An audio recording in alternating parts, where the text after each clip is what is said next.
Hello. How's everybody doing today?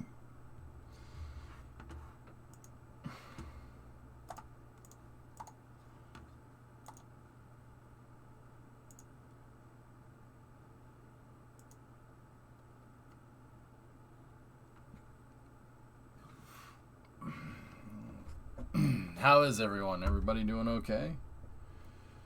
There's big news coming from the gaming world today. Big news. Check this out. Here, let me load this all up. I may have already spoiled it.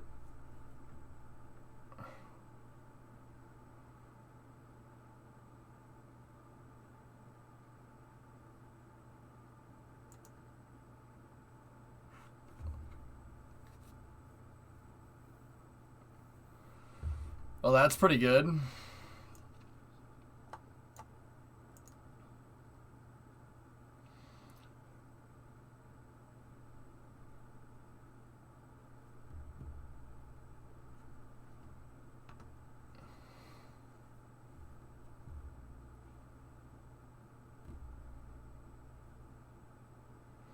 They have not said GTA 6. That's pretty neat.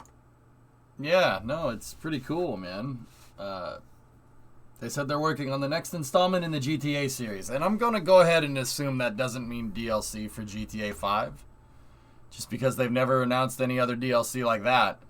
They usually, give an announcement for it. Guys, so generally speaking, in the gaming industry, when you... there's product life cycles, okay? And don't get me wrong, GTA 5's product life cycle is done a couple of laps, if you catch my drift.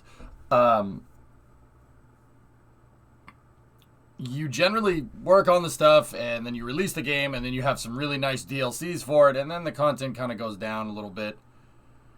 And then you start ramping it up again. You start ramping, and you ramp, and you ramp, and then you get yourself back into the public conscious, and then you announce your new product, and then you release that, right? So, we've seen some really, a steady, constant stream of stuff being added to GTA 5, including DLCs. I suppose DLCs, I suppose you could call it that.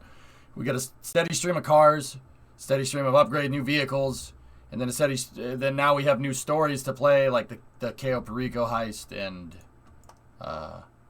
the new one with Franklin in it. Yeah. Now, I'm going to go ahead and say that this probably isn't a DLC for GTA 5. Now, what it is, I don't know. Could be GTA 6. I mean, personally, dudes, you know what I would be cool with? Them just adding San Fierro or Las Venturas onto the GTA 5 map and re-releasing that and putting a new story in there. That would be kind of cool. Like a map extension for GTA 5, I'd be totally all right with that. If you added another city, like north of Paleto Bay or something, I'd be cool with it. That would be really freaking cool. A standalone GTA would be nice. Singularity, I'm talking like a standalone GTA, like GTA 6, but GTA 6 has Los Santos in it already, and then on top of that, it has stuff added to it, like here.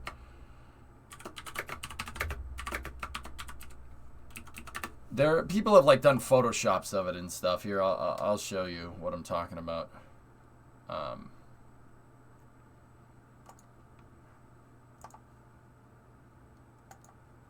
So there's the GTA 5 map right here. Basically this. I'm talking about adding all this. People have done photoshops and stuff. If they did something like that, I would be cool if you tripled the size of the map and stuff. I wanted LA Noire 2. Yeah, that's never going to happen. Team Bondi went belly up right after the game released. Was it basically confirmed that GTA 6 would be... Wasn't it basically confirmed it would be in Vice City? I don't know. Who needs a map that big? I don't know. I just thought that would be kind of neat. But yeah, anyway, So, yeah, Rockstar is working on another GTA installment, which is pretty cool.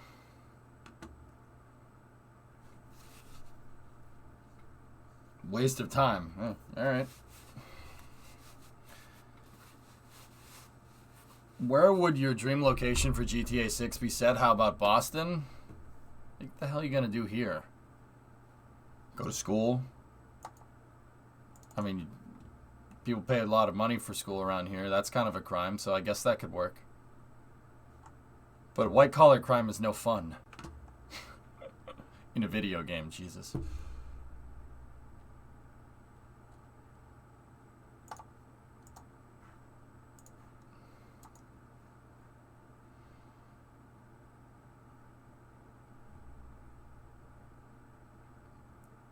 Boston and NYC have a big-time organized crime history.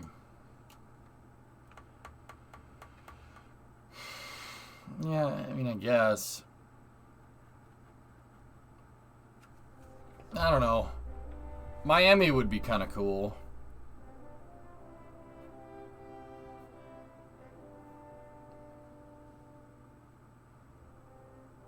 I'm trying to think, where else?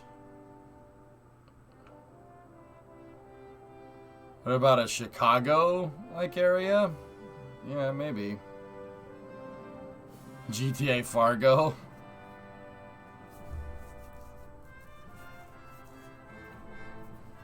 Detroit? A GTA in Detroit would be kind of cool. That'd be kind of neat.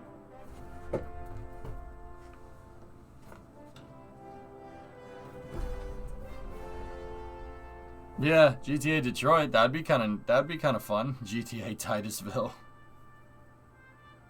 Nah. Next GTA should be in Edmonton, Alberta. What?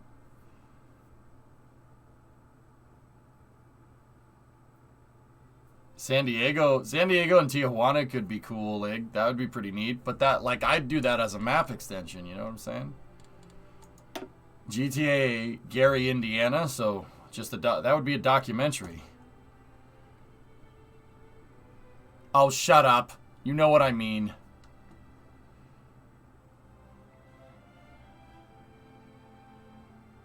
Yeah, Hellfish, I don't know. Maybe. My two wishes are South Florida with Vice City, main city with the desert being the Everglades, or a whole new region. I think, Hilmus, I think that's a good idea. I miss Vice City was one of the most legendary video games ever. It's so freaking good. Did we ever figure out the noise last night? No. I don't know. I didn't. I don't know. I think it's the pedals, guys. I think my neighbor's fed up with the pedals, but I don't know. I don't know what's going on. Could be stomping on the pedals. Yeah. I mean, I have them like super dampened out with the sound, and it doesn't make much sense because I've been playing Summer Car for forever. Like, I don't understand. Think it's the shifter? Yeah, maybe. 90% of what made Vice City so good was the soundtrack. Yeah. Okay. What's your point?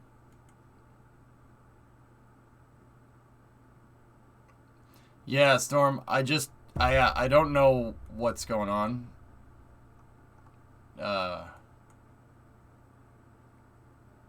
Like a month or two ago, we had a noise complaint from the lady downstairs, but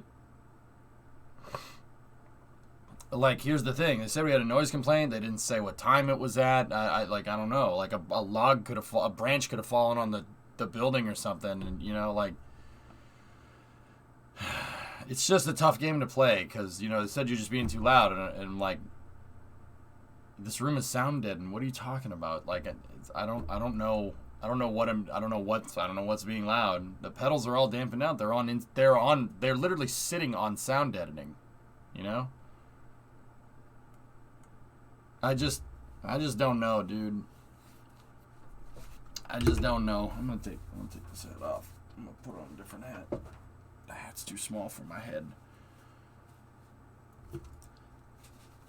You can always stream ASMR. Yeah, I don't know what's going on, but I can't really think of any other reason why someone would be banging on the ceiling at 11 at night. Like, loudly banging on the ceiling at 11 at night, so much that the microphone picked it up. I don't know. I don't have an answer. I don't have an answer to that. I don't have an answer to that question. So, Storm, like, I don't know what we're going to do with racing night tonight. I don't know. I'm gonna, you know what? I'm probably just going to go do it. And if someone's banging on the floor again, you know what? I'll just file a noise complaint, you know? Because you see this. I don't know. So, yeah. I don't know what's going on. There weren't any bangs. Yeah, Panta, okay. There weren't any bangs after that, so I don't know. But then again, there's been bangs on the ceiling before at like 5 in the afternoon and 3 in the afternoon, so like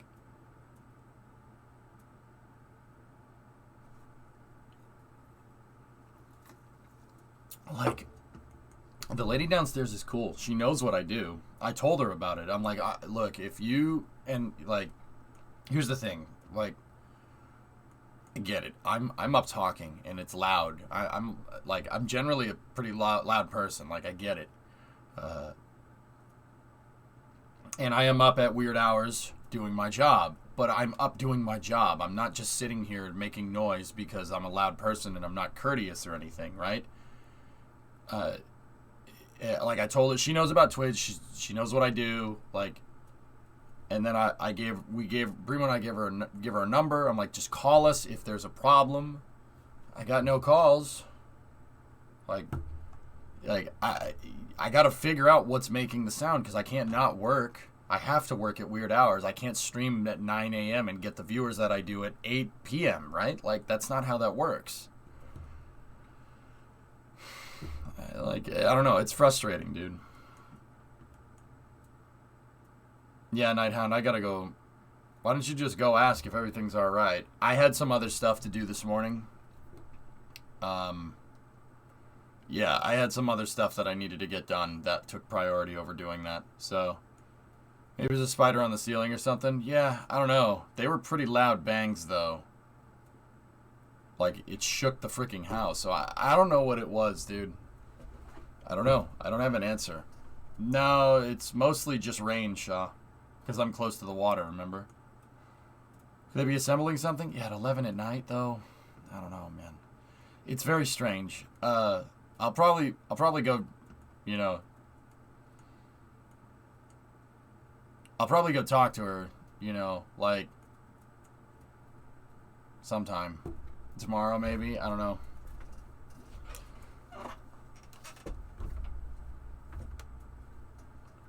Yeah, Prawn, I don't know what's going on. Like, I'm just going to go down there and probably... I couldn't do it today because I had to work, but... and then I had to...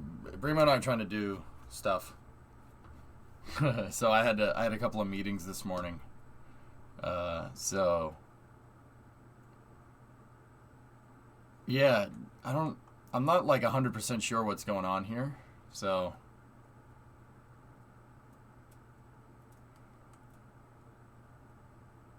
Like, it's kind of discouraging, you know, when you give your neighbor your like phone number. That's a lot of trust right there. And like they still complain they still give you like a noise complaint. Like the lady called the landlord when she has my number. Like, I don't, that was like a month ago. That like, I'm not gonna lie, that kind of pissed me off. Like, I went down there and I knocked on her door a little while ago. Like, I think it was like a couple weeks after she moved in. I explained what I did. You know, like, I'm just tell me. Like, if I'm being loud, I'll figure it out. Like, Discovery, go at throttle up. So I don't know. No, it's not the snow shoveling incident. That's another person. She hasn't had a peep since since that conversation, Jim. So.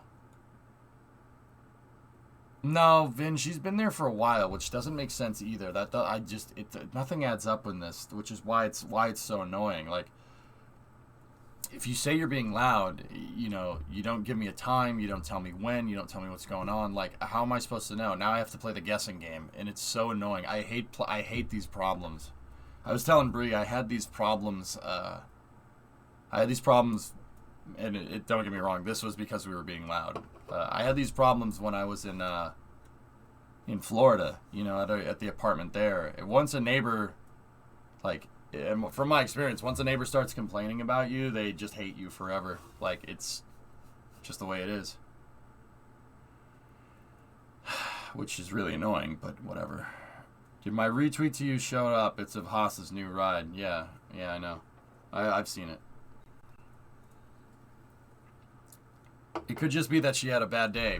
Yeah, well, Panta, why do you gotta take it out on me? What did I do? You know, like, you can have a bad day. That's fine. You don't take it out on someone that doesn't deserve it.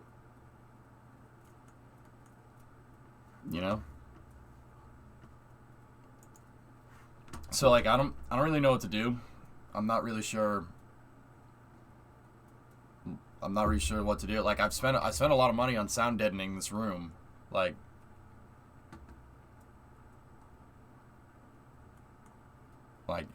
I don't know, dude. You don't want to do that kind of fucking play that kind of game with me, man.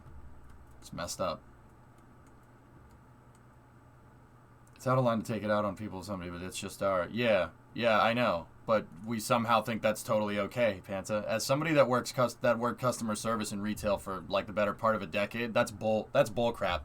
You don't take it out on other people because you're having a bad day. Like, I know that people do it, and what I'm trying to tell you is that that's not okay. That's how children act. You don't need to act like a child.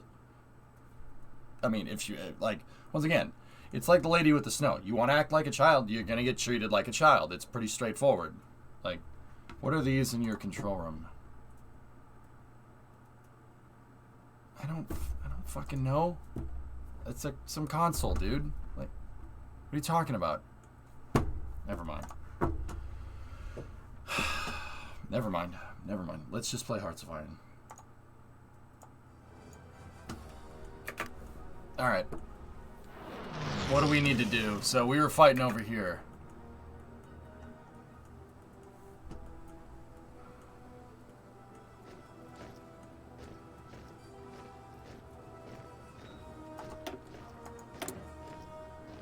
We're still down on tungsten, but I'm not sure why we're down on tungsten, but that's fine.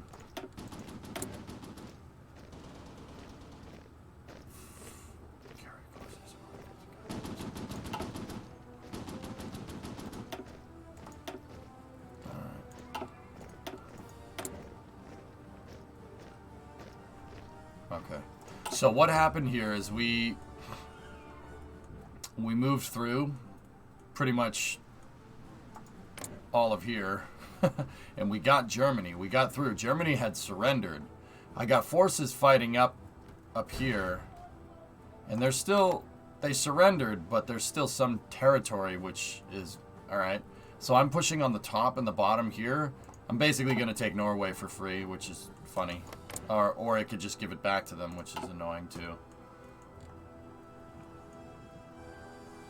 Look how they massacred my boy. Yeah. Yeah, Japan. Yeah. Yeah, we're doing alright. So, let's finish this up. And we'll go from there. Got plenty of... Yeah. How about some propaganda against Spain? What happened here was...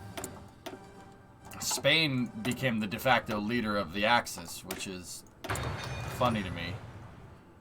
Franco took control of the Axis powers. And now we're gonna wipe him off the map. Just gave me a nice reason. Also, the Allies kicked me out again. I'm just trying to finish up the research tree because we can. Super heavy battleship hull. Oh boy. Can we please talk about how Australia rules Iceland? I don't understand. Yeah, that doesn't really make a whole lot of sense. But you know, it's fine. I got bombers. We didn't set up an Iron Curtain. We have a glorious Nihon steel curtain here going on. Let's go. Alright. I have this thing on like overdrive here because I was trying to finish this up. So the Japanese forces are pushing into southern France. Japanese forces are pushing into southern France, and yeah, we're gonna kick their teeth in. Watch.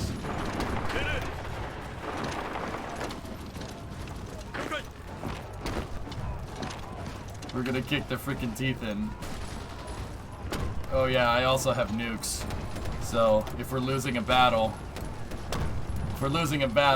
you know, like look at this, it's 8-5-1. Guess what? Guess what? Now it's not. This should tick green here in a second. None of them tick green except for that one.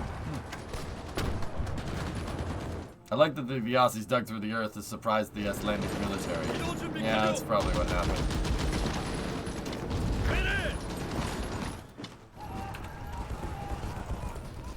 So because I got kicked out of the Allies, it fragmented my front lines up. We pushed all the way through, and we made it to the Adriatic right here. And I almost made it to the Aegean, but yeah,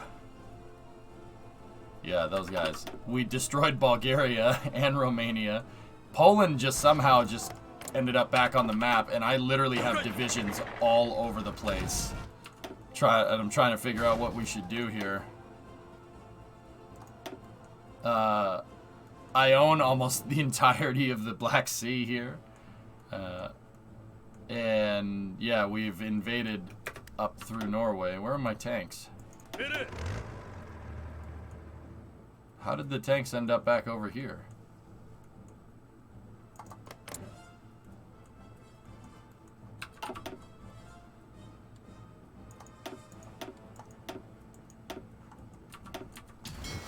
Wait a minute, where...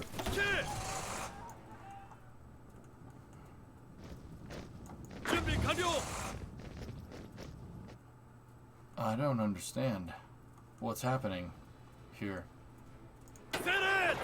Alright, so you guys... Oh, I can't draw a front line here because I'm not allied with Norway. I was taking it back for them and they... yeah. Stop your attacks and regroup.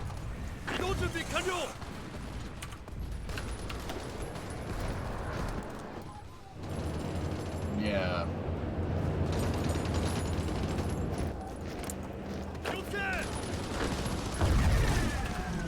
Where's the supply depot in the area?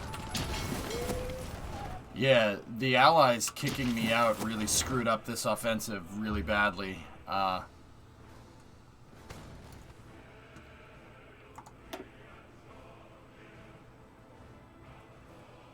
So, nationalist Spain. Italy's still there.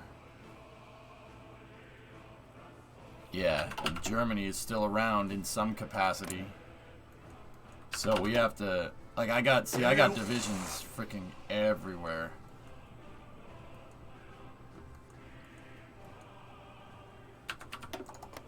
Denmark is back to normal. Yeah, there's only Spain left. Oh, they're the only one that's highlighted. Okay, so we gotta take them out. Alright. Alright. Oh, we broke their cipher. Well, that's good. Should probably work on Spain then.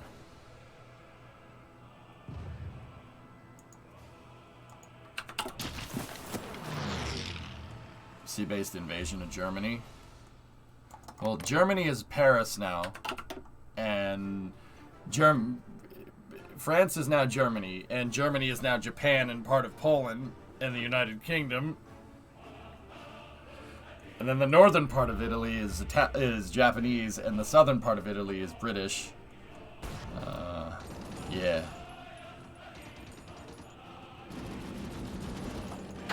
So, you know, there's that. How are we doing on supply, just on a side note?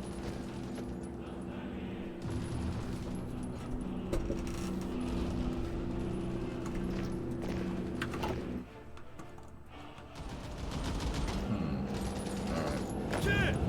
Let's go through, let's try and take Vichy. Try and take Vichy with 22.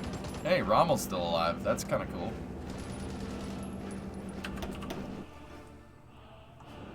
Isn't Italy just Venice? No, that's Australia.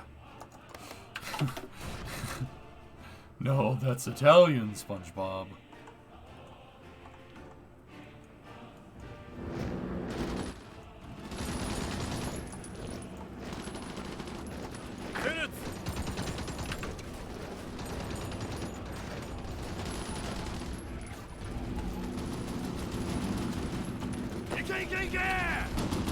They can't hold on to that. There's no way.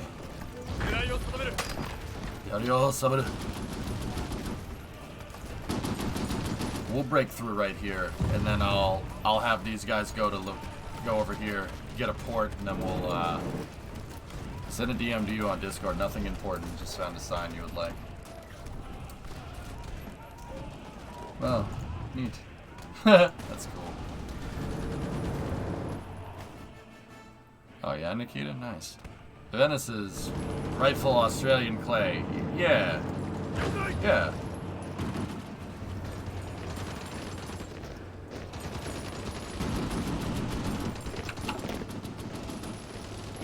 Man, these guys are entrenched to all hell.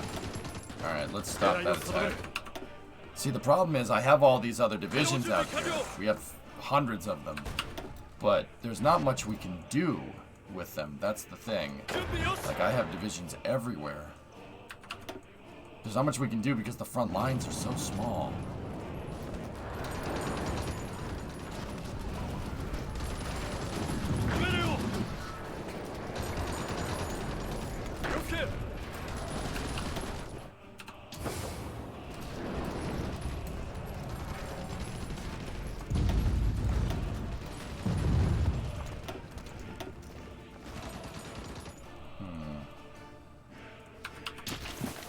You have an AS on my front lines. An AS.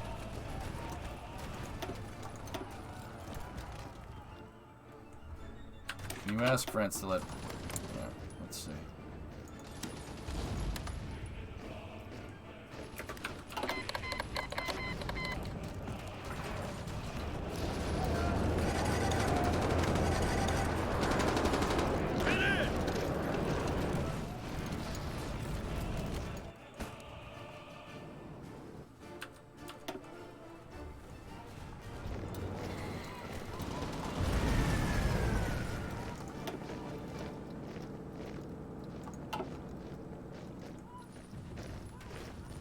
See these guys?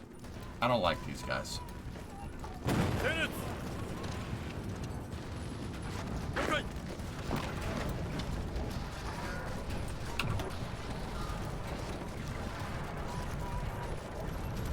Yeah, I can just basically nuke on command, you know, which is nice. In the last bits of the playthrough when we were playing Hearts of Iron, the other day, that 12-hour playthrough, I really built up. We have 578 mill factories and 342 civ. Because, you know, we took Germany's industrial base, which is pretty good. All right, Badger. See you, buddy.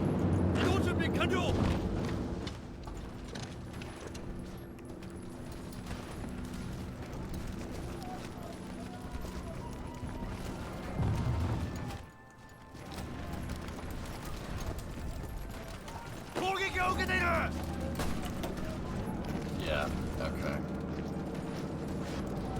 Alright. I really wish they would let me join the Allies so we can hit them from all edges, but that's okay.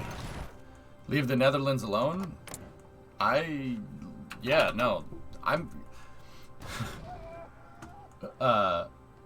Ulilu, I'm on the Allies. So in this playthrough of Japan, first of all, I took over a lot of land. So in this playthrough of Japan, I never attacked the Philippines. And then I never pissed these guys off over here. And because I never pissed them off, because they never embargoed my oil, because I didn't invade the Philippines, I didn't attack Pearl Harbor. Pearl Harbor's fine. The U.S. Pacific Fleet is totally okay. Never fought. Because of that, I never dragged the U.S. into the war. I never gave them an excuse to join the Allies. So the U.S. never joined. And what I did over here was took out Mao, and I took out Chiang Kai-shek, who was the nationalist Kuomintang leader. I took him out, and then I took out Mao Zedong, right? And then I took out Stalin, and after that, the Germans, so we sandwiched the Soviet Union, and then after that, I backstabbed Hitler and killed him. I'm just backstabbing everybody today. So we took out Germany. I hit them on the front, and then England and France hit them on this side, and they collapsed. The front line collapsed. I pocketed like 600,000 people over here on the Eastern Front. It was like, it made Stalingrad look like a freaking paintball match. And then we came through, and I liberated the Netherlands. Yeah, no. I'm part of the Allies. Yeah, no, England, France, and I, yeah, we're cool. No honor. No, it's not that I have no honor. It's that you have no honor because you're savages. I am very honorable. Freaking hero, my bad. Yeah, I mean, but look at this. But see, Kem, the other thing is that I liberated a lot of Russia from Germany. I saved most of Russia. And, should bring back the Russian Empire. I wonder if we can do that. Can we do that? I wonder. Man, look at all these countries that I own. I brought you sushi, Kem. You don't like sushi?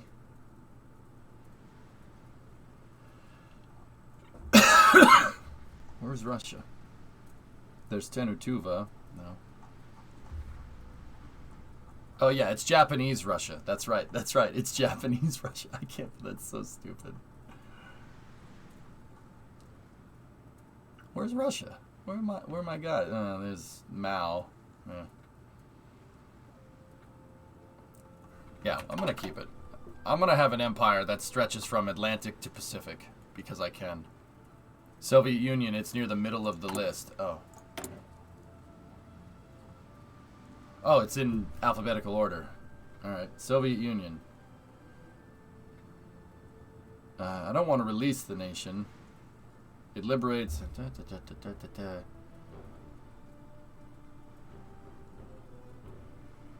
I don't want to do that. Alright, well...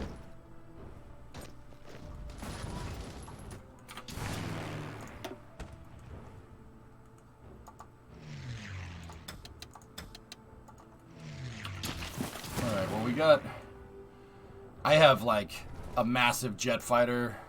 We have massive jet fighter squadrons now. Yeah, it's pretty ridiculous. We got all kinds of stuff. I don't know what I have like heavy bombers, and then I have some crazy Japanese jet plane, and I don't know what it's called, a J7 or something. Japan J7W, I think. Or not J72. The Kyushu J7W Shinden. I have a bunch of these things flying around.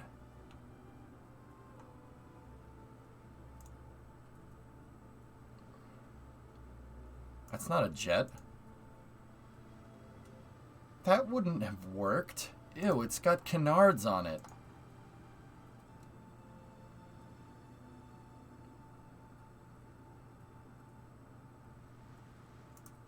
Japan was developing jet technology, but that's because the Germans helped them.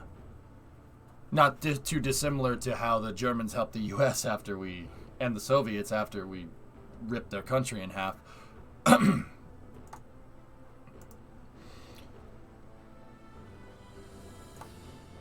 The sole surviving J7W1 was reassembled, but has never been flown in the U.S., and the U.S. then transferred to the Smithsonian in 1960. Its forward fuselage is currently on display at the Stephen F. Udvar Hazy... Wait, what? I've seen this thing.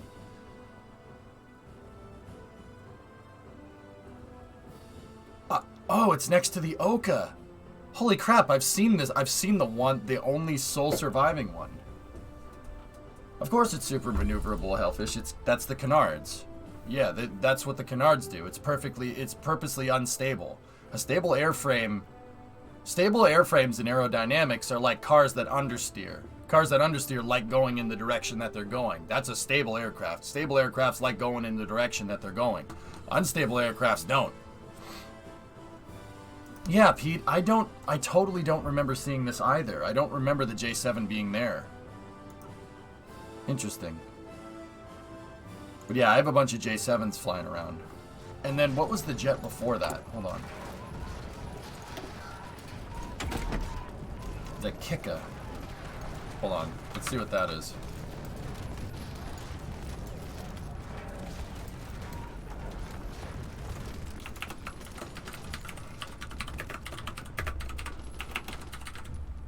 Japanese Kika jet. Oh, it's just an Me-262. Or at least I think so. I think that's what that is. It was developed late World War II, and the first prototype had only flown once before the end of the conflict. As always, Koku. Oh, it's not an Me-262. It's custom made.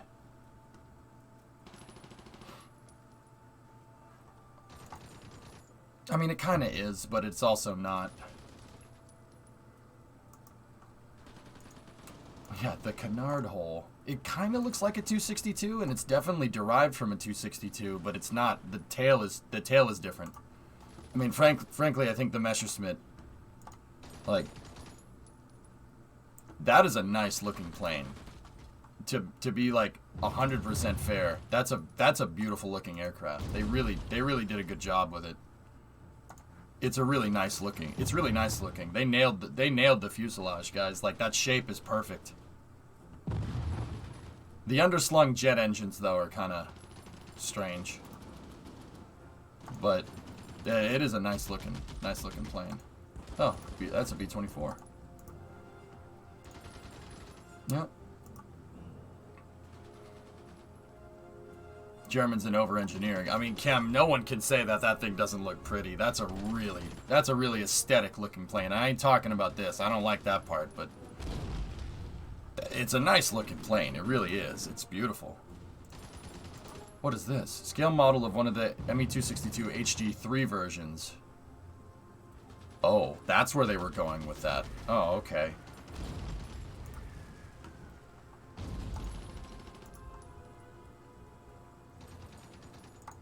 Yeah, it's a nice looking plane. It really is. That's the two-seater. But anyway, yeah. So the Kika is like Me-262 derived. I'm wondering what this jet strategic bomber is supposed to be, but whatever. Whatever.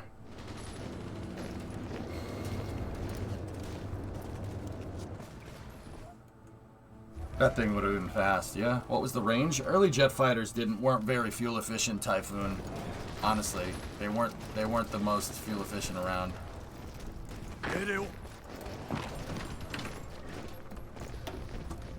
Man, these guys are entrenched, but we should win it. We should win out. You know what? I should have attacked here, but there's 15 divisions there. It would have been nice to pocket it. What about these guys? See if we can get at them.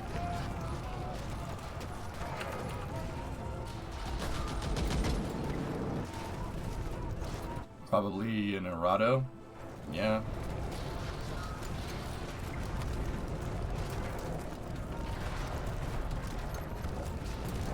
I mean, we got these guys on the ropes, dude. Alright, hang on. Let's stop for a moment and redraw the orders.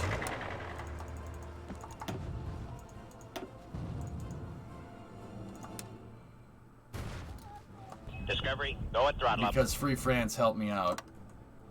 I'm gonna redraw the orders here. And we are, oh, the UK back, oh, they hit Madrid in the back. Damn.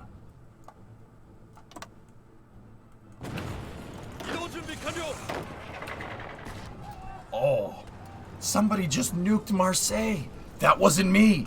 Oh, somebody just... Wow. Wow. Somebody just nuked Marseille. That's terrible. Oh, no more Monaco.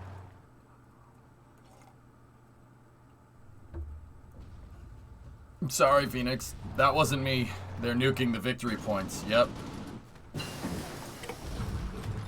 I mean, maybe we should do that.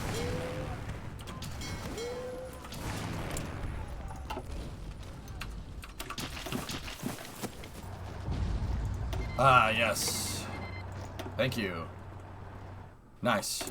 Now we can expand the front.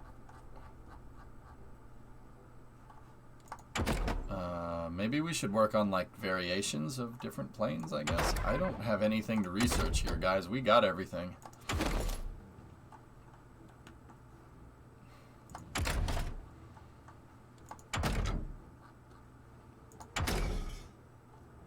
I got everything except rocket-powered artillery. Yeah, alright, we're good on that front.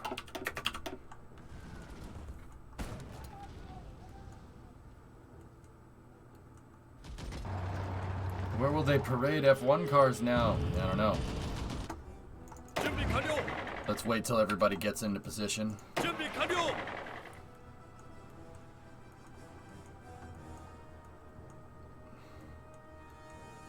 I mean, the UK did an amphibious landing down here.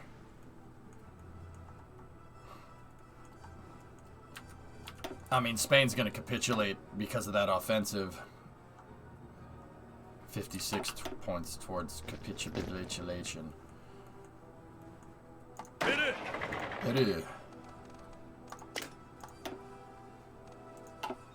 Man, training your generals in this game is so ridiculously important. That adds such good modifiers to your troops. It makes them so much better. Monaco is east of Nice, not near Marseille.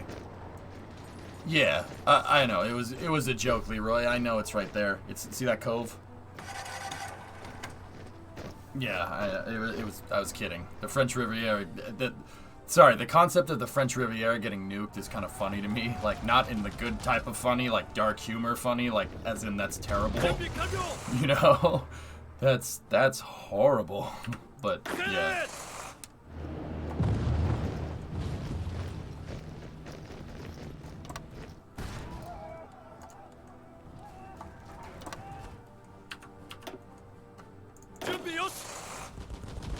Alright, let's get those boys up there. Should build some jet fighter variants. Yeah. I have so many different planes from all the countries that I've conquered. But I have 4,800 of those J7s. It's just... Let's just get over here. You know what we should do? Let's, go back over here, right? Let me find an empty airbase that has a lot of stuff in it. Who has 600 planes there? Oh, the UK. Okay. Alright. Let's take these guys. Oh, rocket artillery upgrade. Take those guys and put them up there. They weren't doing much anyway.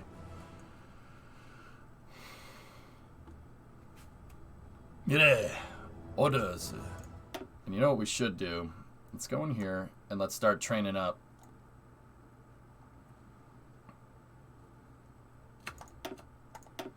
Start training these guys up by the hundreds.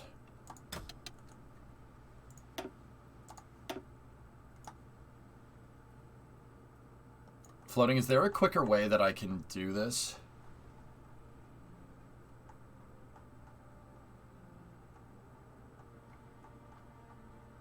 Can I, like, so I don't have to go digging through this every time, or is there no better way to look through your reserves? Can I add, like, multiple here? You could delete out-of-date airplanes, yeah.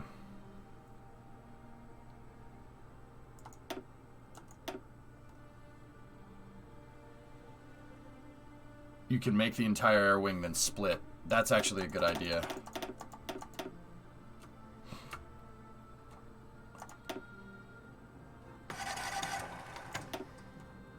Yeah, good call.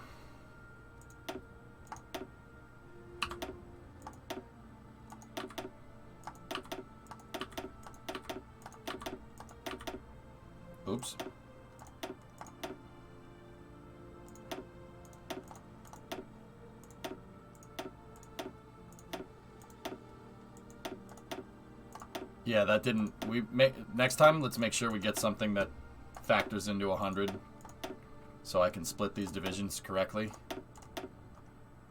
Because 1,000 didn't really work how I wanted. Yeah, we just deployed all that, and I still have, like, thousands of these planes left over.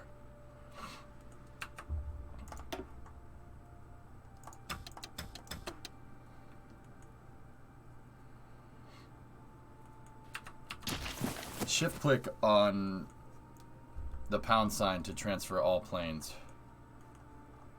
Shift-click on it. Oh, okay. Yeah. All right, cool. So the UK just moved some bombers over there for whatever reason. 833 planes. The UK has more planes there as well.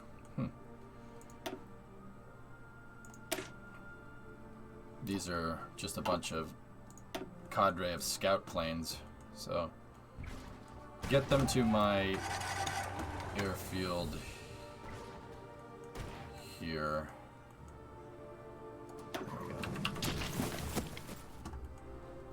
Hit it. Are these guys set up? Yeah. You can also set required planes super high on active wing so they get automatically reinforced. That's how I do it. Okay. Yeah. We're out. These guys, those guys are going to be out training. Let's get these guys all leveled up here. And you know what? I'll do the same thing again. Because I still have thousands of these damn planes. I started mass producing them because I'm anticipating a fight with the Allies after Spain goes belly up. I don't know if it'll come to that, but...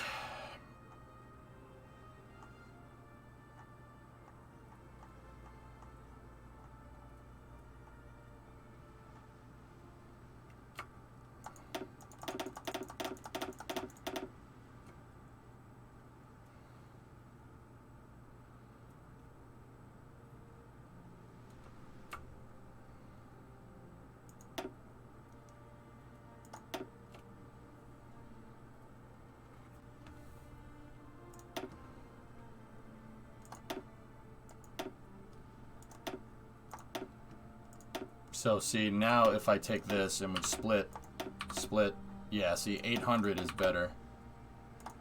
Because then I can split it into even hundreds.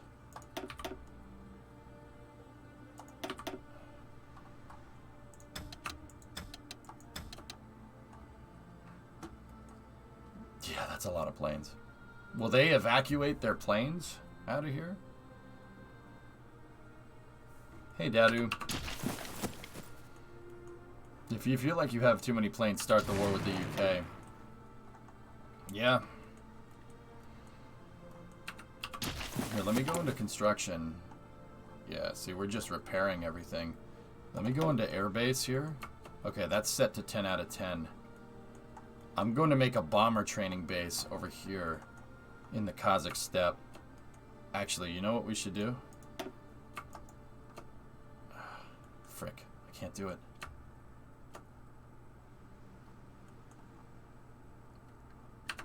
Well, these are training air bases, gaming. I want a training area. That's what I'm trying to do. I'm trying to just make an area to train, and then we'll make the offensive front bases over here. We're gonna need...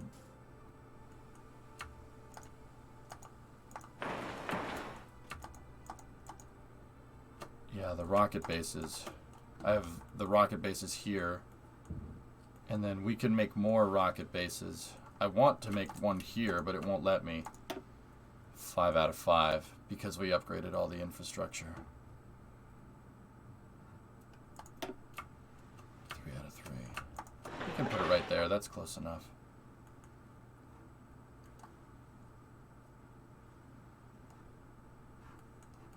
Yeah, we don't need Nikolaev. We'll put one as close as we can to Baikonur. Did you see the YouTube video about the lowest mileage F-250 getting its first wash in 40 years? No, but that's cool.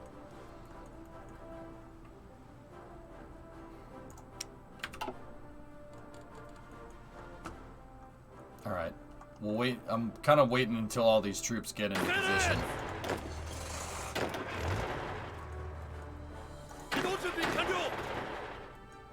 There's that one division that's kind of lagging behind, and that's about it. You guys, they got Norway on lockdown.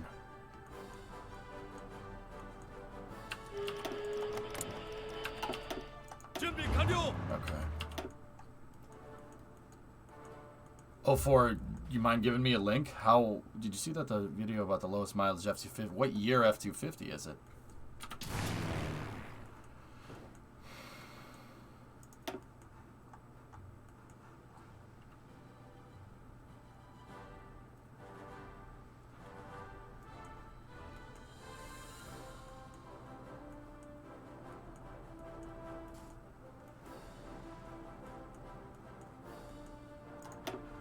You know what? I'll just put the bomber training base in Kento.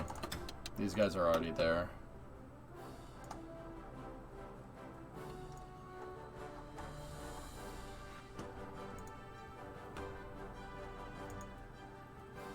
In March of 1978, a new F-250 Lariat was purchased in Charlotte, North Carolina. There were only 11 models ever made with this color combo.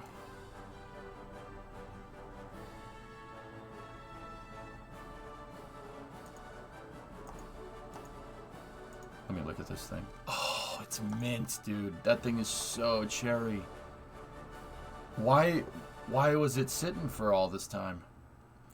It has the Ford truck has 139 original miles and has been lost on a farm for 42 years after one quick drive in late 1978.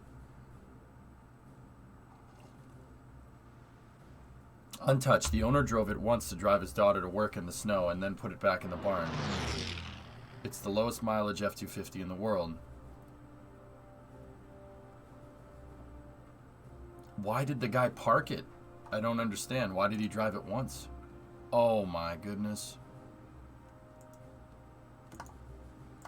Dude, that it's so mint. Yo, that truck's worth a lot of money nowadays. No joke. No joke. Here, look at this. That truck's worth, dude, it's definitely appreciated in value. The price has gone up, even taking into account inflation. Holy crap, that thing is clean. Dude, look at this thing. This is how this thing came from the factory, man. It's got the hubs. This has the off-road tires. It has an off-road package, which is cool. It's a Ranger. The Ranger, for the people that give a frick about this, the Ranger was a trim level. It was a trim level for the F-Series before it became its own thing. It belongs in a museum? Hell no, dude. This thing deserves to... I'm not going to say... You know what? I'm not going to say it deserves to be driven, but... Yeah, maybe this thing should be preserved. Like, dude, everything is intact. Look at how this thing came from the factory, man. It's trick. That thing is so cool. Like, this thing... Dude, see, these trucks right here... You usually only see these trucks, well, like when they're in crappy condition. This thing is more durable than a Hilux. You can't change my mind. This thing will make a Hilux look like dog crap.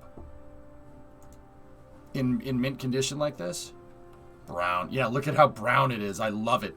I love it. Beige on brown. So freaking nice. That's so cool.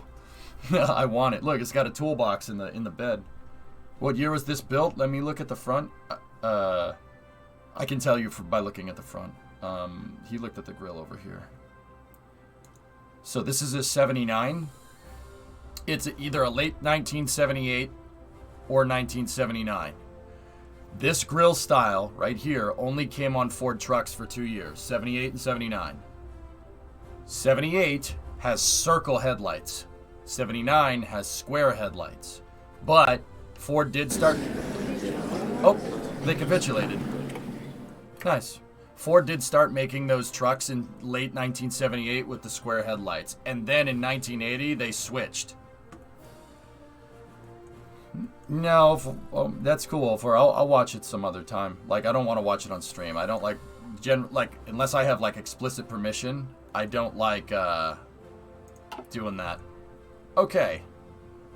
So, Spain capitulated, which is funny. Alright. I have the most points by far because I took the most territory. So let's see how this divvies up here. First thing I'm going to do is...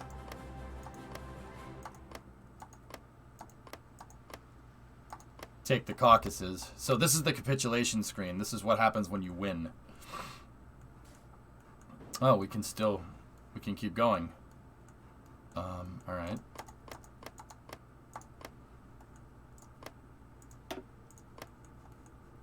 Okay, so I'll take that.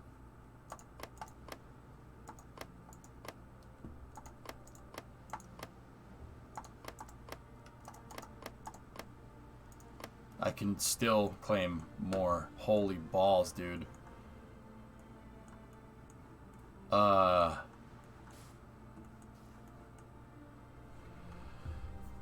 Okay. Alright, I'll just take that.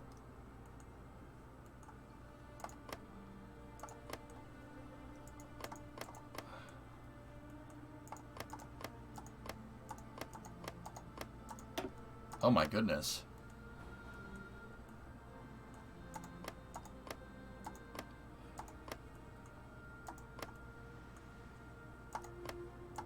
Discovery, go and throttle up. I want to sub here, so I sub. Thanks. Alright, I guess I'll just take all this then. I have 5,000 points.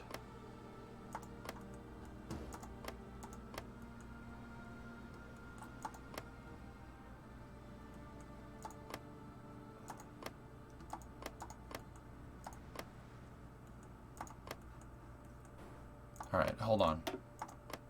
I want to do this so we don't have non-contiguous territory.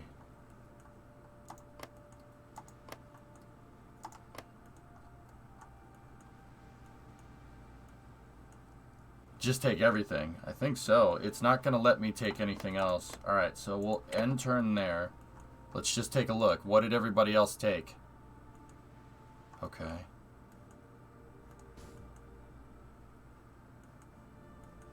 Alright, I'll take Kola. So we're divvying up.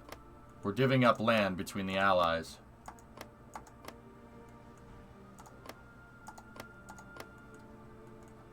And I'm just going to try to slowly grab as much of this as I can. Generally, I would want the resources. Like, that's what you really want.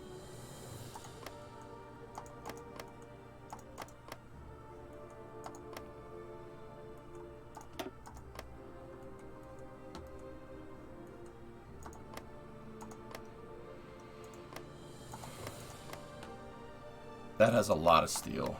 More steel than Kola. Alright, let's... I've grabbed most of the resources here. Let's just kind of keep going. Alright. What is the UK taking? They're not taking anything. Oh. Oh, I can take Vietnam. Why does that... Oh, I kind of want that.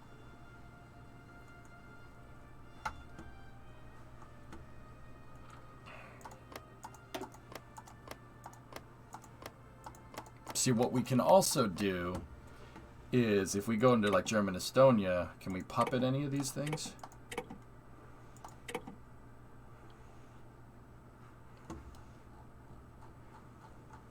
Scroll down the list to the right to see what the UK is up to. Okay. Supervised state change government, supervised state change government. Oh, okay.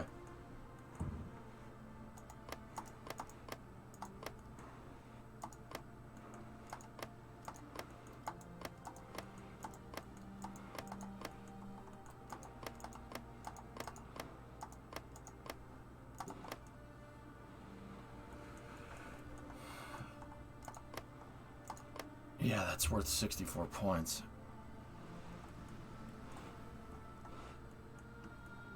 Okay, let's see what they do now. They're not taking anything. They didn't even take down here. I'll take all this if you don't mind.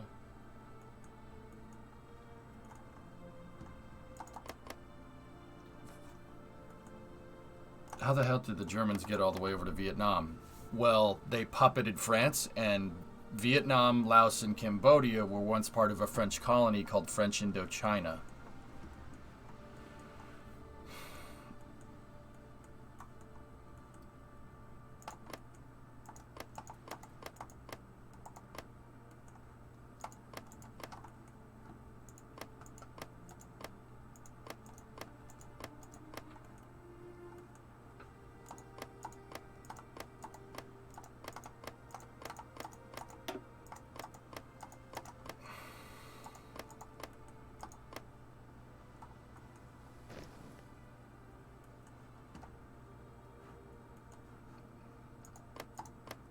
No, I'm just going to try moving forward as much as I can.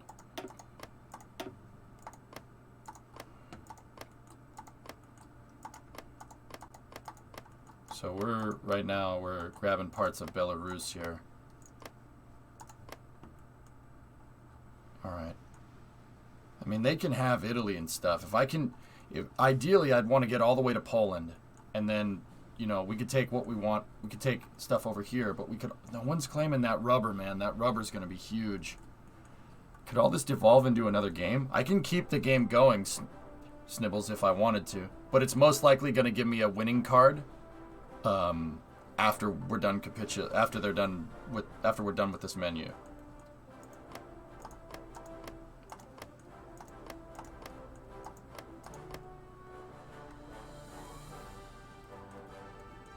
Let's try that. Yeah, see, they're starting to divvy up Germany and stuff, which is fine. That's okay. Anybody grab this down here? Yeah, they did. Crap. That's alright. Yeah, I can keep playing if I want to.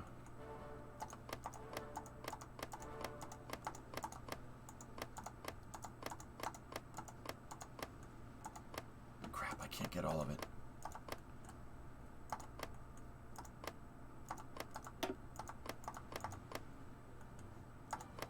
That's fine. Can we grab a little bit more? Alright, ready? Nice. Should be able to grab all this.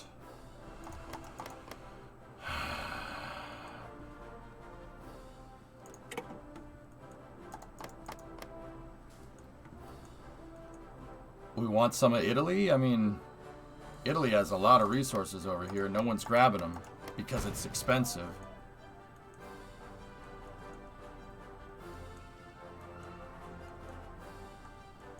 You know what? I'll just grab Hungary. After we take this, ready? What is this crap hole? There's also Italy down in Africa as well. Yeah, there's not a lot of resources down there, though. I'd rather take the Italian peninsula where there's a lot of developed infrastructure. But I'm trying to not make my territory non-contiguous, right? Like, I want it all connected via land. That would be pretty damn useful. That's why I've been pushing like all the way through here. Oh, nobody took cola. I'll take that. I'll take that on this turn. That's fine. Yeah, England puppeted German Latvia and gave them that and that. That's some real Gibraltar stuff right there.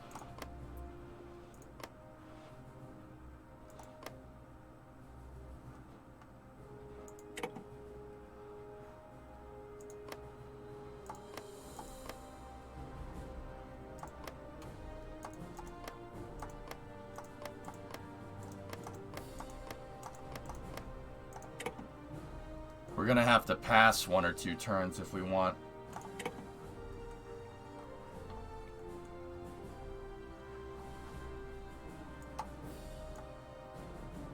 Yeah, Britain's making satellite states.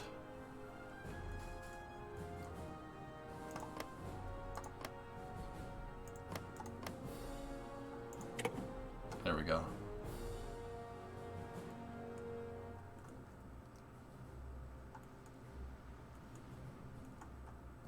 Yeah, they already started taking some of this. Let's look around. Let's look around. Yeah, they started divvying up Africa and stuff.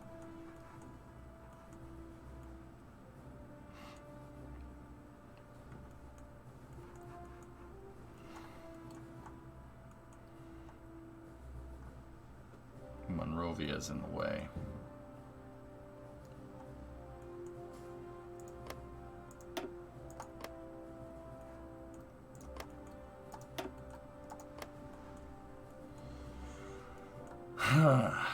What do we want?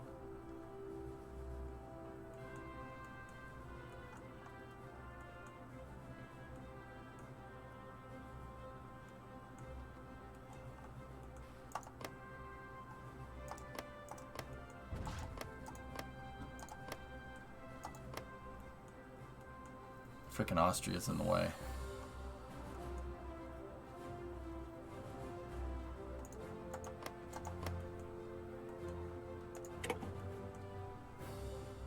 Mexico.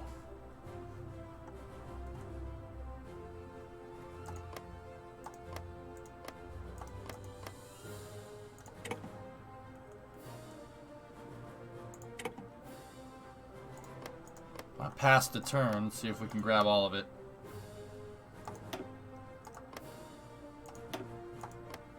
We will now make spaghetti sushi. Spaghetti sushi is ours, chat. Yes. Sushi pizza. We will have Asian-Italian fusion. It'll be amazing.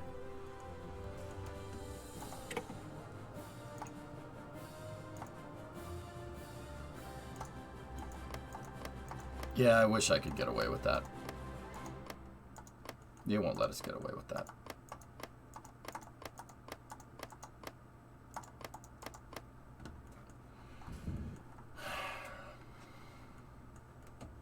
What is this little piece of crap right there? Latium? Ew.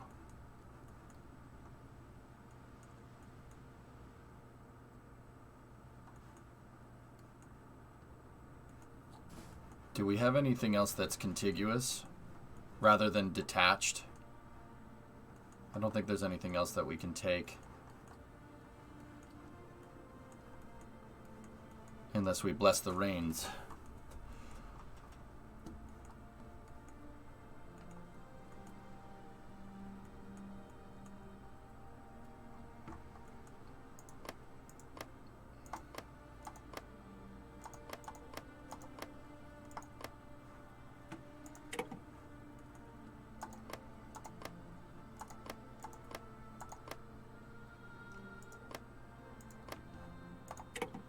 Ah, frick.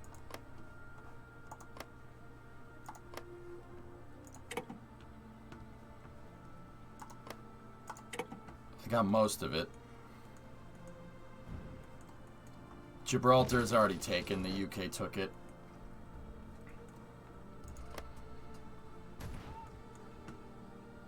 You know what? Give me that damn island. That island's mine.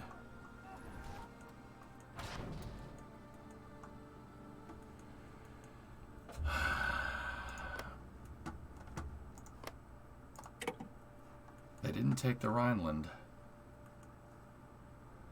Interesting.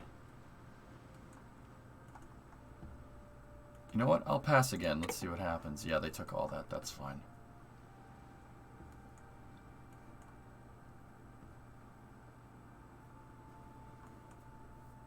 Does this happen in real life? Yes. Yalta Conference. The Yalta Conference in 1945. Fleiken. Yes. This absolutely happened.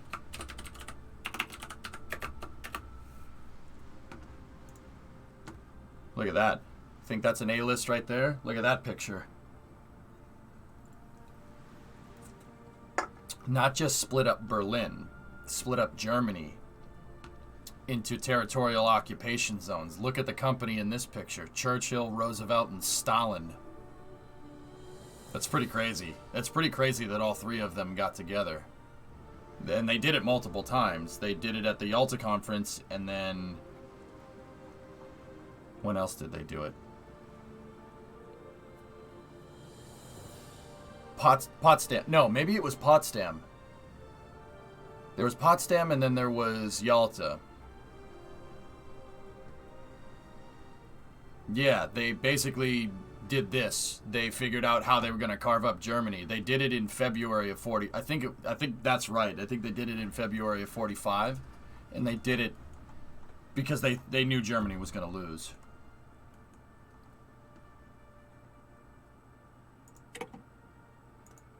Where's the Maghreb Empire? I don't even know where that is.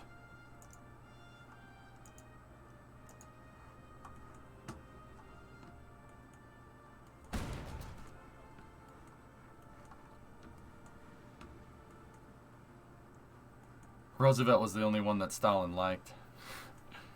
Yeah. Potsdam, yes. Churchill pushed for France to have its own occupation zone, and there were talks for international control of the Ruhr. Yep.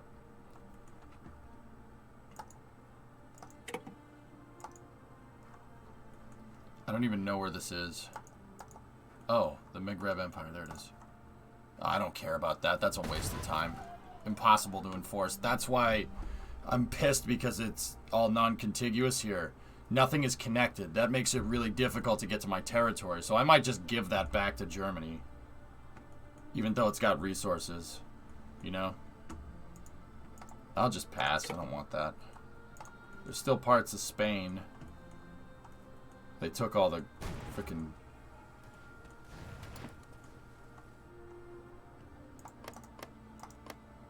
I mean, I guess. As long as we're here. Can I take all of it? I could take all of the remaining territory. Oh, we can take the Canary Islands too? Yeah, that's fine. Alright, I guess. This is the result. This is the end of the Second World War. The war had two big... There were two theaters of the war. There was the Pacific Theater, right? And then there was the European Theater. I took out the Soviet Union, but the Axis still existed. And then we backstabbed the Axis and took them out. And that's what ended World War II. So... That's not Germany. Game. Whatever. Alright, ready? Let's see what it does.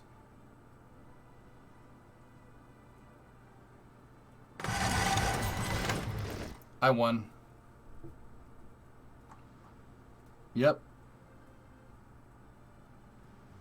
I won. Oh no, it says I came in fourth. Damn it. Wait, how did I come in fourth?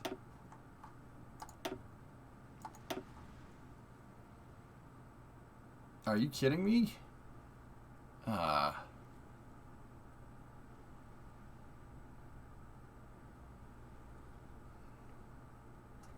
How did I come in fourth? I took over like 2/3 of the world.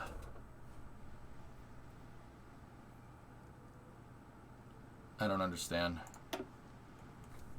So, like, that's the end of the game.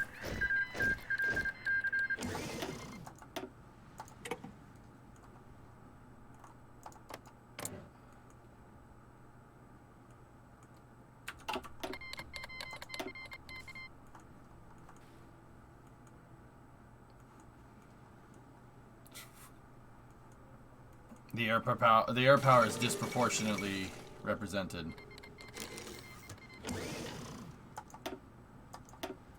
The games of the what is that, 12th Olympiad? They were held in Tokyo. In light of rising international tensions, many feared the games would be canceled, but this has proven to not be the case. Tokyo is the first non-Western city to host the Olympics, and a special purpose-built Me-261 long-range aircraft carried the Olympic flame there from Germany without refueling. Japanese athletes did well. Jesus. Okay.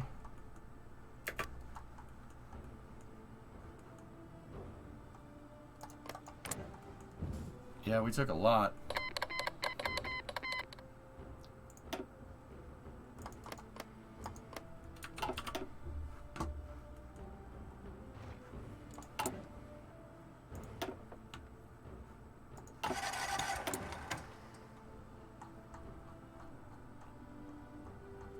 Well, that's the end of the save, dudes.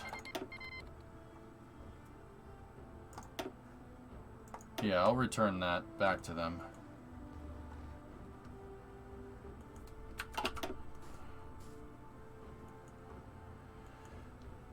Now the real question is, do we want to keep going?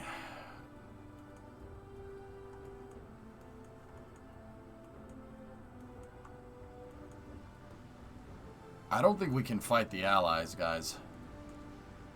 They're playing that. Did you see the plane power that they had? We demand free anime for everyone. You want to keep going? Okay.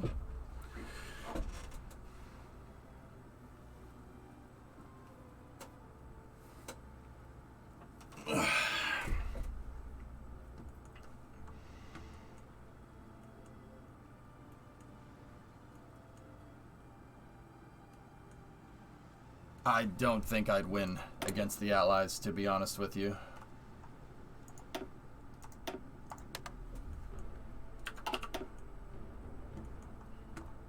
If we can, that's good content. If we can't, also good content.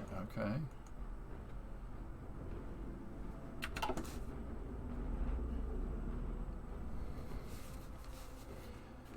Try to pack the US in war with the UK.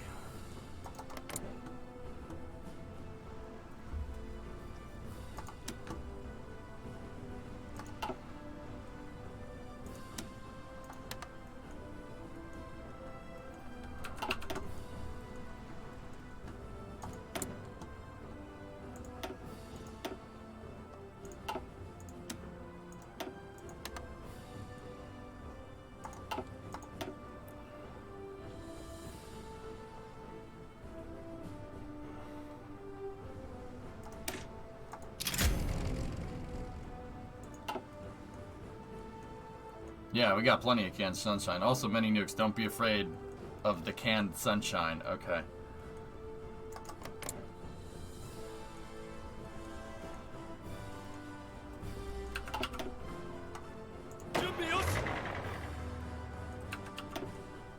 The game just ended, Thrawn. I technically just ended everything. We ended up with... I somehow came in fourth and took over... well... I wouldn't say, I said 2/3 before, but I took over about a third of the entire world, and it's like, nah, you didn't win. I'm like, oh, okay. I took out the Soviet Union, I took out Germany, I took out Spain, and I got fourth. I can't believe we got fourth. I did better in my Soviet playthrough, which is just, alright. That's mildly annoying.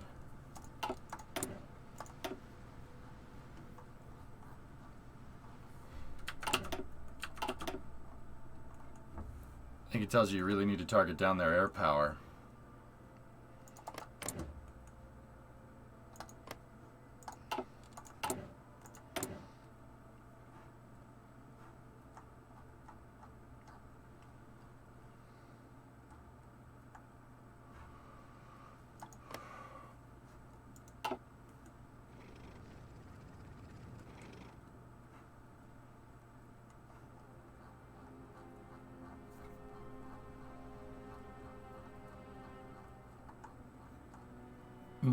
Both my parents were alive by this time, Josh, which is crazy.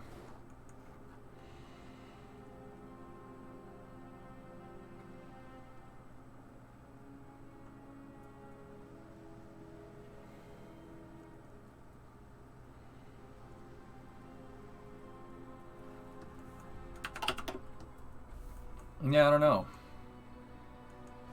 Pile up planes? Oh, we already got plenty of planes, dude.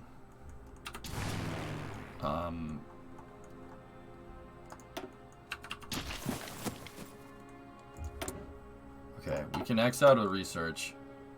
Missing equipment. Armored, mechanized.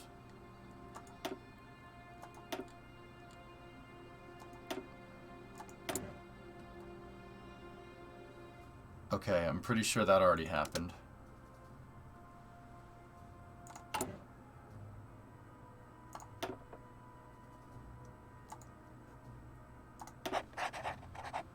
I'll go back down to limited conscription for now.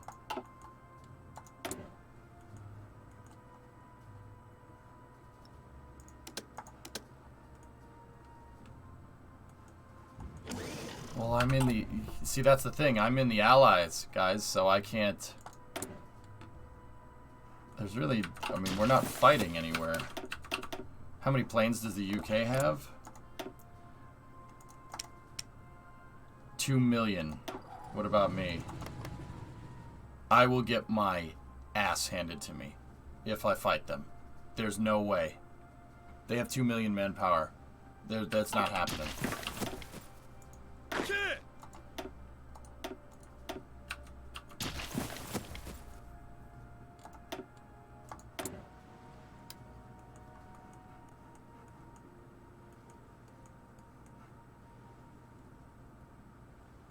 Yeah, see, the game is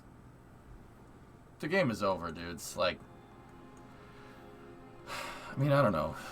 You want to keep... I can't even, like, surprise nuke attack them where I can leave the faction, I guess. Take over faction? Hang on. Assume factional leadership of the Allies. It will cost 200 political points to take over, and other faction members will be blocked from assuming leadership for the next 180 days. To sufficiently exceed the deployed manpower of the current leader and its subjects, we need an effective 8.93 million deployed manpower, but only have 4.69.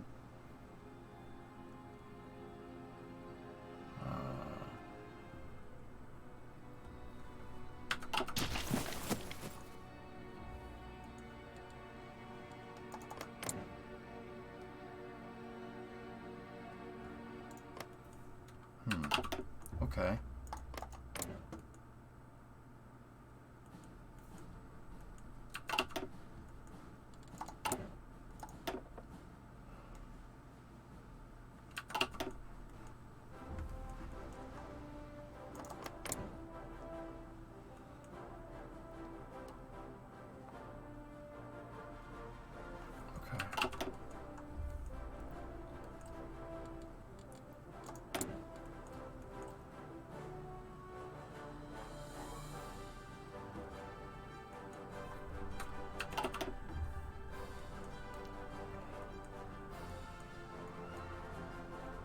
Interesting.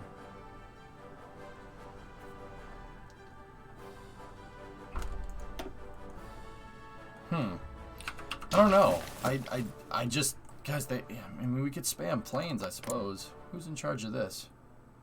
Huh. What about you?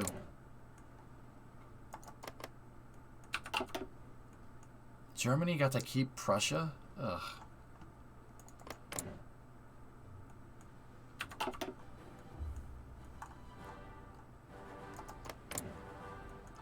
Yeah, everybody's part of the Allies.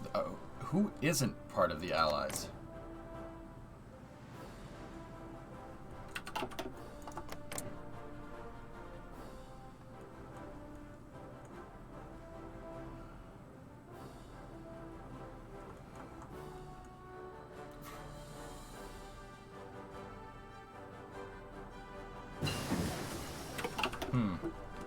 Can you look at the faction map? I don't know where that is.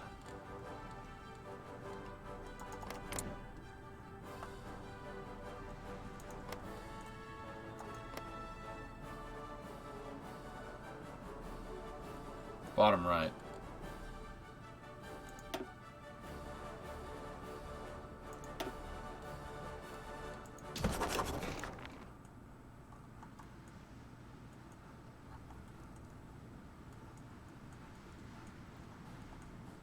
Everyone is the Allies.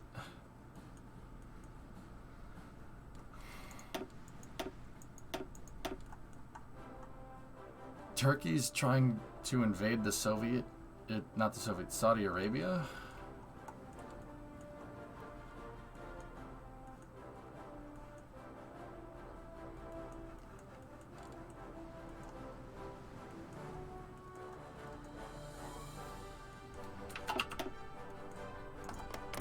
Oh, I didn't get Iraq. Oh, I forgot to get Iraq, man. I lost so much oil doing that. Damn.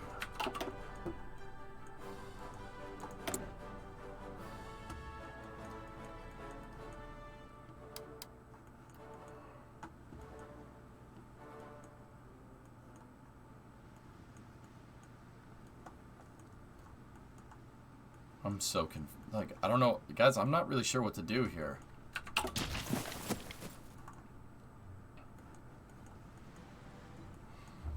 Nuke Pearl Harbor? Why would I want to fight the US? That's a really stupid idea. They still built up their military because they were lend-leasing everyone. Yeah, we don't like each other either. Nobody likes me. I'm on the Allies airborne as Japan.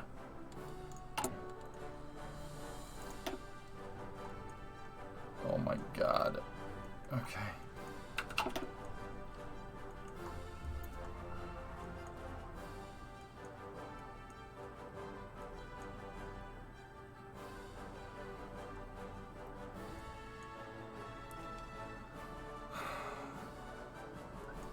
I mean, if we fight, we could fight them.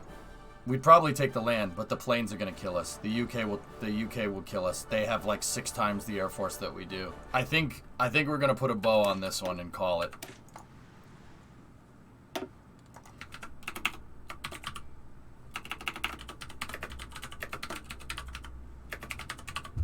We'll call this one War with Allies, maybe.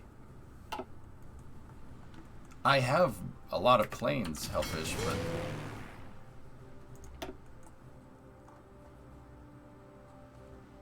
I thought you were kicked off. They invited me back. You were promised French anime. Okay. Alright. Okay, fine. Fine. How are we gonna do this? Those encirclements around Moscow were glorious. Yeah, I'm getting better, dude. I'm getting better.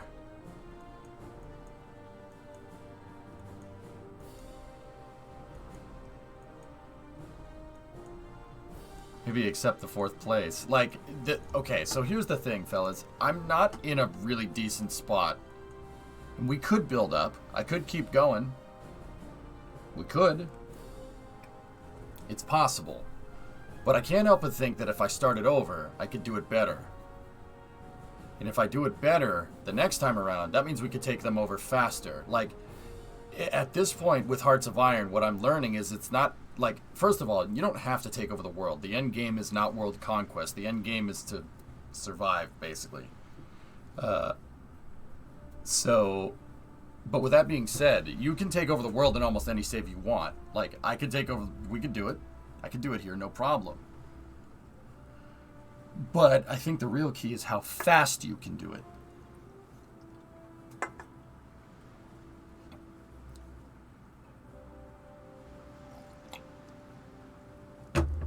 Like, it took me to 1955 to basically take over the whole world. It took me to 55. Could we do it by 50? Like, that's what I would love to do, you know? Like, dude, I didn't come in 4th from the damn title card. Look at this. You see this thing here? Look at this. I own all of Asia. All of it. Well, not India, but... We thick, exactly.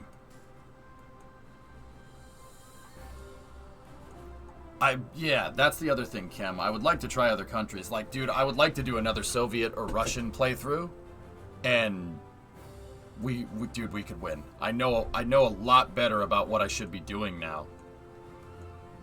World domination as the United States.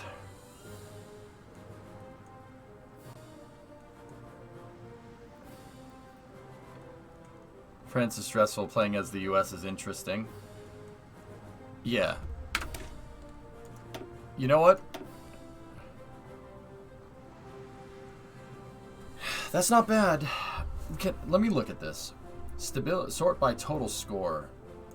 Sort by army score. The US had the biggest army, and I had the 2nd biggest army. United Kingdom, United States, and the Germans had a bigger navy than me.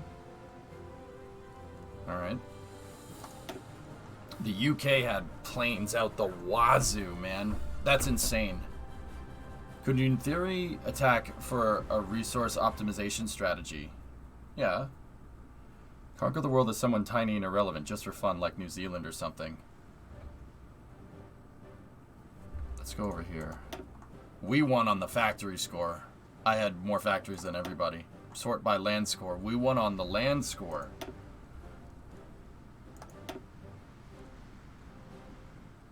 I don't understand why having as many planes is worth having as much land. Or factories. How did that not factor into...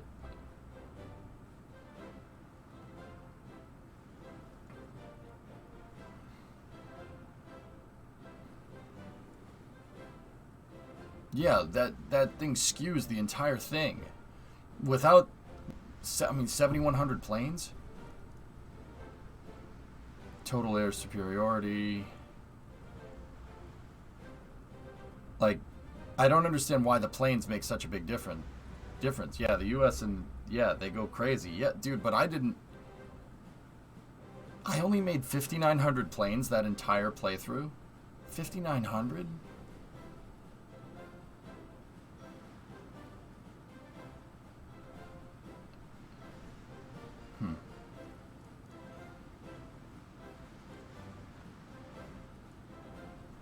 Yeah, that's crazy. That's crazy that aircraft, they have a 0.1 modifier too, which is okay.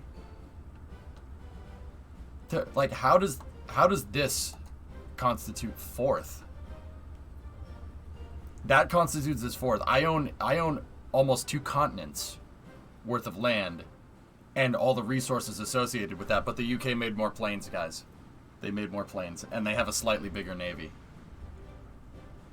Well, it's not slightly. They'd kick my ass. This is the reason why I don't want to fight. There's nothing I can do. I could build up. We could build up, but like somebody said in chat, floating. It's like you said. Might as well play Road to 56. You know. Anyway, we did okay. Cool. Likely because of airplanes needed for nukes. Yeah. Okay. Alright, let's go new. Start in 1936 again.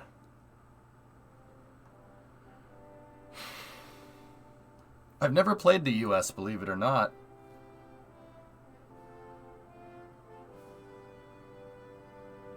Yeah, Jeffrey, it was the end. Never played the US. You want me to play as the US? The US is boring. I agree. That's the kind of reason why I like playing these guys that are on with the big land for. Do it? I said a US or Russia again.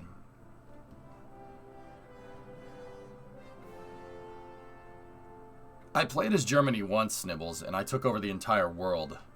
Like, easily took over the entire world. Germany's not the worst to play.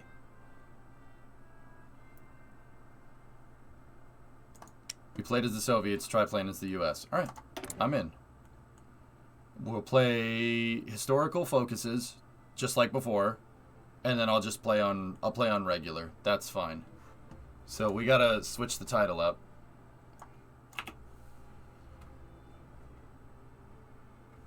What should we... Let's try rock and roll for all. USA Hearts of Iron for playthrough. Alright, let's do this. Okay. You guys ready? Come on, don't use historical. No, I'm gonna use historical. Actually, you know what? Not rock and roll for everyone. That's a good idea. Pick up trucks for all. There we go. Everyone gets a pickup truck. Yeah.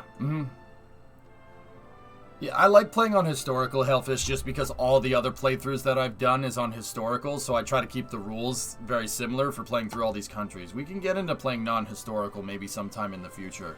I don't think I understand the game enough to not do it. Anyway. Starting a new game. Please don't bring pickup trucks everywhere. There's nothing I can do. Sorry. Oh, man. My home. Wait, what are these? Yes, sir. Yes, sir. Yes, sir. Yes, sir.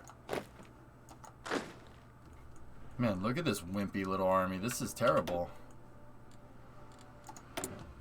Okay. Alright. Yep. Start a new playthrough. You can basically change the form of government to make things a little bit easier. Okay. Let me look at the national focuses. I'm going to pause the game here.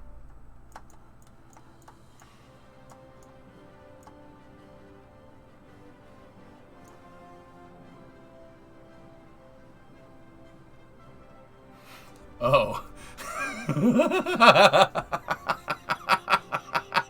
Oh. Well then.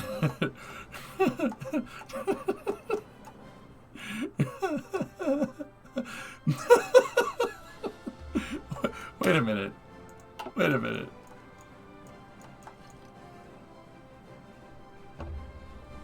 Let me look at some of these focuses and then we'll figure out, because I know these focuses. It's the other countries I'm not like so sure but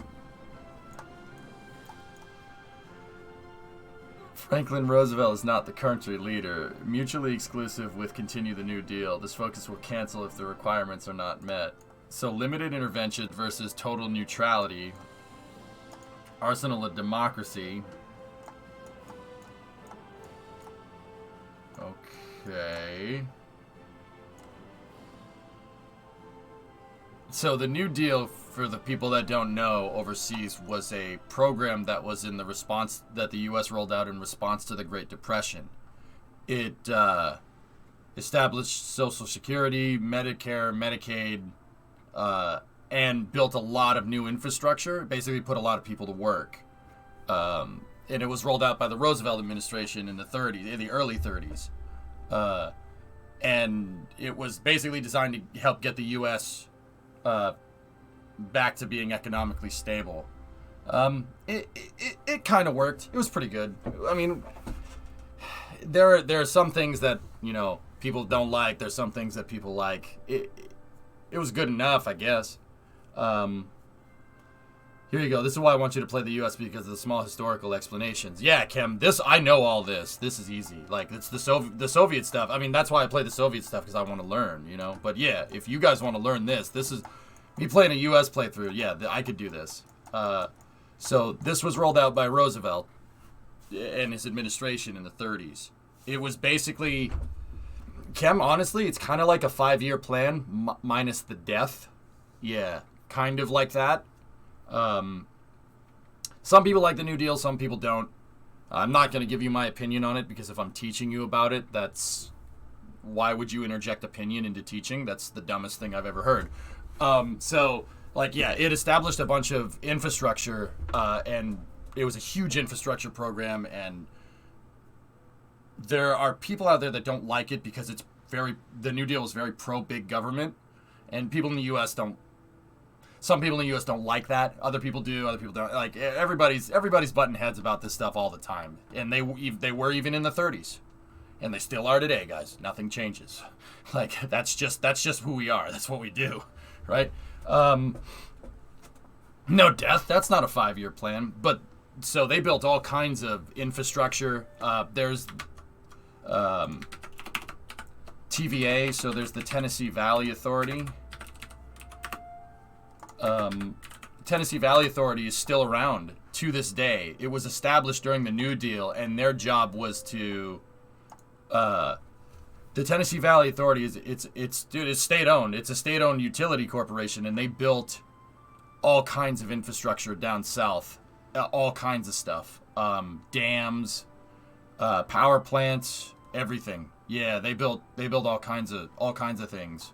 That was one of the good parts. Like, this is where TVA does all this stuff here. So, like, around Huntsville, all the infrastructure that came in, and part of that was, you know, part of the reason why the Army in Marshall Space Flight Center are in Huntsville is because the infrastructure was there to build it. And the infrastructure was there from TVA. Like, the power draw and the power consumption, everything, yeah. So, it's like, that's the part that I like. I like building things. So that's, like, if I'm going to interject a little bit of opinion, nice truck, that's the part that wasn't the bad part. So, like, if we continue the New Deal, this is more pro big government on the side here. If we go this way and we reestablish the gold standard, so the gold standard was basically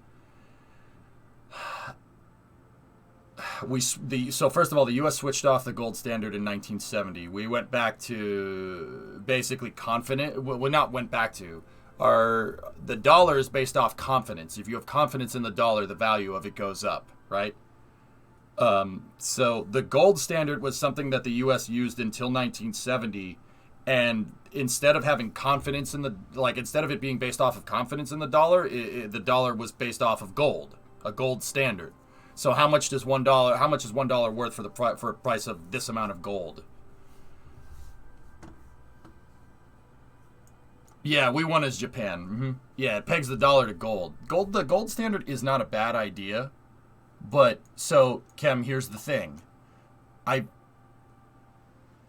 know what? I shouldn't say that if I'm gonna not interject opinion, but maybe if I tell you that that's what I think. So Kem, I think one of the reasons why the U.S. beat the Soviet Union in the arms race during the Cold War is because we switched off the gold standard. If people have confidence in the dollar instead of basing it off of gold, that means we don't need to have gold. You just have confidence in the dollar and you can keep printing money and it essentially doesn't inflate it. So you can spend bajillions of dollars on defense. You can spend bajillions of dollars going to the moon. And you can literally just keep printing money and keep throwing it at it as long as you do things with it and you have confidence in it. Now, I think that's working not in our favor so much right now, but whatever. I think that's one of the reasons why we're able to outdrive it, because our currency was based off nothing. It's like basically it's Bitcoin. Like seriously, it's just based off of consumer confidence. I mean, Kem, we got OPEC'd in the 70s, dude. The U.S. had a huge recession in the mid 70s. Huge, like bad. Like gas lines in the 70s because the Arab oil producing countries formed OPEC and they embargoed oil against the United States. And the price of oil shot through the roof. The confidence comes from GDP and economic growth. That's right, Dredd. Mm-hmm. Did you ever figure out the bang on the walls last night? No, anesthesia. I'm not sure if my neighbor hates me at this point or not, but yeah, there wasn't any banging after, so I don't know. I don't know what to do. So my neighbor downstairs, I gave her my phone number. She has my phone number, so I always told her to just call me if I'm making too much noise. I apologize, I know I work at night, and I try to be quiet. This room is soundproofed like crazy, so I try to be quiet. But yeah, I don't know. I guess I'm being too loud. I don't know, but once again, I don't understand how that's my problem. You know what I mean?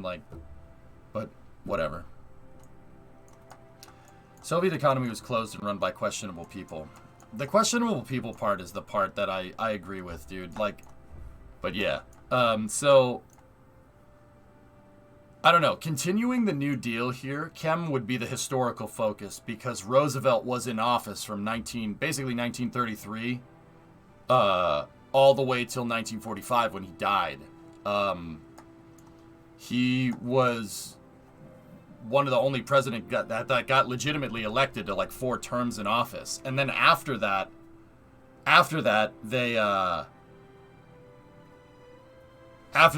we put in an amendment to make it so the president can only serve 2 terms. Because before Roosevelt, you basically only served 2 terms and then you were done. And then you didn't run. It was kind of a gentleman's rule. But because Roosevelt served 4 terms, they made it a rule that you can only serve 2. Yeah, Floating, that's fine. I can give you guys the history. I know all about this stuff. Oh yeah, I could tell you about why the U.S. did this. Yeah, this is the historical focus. This is what the U.S. actually did right here. I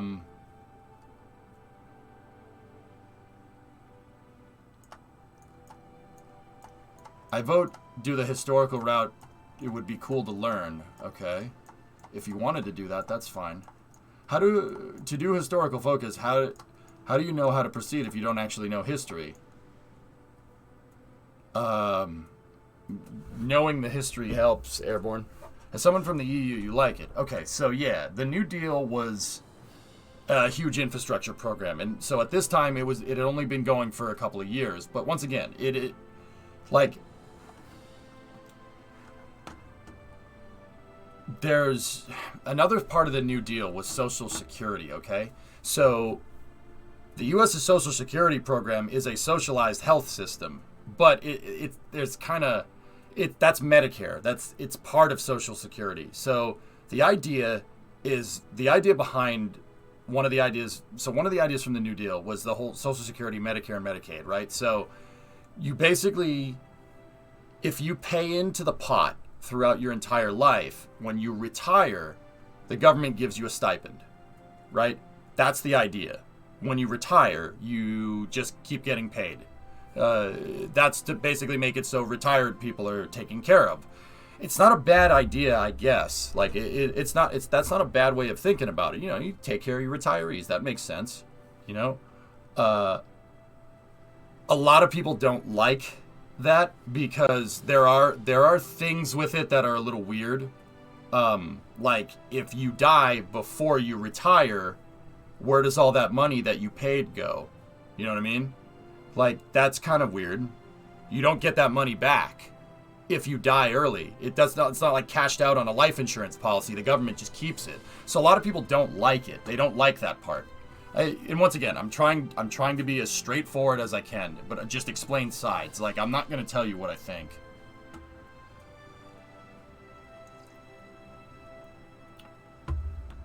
And keep in mind, I'm not a history professor, so I might get some of this wrong.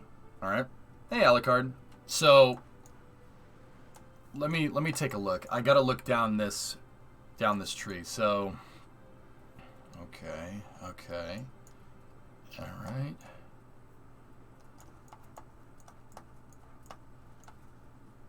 You get some death benefit from Social Security. You do, Acton? I wasn't aware of that. See what I mean? Like I don't know all of this stuff. I'm pretty good at it, guys, but I'm not the best by any means. So, I mean, I can do this, but some of it might be a little, and I'm trying to keep opinion out because I don't want to get into a Rule 8 whine-a-thon in chat. That's stupid. Okay. But I can tell you what a good amount of this stuff is. See, like WPA, I'd have to go read.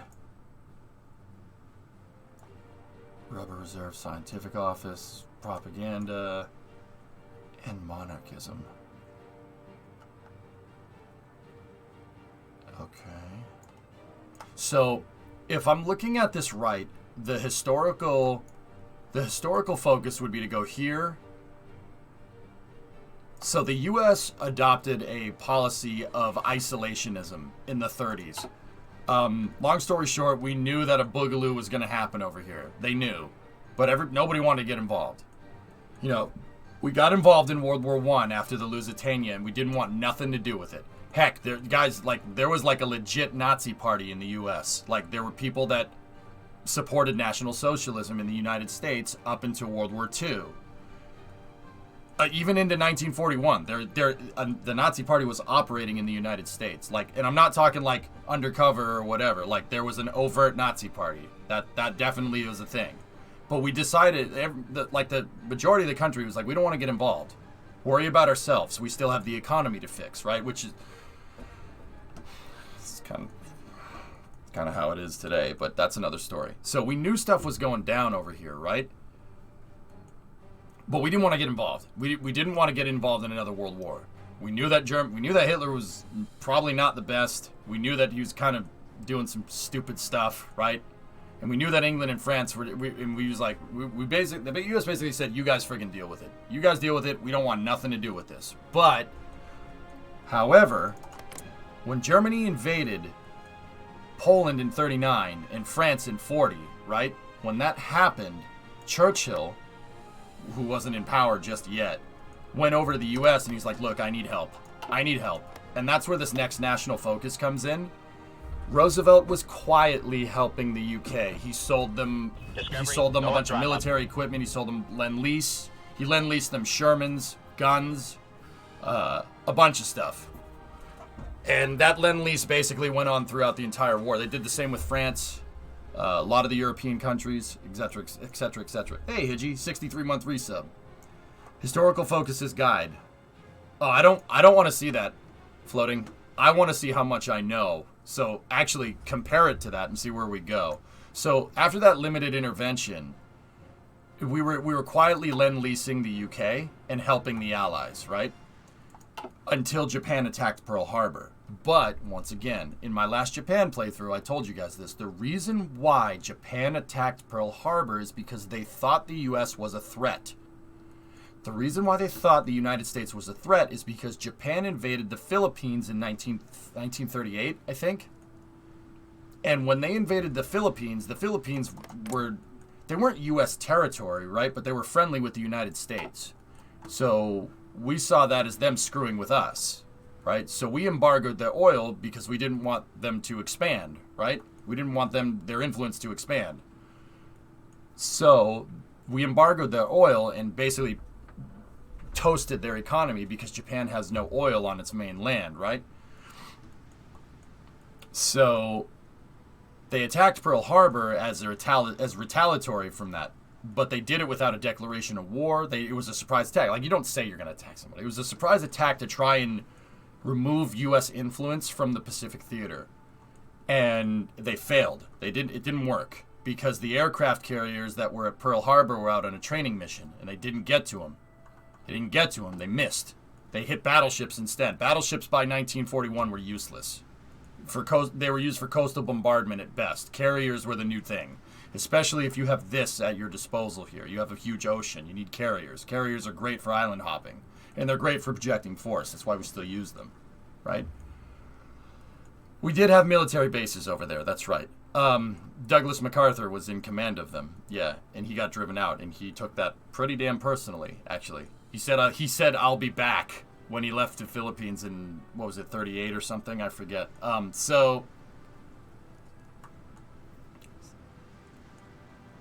They thought the U.S. had low morale and asked for peace after some time. Yeah.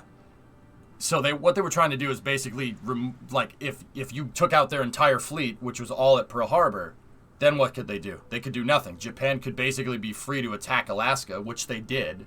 Japan did invade Alaska. They invaded the Aleutian Islands. They absolutely did. They could be free to attack Alaska. They could get a foothold, or they could hit the U.S. mainland, right? But they didn't get the carriers. They missed. It's funny because the same carriers that launched the Pearl Harbor attack a little bit later in 42, all those carriers sank at Midway. We got 4 of their carriers at Midway for one of ours, and that was it. Japan couldn't industrially keep up with the U.S. at that point. And that's how the U.S. got into the war. We didn't want to get involved until Japan forced us to get involved.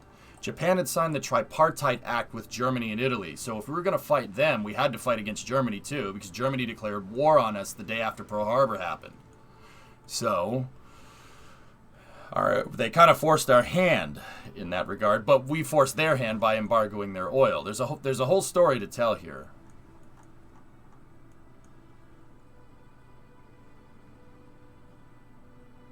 Yeah, Kem, it's some pretty Chad energy stuff. MacArthur was cool. Really smart. Really, really smart admiral. He was a Navy guy. He's very smart. He wanted to nuke China in the 50s, though, for getting involved with Korea. He wanted to nuke them. Because he knew that the Soviet Union didn't have their nukes ready, because 49 was the first nuclear detonation. They didn't have them ready for weapons deployment yet. So he wanted to nuke China. He wanted to turn Beijing to glass, which, I mean,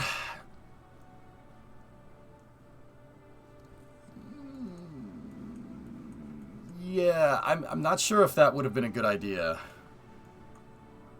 Yeah, the U.S. didn't want to get involved, but FDR did, exactly. So that's why we know that New Deal is the national focus. Limited intervention is the one after that. Now, let me see. WPA, agricultural adjustment, this is all part of the New Deal. They basically, so what the U.S. did after the recession is they basically said how much you could farm as part of the New Deal. And a lot of, once again, what they were trying to do is stop the inflation that was happening and the recession that was happening from the Great Depression. The Great Depression in 29, the stock market crash like really screwed our economy really bad. Like worse than 2008, right? I'm not 100% sure why that happened. I want to say subprime mortgages, but that was 2008. Okay, questionable guy. I mean, Kem, it's like generals don't always make the best politicians. You know what I mean? Like Zhukov's a fighter. Georgi, he fights. Didn't really do well with the Politburo. Same kind of thing going on there. So what they did with the agricultural adjustment here was they were trying to like curtail the output of farms so they didn't flood the market to try and keep prices nice and stable, because they were trying to even everything out and then go, instead of just going and, you know, rising tide raises all ships. It's two different ways to attack the same problem. Fair labor standards and then the Federal Housing Act. Yep.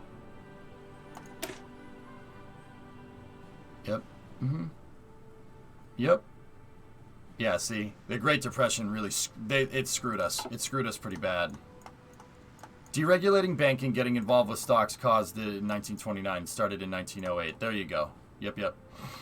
Yeah, we're playing as the U.S. now. So yeah, this right here, that's a historical focus.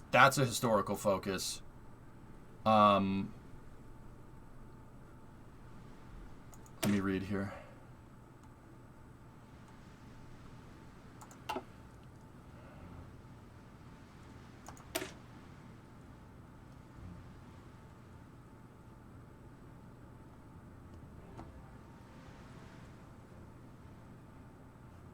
Okay, so the historical focus, it's strange, because the historical focus here would be to focus on Asia, because we mandated that oil embargo. I don't know why OSS is down the tree, which is mutually exclusive, but the Office of Strategic Services was the U.S. intelligence agency during World War II. It's basically the predecessor to the CIA. Forming a dedicated intelligence agency would not only enter the war, but fund operations abroad. British intelligence services could serve as a model. Yep. What's Black Chamber operation?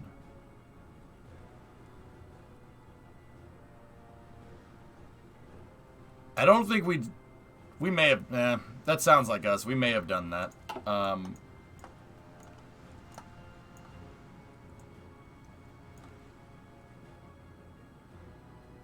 Oh, you have to get Senate support to do stuff when you play the U.S. Oh my goodness, I've never played as a republic in this game before.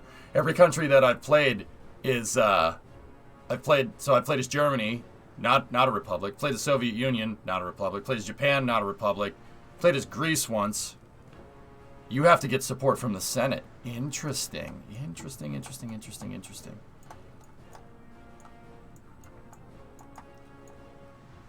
And so, do you guys want to see historical? I can do historical. I just want to read the rest of this.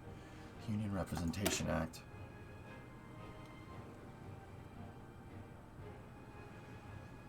Yeah, okay. Yeah, that was the thing. That's a historical focus. But that, you know what? That didn't happen until a little bit later. I am the Senate. Full desegregation or democratic social. Alright. Liberty for the Philippines. Okay. Old Age Pension Act. Lifetime work people deserve to enjoy financial security. That's part of the New Deal. So that's part of the New Deal right there. The accumulated tax wealth. Some people in our country have amassed absurd amounts of capital. This money sits passively in bank accounts or is invested in practically large buildings. Okay. Gilded furniture and expensive painting. None of these will be able. None of these will serve any viable economic purpose. But okay, this didn't happen. Huh. Up to 25 senators and 100 reps. Okay. Changes in popularity. Yeah, see, I don't think we did that Accumulated Tax Wealth Act. I'm pretty sure that didn't happen. Could be wrong there.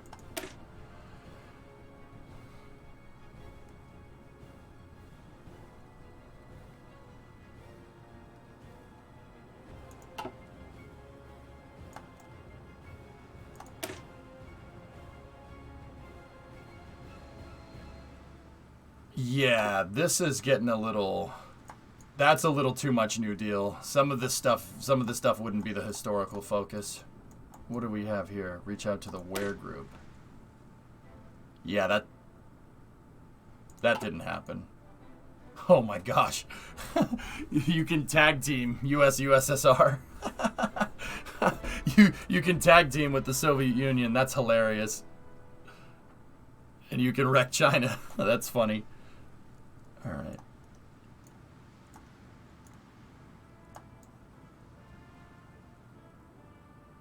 And monarchism, shatter the empire, the colonial empires. I don't think that kind of inadvertently happened, but yeah, hold on. Some of this stuff over here, this is the communist path over here. Some of this stuff happened, but not all of it. See, like in the U.S., guys, it's tough to change stuff. It's tough to change things, and that's on purpose. That's by design. It's by design tough to change things. So the idea is that it's a check and balance on itself, so nobody can consolidate power, or like on the political spectrum, it doesn't go too far this way or too far this way. There's countermeasures that the Constitution has in it. Like, dude, I'm telling you, it's very well thought out. If people actually listen to it, I mean, they do, like, for the most part, right? Everything has a check. So... And it's not only checked once, but usually it's checked twice. So it's a trifecta. It's three-way checking. So anybody that's ever done any code, or even if you've done like aerospace engineering or something, three-fault redundant is usually the key. That's usually good. You want three-fault redundancy in your spacecraft.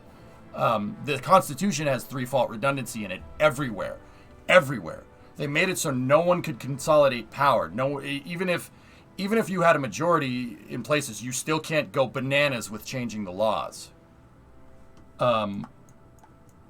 So, like, in the U.S., how you always hear about infighting, and you hear about, like, these guys are trying to do this, these guys are trying to do this, and they can't get it done. Well, that's because you set your goal up here, and you don't understand how the checks and balances work. That basically makes it so you can have a wacko in the White House, and it's not that big of a deal. You'll still maintain relative stability. Like, I mean, I'm sure people are going, oh, right now. You know what I mean, right? So...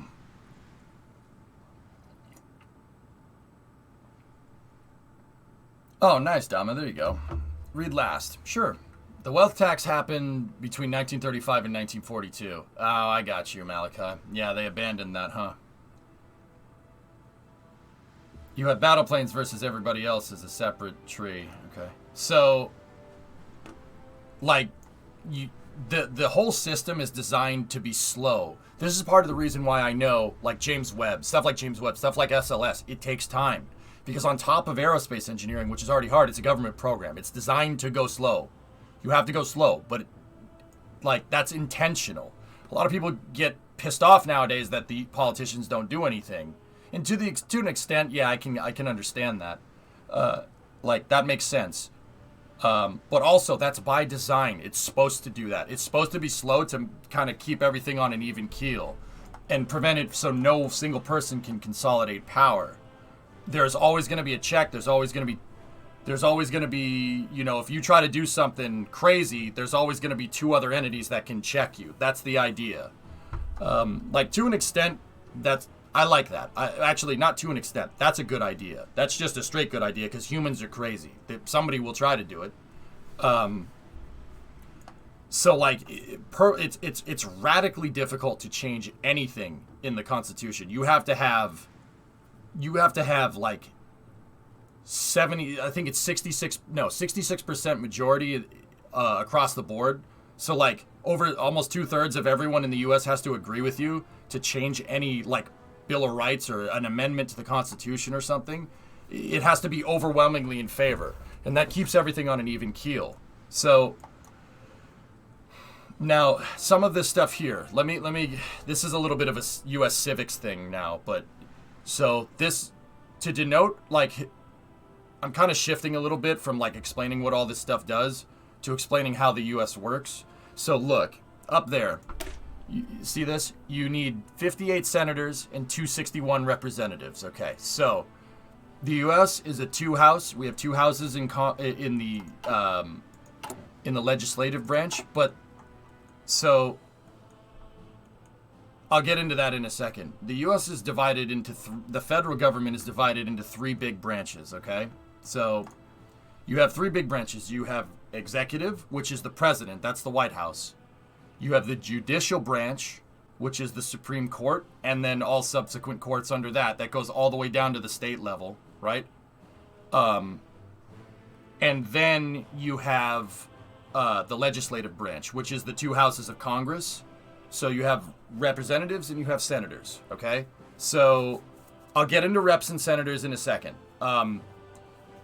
Now, the executive branch, technically, if we look at like just how the Constitution works, the executive branch doesn't have like total power. The executive branch can sign executive orders and whatnot, but the executive orders, they can't violate any of the laws of the Constitution. So you can, like, if the president needs to do something in a pinch, they can do that. Now, there's been a debate about like what the president can get away with over time, but that's what the president is, basically the de facto leader of the military. Not de facto. The president's the leader of the military. And the president usually deals with foreign policy, amongst other things, and just overall federal stuff. And he basically is he runs the country, right? So the judicial branch, the courts, interpret the Constitution.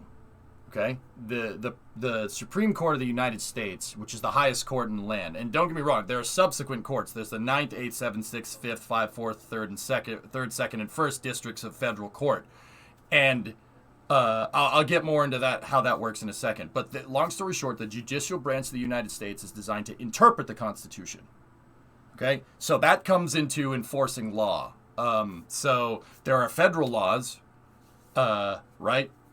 And then there are state laws. Every state has different laws. It's 50 different flavors of the same ice cream. You know what I mean? That's how I like to describe it. Every state's a little bit different. But there are federal laws, right? And the federal laws are for everybody. So like, what would be a federal law? I mean, I don't know. It really depends. They all taste bad. I don't know, man. I say it's 50 different flavors of ice cream, dude, because everybody likes ice cream. But there are some ice cream flavors that you don't like, but there are some ice cream flavors that you do. That's one of the things I like about the U.S. That's why I like this country so much. You can really, dude, you can go to any state you want, and you can, if you don't like the policies in your state, you can go there. You go to another state. You go to another state where you have the same policies, or you the same kind of people that agree with you on things. That's what you can do. It's cool, man. Like, the fact that all coexists in one ecosystem under the same roof, and we haven't killed each other yet after like 250 years is pretty damn remarkable. We almost did in the 1860s, but the fact that it's been relatively stable this entire time is actually pretty damn interesting, because humans don't do that now, do they?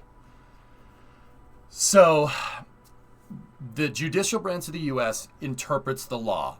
Now, so say there's a crime that someone commits and it goes to court, right? And you get a hung jury basically at the state level, so you can't figure out a result. That's when that case will get elevated to a higher circuit of the court. And sometimes that makes it all the way to the Supreme Court. And the Supreme Court is basically the final ruling on that. It's the final ruling.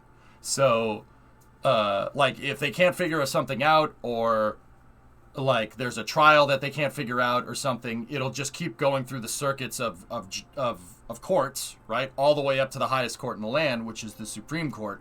And whatever they interpret on that is how it be. Now, once again, it's interpretive. It's not your opinion. That's a really important thing to understand.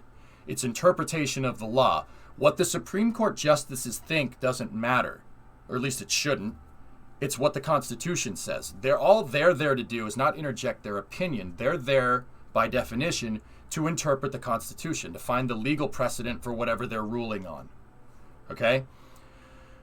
So that's what the judiciary branch do. They interpret the Constitution. The executive branch runs the military for the most part, amongst other things, right? And then there's the legislative branch. So this is where Hearts of Iron will get important, okay? So we have a 2-chamber legislative branch, okay? And there's the Senate and the House of Representatives, okay? So the Senate this gets a little weird. Like if you're not from the U.S., some of this stuff might be like, what? Long story short, the House of Representatives is what drafts legislation, right? And the Senate is what signs said legislation into law. So if you want to change a law, a federal law in the United States, the House of Representatives and the Senate both have to have majorities, and they both have to agree. And then you can make an amendment to the Constitution, that is insanely difficult to do. But once again, that's by design. It's by design. That is really difficult to get that done. And that's why it's funny, because, people, like, there are politicians nowadays that say, I'm going to do this, I'm going to do this, I'm going to do this, we're going to do this, we're going to do this, we're going to do this. And I'm like, that's never going to happen, because you're never going to get majority in the you're never going to get 60% of people to agree on it, because you're not going to get 60% because half the country hates you. Like that's not just now. That's been a thing for a long time. And once again, that's kind of by design. It's on purpose. So nobody tries to consolidate power or shift the balance of power too far in one direction or the other. It's a really smart system. It's really, really, really good. It's a really good idea. So now, getting into the 2 sectors of Congress here, all right? You have senators and you have representatives. So representatives, that number can change, okay? The reason why representatives can change is because representatives are dependent on states' population, okay? And state population is decided by the U.S. Census. I don't know if you guys have heard, like, oh, the U.S. Census says this. The census is basically figuring out how many people live in your state or how many people live in the U.S. We use that as a basis for figuring out how many representatives a state has. So, for instance, Massachusetts, my state, it's a very small state. It's a small state. Not very big. But there's like 5 million people that live in Massachusetts. There's a lot of people that live here. So we have more representatives than Alaska, for instance. There's more representatives in Massachusetts than there is in Alaska. Why? Because Alaska has less people. It might be a bigger state, but that means dick. That means nothing. Trees don't friggin' get to vote. Okay? People do. So there are certain states that have more representatives than others. Like Texas has way more people than the majority of states. I don't know how many people live in Texas, but they're a big state with a lot of people, so they have a lot of representatives, right? California has a lot of representatives, and the representative districts are once again based off of demographic and broken down by population. So if you have a more densely populated area, right? Say right here, I clicked on Lompoc. This is where Vandenberg is, right? Say like 6 million people decided to move to Lompoc, right? And people from Lompoc are going, no, please. Say like 6 million people moved here. They might split the district in half, so everybody gets equal representation. The idea is that on a federal level, everybody gets equal representation. No taxation without representation, which was one of the founding slogans of the United States, right? So if you have more people in your district, you get, or more people in your state gets divvied up into more districts, and more districts each district gets its own representative. So like in Massachusetts, there's like 10 of them, I think. There's more districts over here because more people live in the city than they do in the country. Same is the case anywhere in the freaking world, right? Like, but that's how the representative system works. Like New York has a ton of representatives because New York City, there's like 14 million people living on Manhattan alone. So they have more representatives than Massachusetts does because they have more people. Size of the state means nothing. That means dick. So you have your representatives, and the representatives go to the House of Representatives. So the House of Representatives basically talk over, their idea is what they do is draft legislation. That's where the people get represented. And this is what's really important. At the federal level, your representative is like, if you want something changed, you talk to your rep. You can call them. You can usually call them. You can get a hold of them. Like the accessibility of this is something that people generally really overlook. I could call my representative right now. I could call him right now, and I could talk to him. I could get an audience with him because if I don't feel I'm being represented correctly at the federal level. Now, are you invading the U.S.? No, RJ. I started a new save as the U.S., and I'm trying to explain how the U.S. civic system works so people can understand these national focuses a little bit better. So you can email your representative. You can literally call. I could pick up the phone right now and call my rep, which is cool. Now, what's crazy is that on top of that, at the federal level, so what's the difference between states and federal then, right? Well, the federal government is designed to enforce the Constitution of the United States. So basically, at the federal level, they should be defending your rights as an individual. And that gets into the next point here. So that's how one House of Congress works. I should explain senators before I get into what the federal government does as a whole. So on top of that, each state has 2 senators, okay? Every state has 2 senators. So right now in the U.S., we have I think it's 435 representatives from 50 states. And then we have 100 senators from 50 states. Each state has 2 senators. Now, if you're overseas, you guys usually hear senators talk. That gets the Senate gets so much news overseas, it's kind of ridiculous. So is it 438 Thunder? Thank you. It changes all the time. I was close. So yeah, 438 100. I don't know why I said 35. I got a lot of information jumbling around up here. So the senators for a state are what signs federal laws into the Constitution. So the House of Representatives comes up with the idea, and then that goes as a bill, and that bill, if the House of Representatives agreed on it, they move that bill to the Senate, and the Senate can ratify that and make it a law. They can change the laws. But once again, you need to have an extreme majority in both chambers of the legislative branch to change anything with the Constitution at all. Anything. You can't screw with that stuff unless everyone agrees. And it's very rare that everybody agrees. But once again, that is by design. It's supposed to do that so, no one can say, I don't want to have, nobody should have cars. Cars are dangerous. No one should have a car. I ban cars. You can't do that. Everyone would be like, no, are you stupid?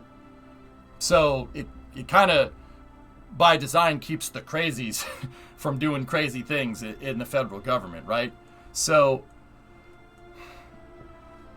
the senators, once again, those are the people you hear about. Now, once again, it's very rare that I'll go into Rule 8 stuff. So you guys know who Bernie Sanders is. He's the senator from Vermont. Elizabeth Warren's the senator from my state. Ted Cruz is the senator from Texas, right? Who else do you hear about? They're all over the place.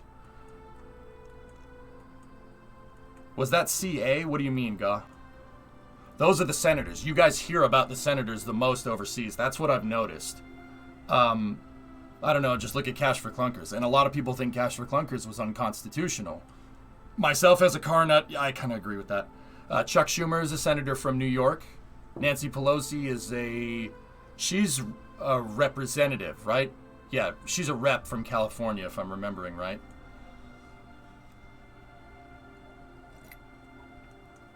So, the U.S., at the state level, we vote on representatives and senators.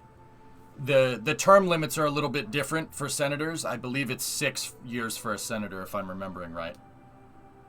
Yeah, Nancy Pelosi's the Speaker of the House. She's from California. She's a representative from the Bay Area, from like San Francisco.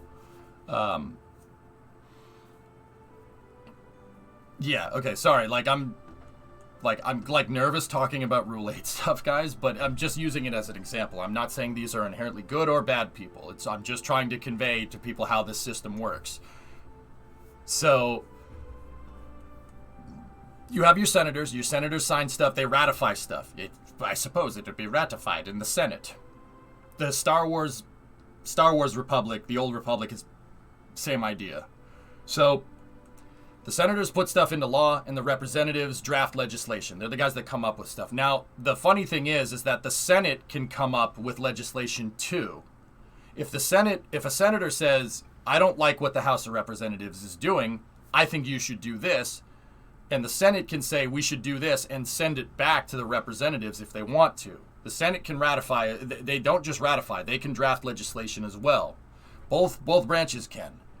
And they can kind of hop bills back and forth between each other. Some of those bills you've seen me discuss on stream, like the Transitional Authorization Act, NASA's Transitional Authorization Act of 2017, that's the one that started the Artemis program.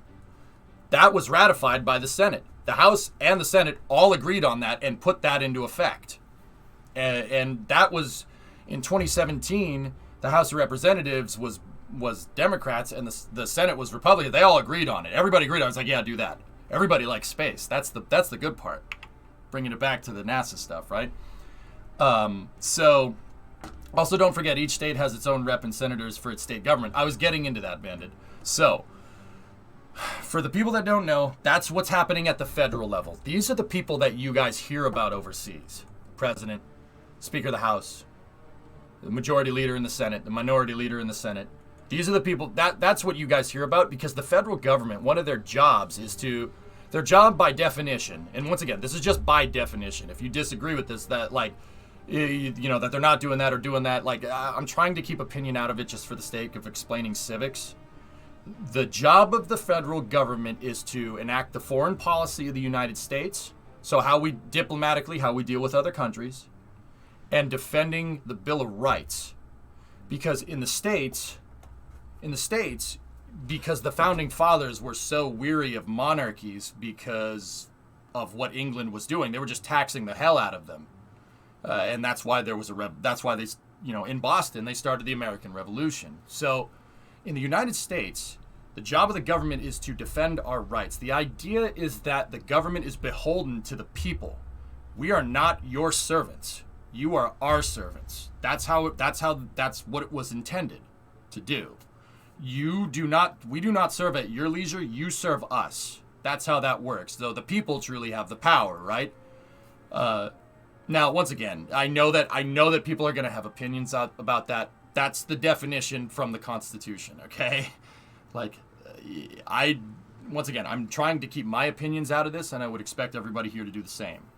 So, that's the federal government. Now, at the state level, there's 50 states in the United States, and this is what I mean about 50 different flavors of ice cream. Each state has a smaller version of this, but it's at the state level. The federal government they're the ones that's supposed to basically defend the rights of the people, and the state government, that's where you make the laws, like the day-to-day living stuff. The federal government shouldn't really be part of your life, on a whole level. Sometimes the federal government does stuff like the New Deal that does affect people, and once again, people debate on whether that's a good or a bad thing. The whole point is that the whole system is in flux all the time. It moves, right? There's interpretations, etc., right? So at the state level, like I'll use Massachusetts as an example. We have a governor, and there's 50 governors for each state. They're the ones that run the state. They're the president of said state. So we have 50 governors, and there's a governor in Puerto Rico too. There's governors in U.S. territories as well. The governors are the president of each state, right? And the governors technically don't have really any relation with the president. Like, governors can meet with the president if they want to, but they're the ones that are running your state. So, like, if you're in the U.S. and you don't know that some of this is new, talking to your governor and talking to your local chamber of Congress and your local state representative instead of your federal representative, that's much more likely to get stuff done. Because at the state level, you know, because everybody lives in said state, and this is what I mean about moving between states. You move to the state that has the policies that you like, right?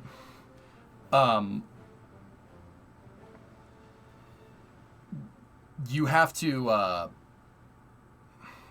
Sorry, I lost my train of thought because I was looking at the map in Hearts of Iron. So, like, the state representatives, like, once again, Massachusetts has a Senate, and we have two chambers of legislative. There's a Senate and representatives. There's two chambers of legislative. We have Massachusetts has its own mini Supreme Court. There's a Supreme Court. There's I think it's the Ninth Circuit in Massachusetts. I forget. I don't remember off the top of my head. But each one of these states is a little mini version of the federal system. But the cool thing is that you don't necessarily need to do that. You don't need to, your state legislation doesn't need to be an exact copy of the U.S. So every state is just a teeny weeny bit different, which is cool. That's what I mean about 50 flavors, right? You have 50 flavors of ice cream. You can go you can find the flavor that you like and go there, you know? Now read every state constitution. Most state constitutions reflect the federal constitution pretty well. There are some commonwealths, there are representative republics, there's a bunch of different things. Actually, those are the two right now, I think. There's commonwealths, and Commonwealth is just a slightly different flavor of a representative republic. I live in a commonwealth. Virginia is a commonwealth as well. Pennsylvania is too. So you have basically mini systems of this in each state, and those are the ones that affect your day-to-day life way more than the federal stuff. The federal stuff is designed to enforce the Bill of Rights and make sure that people's rights are okay, and then they deal with foreign policy too. So, are the state law changes as slow as federal? Yes, because it depends. It varies by state. Once again, each state is a little bit of a different flavor. I don't know all of them. That's 50 different constitutions right there, man. One thing that every state has, though, is currency. Every state, we have a unified currency, which is the dollar. That makes it so states can trade with each other, basically unregulated. There's unregulated trade between 50 mini countries and one big country. It is totally decentralized on purpose. So everybody gets represented equally. That's the point. I mean, sometimes that gets lost in translation somewhere. But, you know, like, once again, we ain't perfect. Humans aren't perfect. That's the idea. There's no perfect government. In fact, I would say that the Founding Fathers were correct. If I'm going to put a little bit of opinion in it, I'd say that the Founding Fathers were very, very smart in this regard because they knew that people were imperfect. So our Constitution is also imperfect to basically check the human condition. It's very smart. That's 70 intergalactic chess for 1787. That's really frigging smart. Yeah, it depends. It varies by state, Perkus. That's actually a really good question. So now, how does this pertain to Hearts of Iron? It looks like, from what I can tell here, that state governments don't exist in this game. But for some of these national focuses, we need to get everybody on board, and that's hard to do. Once again, you need 58 senators to pass a law, any federal laws, right? You need 58 senators, 261 reps. Now, I don't know what the U.S. had for reps in 1936. I forget. Heck, some states, Alaska and Hawaii weren't even states then in 1936. Alaska and Hawaii didn't become states in the United States until 1959, believe it or not. The U.S. flag during World War II had 48 stars on it. Now it has 50.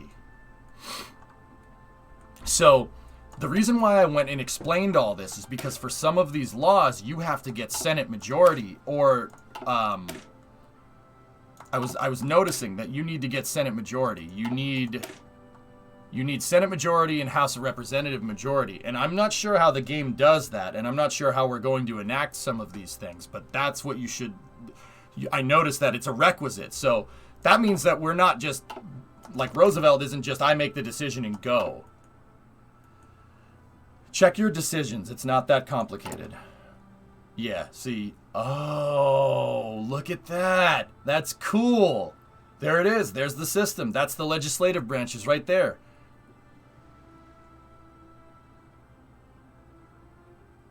Cool. And we could see... that faction breakdown is not exactly accurate. 99% Democratic. That's not really... It's not really right. But hey, whatever. That's cool. You have... But I really dig it that in the decisions menu, you have House support and Senate support, which is cool. I mean, the U.S. has a Communist Party. We still do. We did during the Cold War. Bernie Sanders, for instance, was a member of it. Like, I'm just saying that as a point of fact. Don't get freaked out. Cam, I don't know if you know, but Bernie Sanders had his honeymoon in the Soviet Union. He went to Leningrad for his honeymoon. He went to St. Petersburg. True story. Yeah, I get it, S. That's not necessarily a breakdown of all the parties in the United States. Yeah. I think Hearts of Iron is adding Democratic, Republican, and third parties together. Yeah. I mean, and once again, like, the federal government is designed to enforce your rights. So what is the rights? The rights is, freedom of speech, right to bear arms, due process is the, oh, frick. I know all these by heart, and now that I'm trying to that I'm trying to recite them, my brain went, hey, it would be funny if you just forgot what that amendment did. You can go look them up. It's in the U.S. Bill of Rights. There's everything in the Bill of Rights. That's basically, that's what the federal government defends. They defend the Bill of Rights. There's anything in there from, like the 19th Amendment, which is giving women the right to vote. So there's the whole women's suffrage movement throughout the early 19-teens and the 1920s.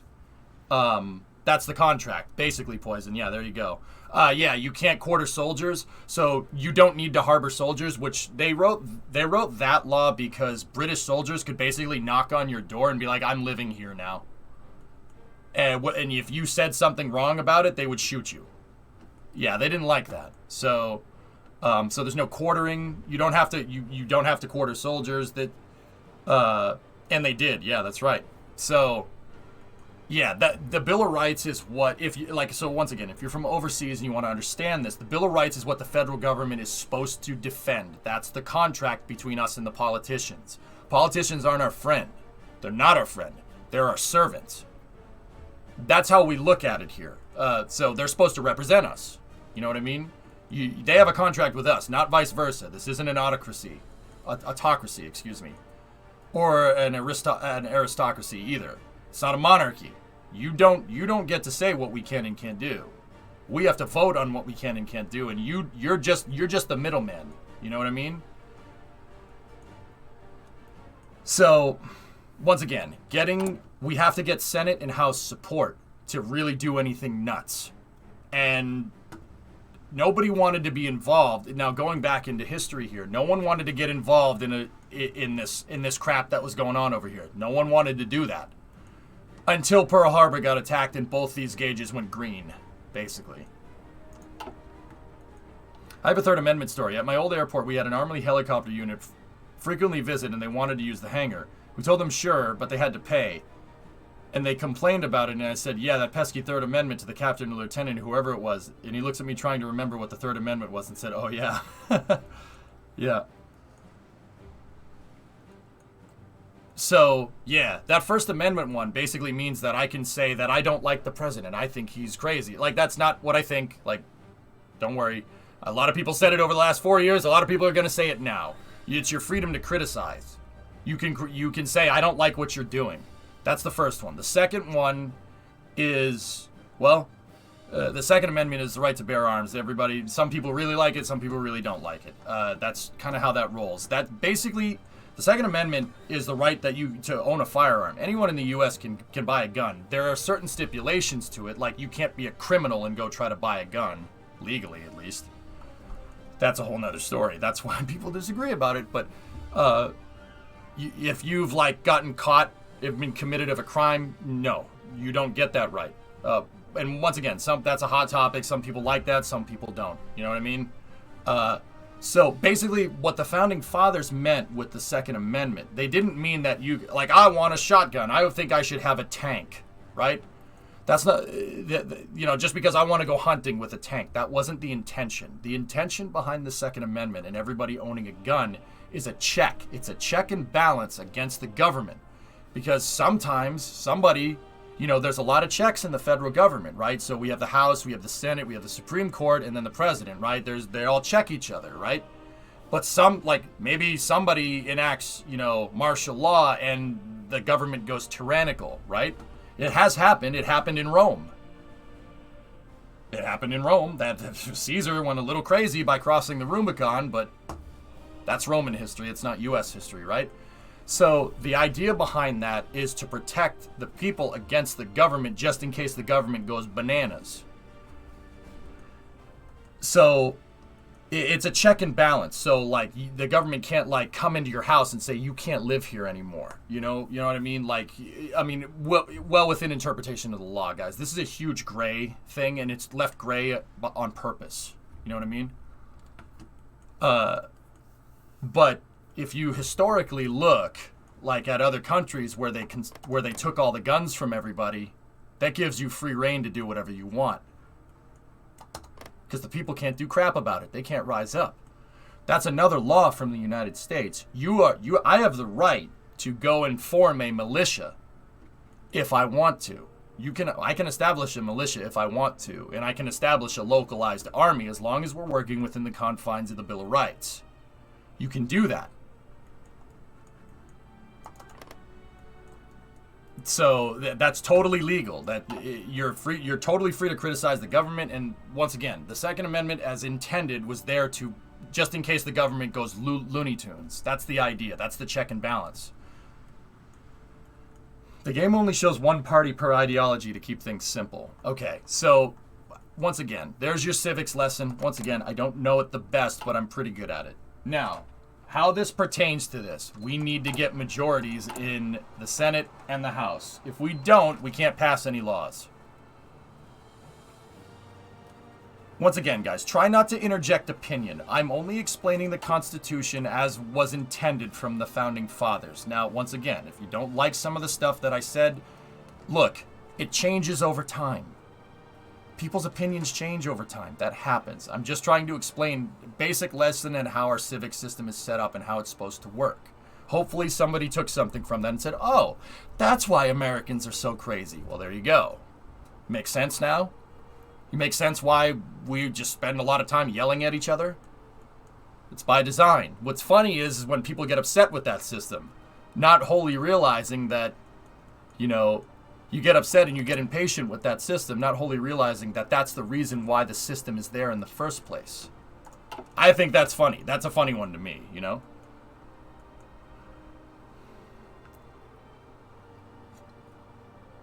That's right, Floating. You're damn right. Gun laws actually eased under the Nazis in Germany. In most communist countries, they argued for a strictly armed proletariat. The Second Amendment should allow civilians to own an aircraft carrier. I mean, if you could afford it, Lundprod, I guess. I don't think that a civilian aircraft carrier is going to do dick. It's small arms, man. You want a good reason why having guns is a good idea to fight against tyrannical governments. You needn't look no further than this country. Throughout, not even in recent history. Just look at them throughout history. It's a good example.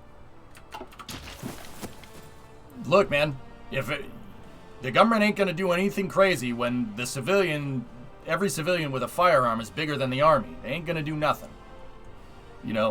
At least that was the idea. Okay, some people really like that idea nowadays, some people don't. Once again, the interpretation changes over time, and that's the cool thing about the Constitution. Nothing is really set in stone, except for freedom of speech, like that. But a lot of people say that the Second Amendment is, you can't have the first without the second. You know what I mean? A lot of people say that those are the two most important ones. But once again, some people say you can do that. Why do we need that? That's ridiculous. We're all civil people. We all know that, you don't need a firearm to do that. Like, there's two sides to that coin. You know what I mean? Spacebar. So now that everybody has this set up, once again, there's your civics lesson. Let's play the game. We need to get support in both the House and the Senate.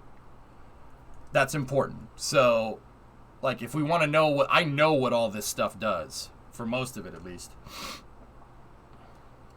All right, let's go. If you want to move deeper into lawmaking and economics, Victoria 2 from Paradox is for you. Dude, Floating, I heard that with Victoria 3, you can actually transfer your save into Hearts, because Victoria 3 goes into 1935. It's time to bring democracy to Canada. Cam, that's going to be hard to justify. It's not like we're playing Japan and I can just say, Canada sucks, let's take them over.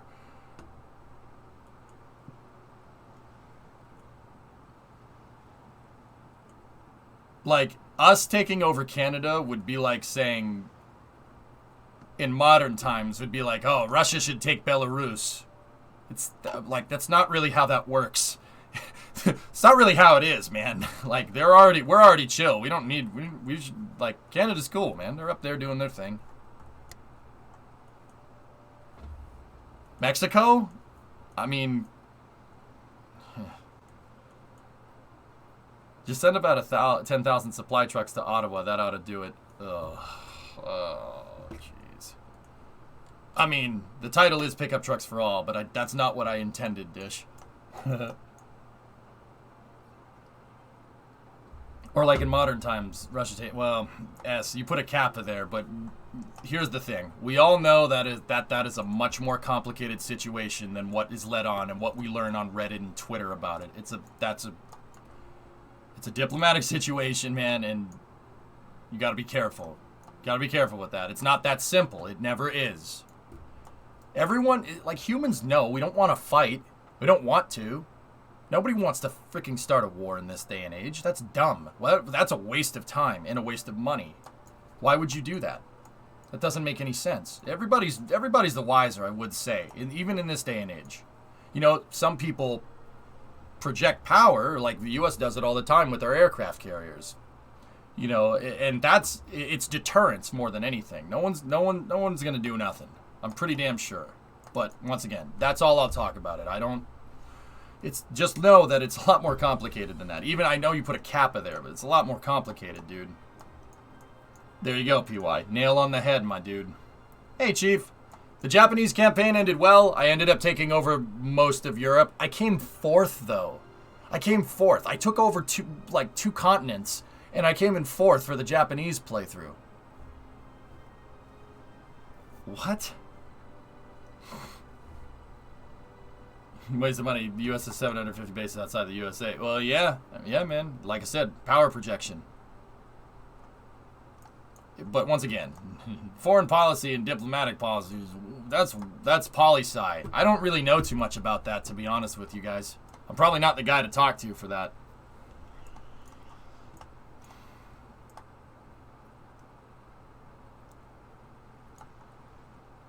Yeah, so I'm playing the U.S., and people wanted me to go through and kind of explain some of these national focuses and stuff. So this would be the historical focus here for the states. I'm not sure.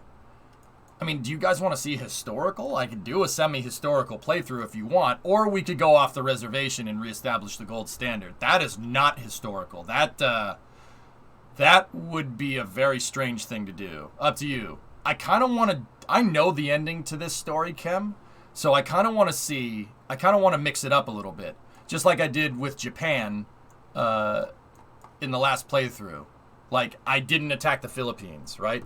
I want to see if reestablishing the gold standard builds up the U.S. economy fast enough to where nobody even gives a frick about World War II.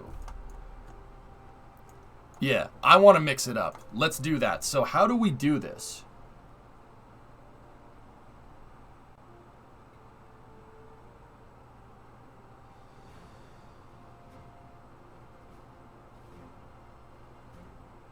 So I don't want to go far right over here either.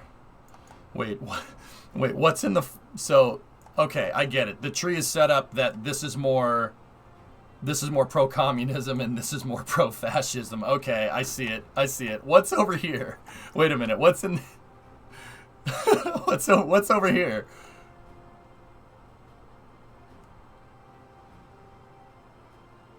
Oh, God. Oh, Jesus.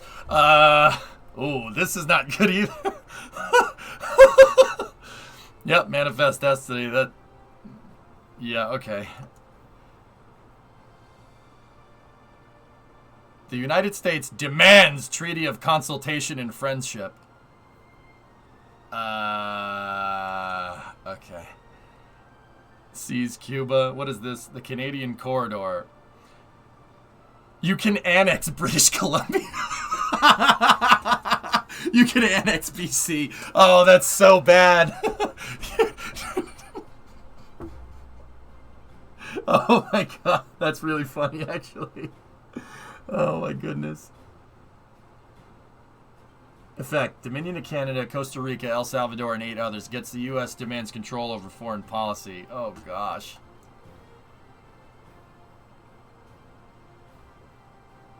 Effect: the United Kingdom gets event. U.S. demands territories. Oh boy. We can annex Australia and New Zealand. What the hell? Wait a minute. Siam, the Netherlands, and France. What the hell is happening here? What the frick? Yo, this is... Okay, that might be a little hard to do. That might piss off a couple of people. Oh my gosh.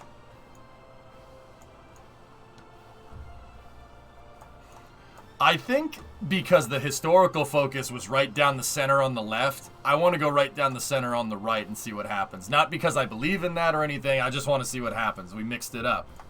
It's like when we backed the Kadoha faction in Japan. We didn't do exactly what Japan did. We did a variation of what they did, like not invading the Philippines, for instance.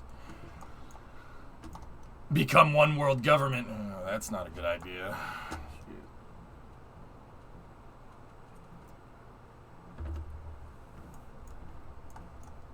Alright, so invite foreign support. Okay, so how do we do the gold standard thing? Let's go. We need to elect a new president.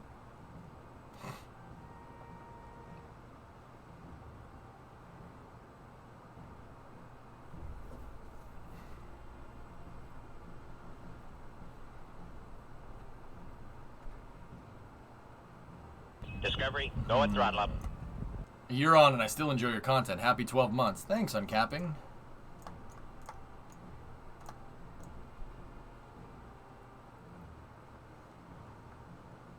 Yeah. Magic, okay. Oh, I don't like that.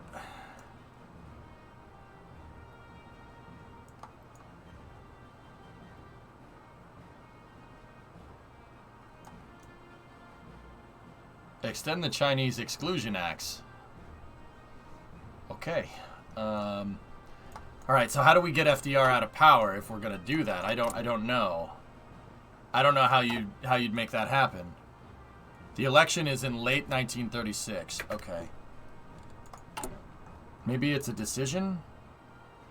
Oh, you can withdraw from the Washington Naval Treaty. Oh boy.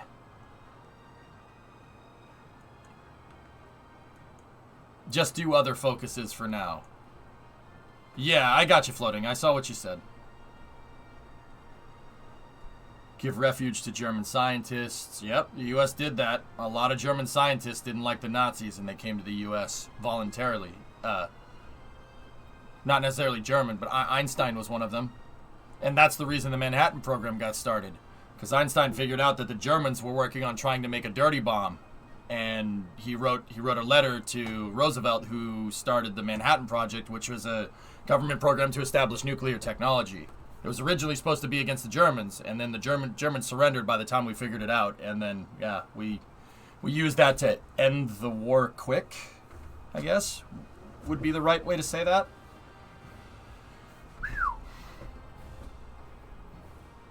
Nation building in the Philippines. All right, let's do that. Start there.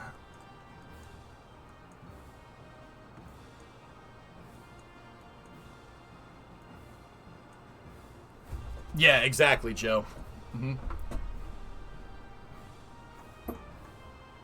Small lobbying effort. It pays to have an ear on the ground of the Capitol to make sure some influential people know what the administration is doing.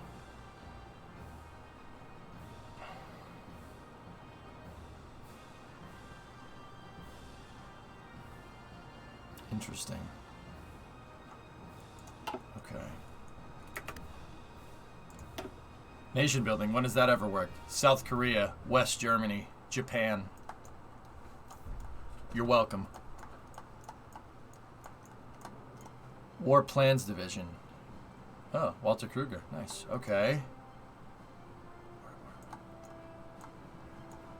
Sure, but after that... Oh, don't move the goalpost on me with your stupid kappa. Get out of here. So that's Army Experience Gain +9 and Planning Speed +10. Okay. War Department.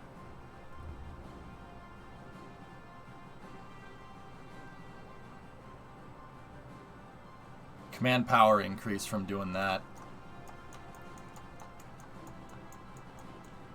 Okay. Oh, or we could just click off the screen. All right, let's go War Department. Let's start with that. What's the plan for this run?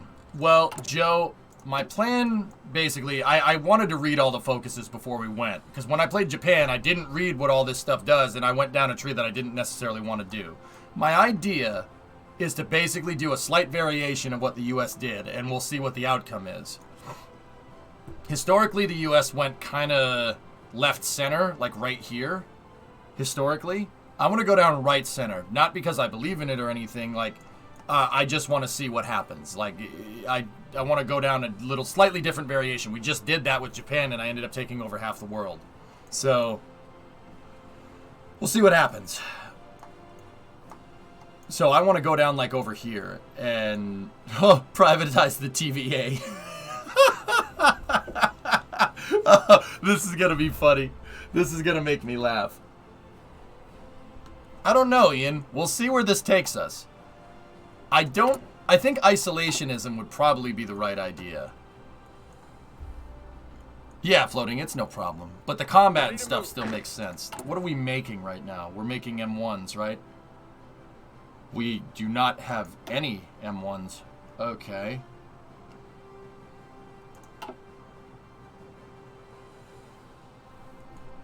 Huh. Okay. Yeah, I know, Wiser. I think that's funny. Last time I played the U.S., France declared war on you in 37 for some reason. What did you do? What'd you do? Start with focus factories. All right, what are our factories? What do we have? We have 5 military factories. 5. And we're not even. Well, we have 10. We're not even using all of them. And we have a bunch of civ factories open. So the U.S. has a pretty strong industry out of the gates, even though it's in a recession. It's still pretty strong. Okay, cool. So how about we put those civ factories to work? Let's see, what do we want to build up? Yep, the Northeast is pretty heavily industrialized. Detroit, Indiana, and Ohio. What the heck? That's not... Alright. Michigan. So that's where Brimo's from. I'm from over here. Brimo's from over there. When do these get finished? April 12th. That's a good date. April 12th, 1936. Okay, that's actually pretty quick. All 3 of them. Yeah, see, we have those civ factories that are open. We should build more. even though you have factories, debuffs at the beginning are really harsh. So we have the Naval Treaty, which means we can't... The Washington Naval Treaty was basically signed to make sure nobody got into an arm race. And then after World War II, we said, limit our arms? Why would we want to do that? True story. Soviet Union said the same thing. Wait, arms limit? What are you, nuts? And then in the 70s, we said, oh yeah, we should probably do that. Great Depression. Daily political power cost +1. Resource gain efficiency -20. Recruitable population factor -50. Consumer goods and factories 30%. -50 from recruitable population. Join faction tension limit +20 because we're isolationist. Okay. Home of the free. Ideological drift defense +20. I can join factions. I can't join factions led by another ideology, but I can create my own faction. Okay. Yeah, that's pretty right. Right enough for the most part. Ready. All right, what do we have at our disposal with the... Oh my gosh, what is all this? Hey, port in Boston. Might want to start off with civs to make future constructions easier. An investment, if you will. Yeah, that was the problem we had before, wasn't it? Yeah, you know what? Let's go with civs. You're right. That's a good idea. I'll build up the Midwest first. So, industry in the U.S. kind of started up here, and then it went to here, and then it's kind of spread down here a little bit nowadays. It's more, U.S. is very dispersed, and then it kind of worked its way over here and up here. There's not a lot of industry out here. That's a lot of farms, but it's not all farms. There is industry there. Like, I get it. It's not just, well, bum ba dum dum dum dum dum dum. That's not how that works. I understand that.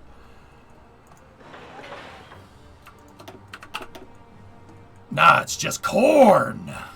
So these guys are very, they don't have any guns. All right. So we'll go into production here. 5x that. What are we making? Oh man, we are all screwed up.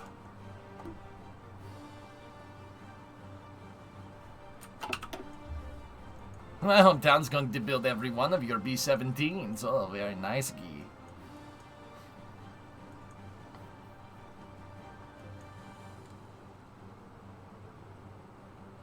We don't have oil? Oil? Who said anything about oil, chat? You cooking? 408 convoys. We have no political power. 89% stable. 5% war support. Okay.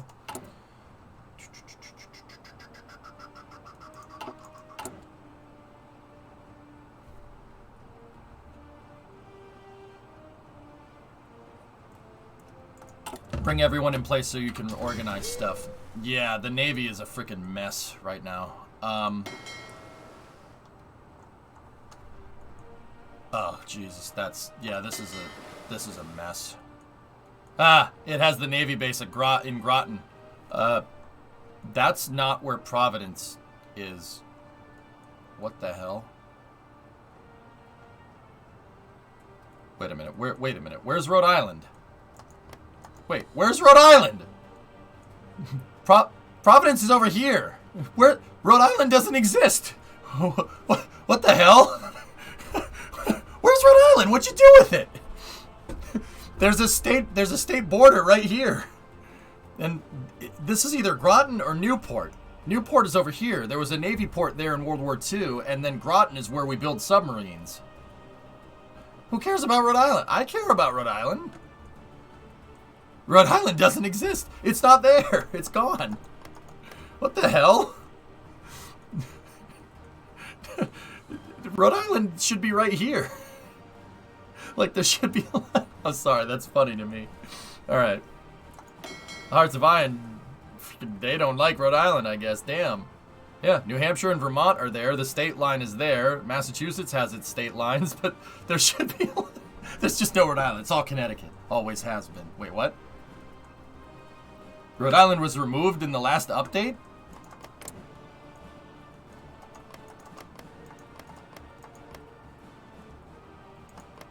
Wait, why am I... Oh, I don't like this. Huh. What? I was gonna say, I thought we were grouped in with New York for a second. I'm like, don't you dare. Rhode Island is a myth. It doesn't exist. It's like Australia. It doesn't exist. All right. Anyway, let's go. What do we have? That special assignment, the Atlantic Fleet. Here we go.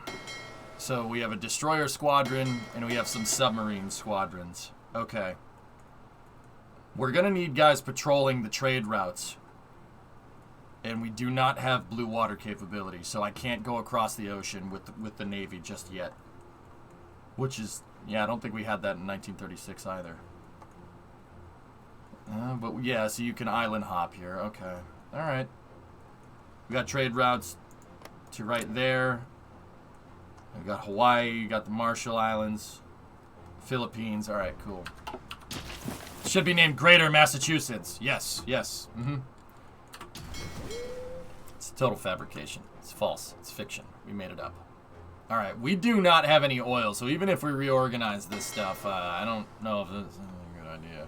Just keep building Liberty ships until you can march the... Yeah, right? Until you can march the army across.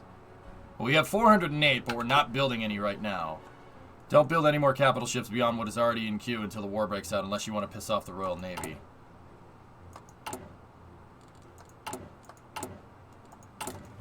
I mean, what are you going to do? You're not going to do nothing. All right, what do we have here? So we have the Garand and the Springfield. Springfield's a good rifle. It's based off of the Mauser, just like every other bolt-action rifle. Then the Garand, though. The Garand is not based off of the Mauser. That's its own design. It's very smart. Thompson, blowback submachine gun. M2 carbine? No. No. Not called that. That's an M1. That's an M1 carbine. The M1 Garand and the M1 carbine are two different things. Yeah, dude, Garand shoot 30-06.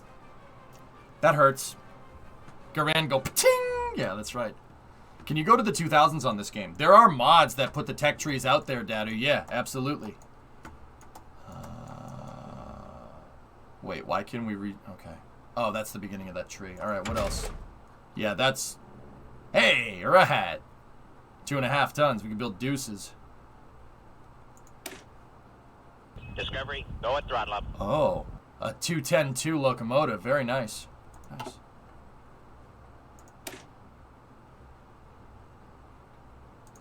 Okay. What do we have here? 1934 heavy. Oh gosh, we can build... Oh, what the hell's the name of that tank? The only super heavy tank the U.S. ever made, and then we said, nah, never mind.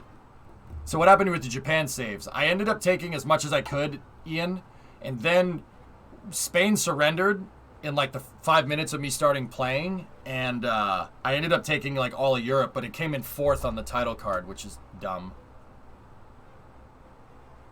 What do we have here? Heavy tank chassis. Oh, the M60. Nice. The Patton. Nice tank. Or actually, that might be an M48. I don't know. There's the M3 Stuart. Okay.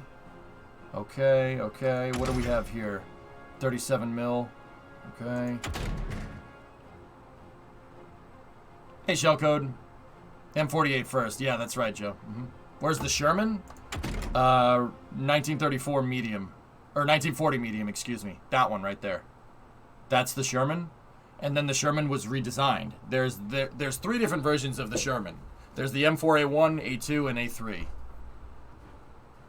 And that one is the A3 chassis, if I'm remembering right. I could be wrong. I know there are people that know tanks more than me in this chat.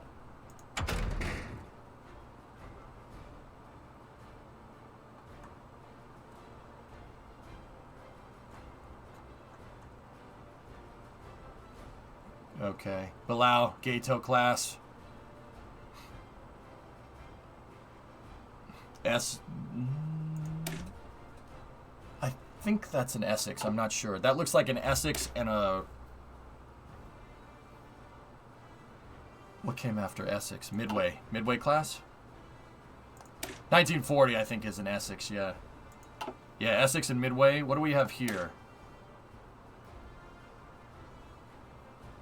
That looks like a Colorado class, I think. That's a South Dakota. That's an Iowa. Okay. What do we have over here? Fletcher. Oh, no, not a Fletcher. Too many stacks. That's a Fletcher. Yep.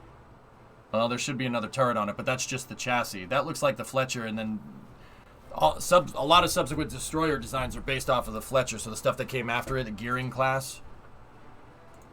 If you max subs early, can you take over the Navy by taking out all opposing carriers? I could. I think this is Balau and Gato class. That was those two. The DD sprites are generic. Yeah. Okay, what else do we got here? Oh, here's my favorite. Okay, what do we have? P40. P40 was pretty good for 1936, not for 1940. There's that hunk of junk, the P39. We have an A20 over here, A26. Wait, what the hell? Where's the P47?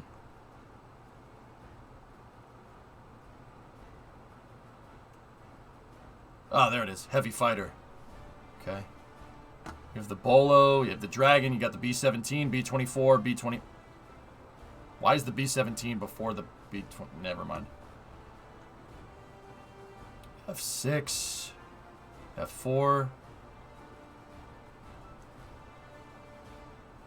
P-38. Also, carrier planes are separate. I know, so the carrier plane should be like the F2, the F3, the F4, the F6. Yeah, there's the F3. There's the F4F. The F6, that's a very underrated plane. There's the Dauntless. Oh, wait, what is this one then? Helldiver. Oh, an upgraded Dauntless, okay. What do we have over here? The BT, yeah, okay. There's the PBY. Oh, a TBD. Why is the TBD the variant for... Never mind, I'm not going to ask. TBF-1, so there's an Avenger. So the Avenger is a torpedo bomber. It's a torpedo. That plane was specifically designed. You could see that it's such a weird shape because it was designed to fit one Mark... What is it, a Mark 10 torpedo in it? The Privateer. What the hell is that thing? BTD. Yep. Okay. There's the P-38. Dude, Kelly Johnson designed this thing in 1936. Frick you. Turbo supercharging in 1936. Alright. Hey, White, what's going on, man? The P-47, my personal favorite. So, guys, you know the A-10, right? Plane. The Burt plane. The A-10's technical name is the Republic Fairchild A-10 Thunderbolt II. P-47 is the Thunderbolt 1. There's a very good reason it has that name, because that thing has guns on it. 850 cal. 850 cal. Don't say why you get tagged by Twitch. Really? Oh, alright. Pain-free. Yeah, it has 850 cal.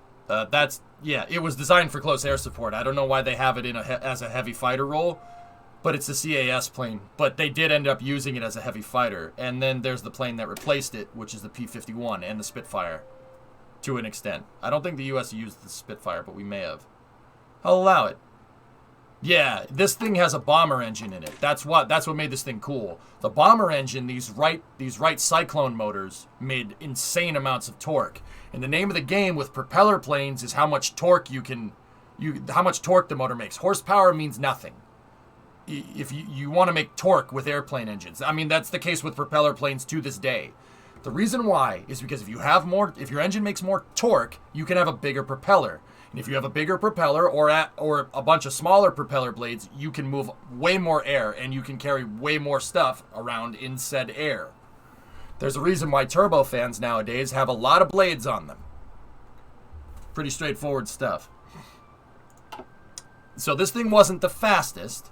It wasn't the highest flying, but it could carry a lot and it has a lot of guns on it, just like an A-10, which is cool. They borrowed that. So we have a B-25, XB-28. Don't know too much about that. We have the B-29 and Jet Tactical Bomber. What the hell is that supposed to be? They got a B-40. What? A B-45? Wait a minute. Where's my B-47? Nice truck. I think that's the Tornado. Yeah. Oh, what a piece of junk. Give me my B-47, please. Screw that plane. I want this one. Oh, hell yeah, brother. Look at that. Oh, that's a nice looking plane. What is the XP-58? Oh.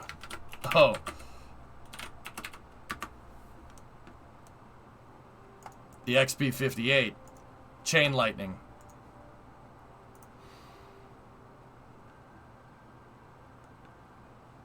It's basically a P-38 with turboprops, I think. It's like a heavy version of a P-38, if I'm remembering right. Let me read.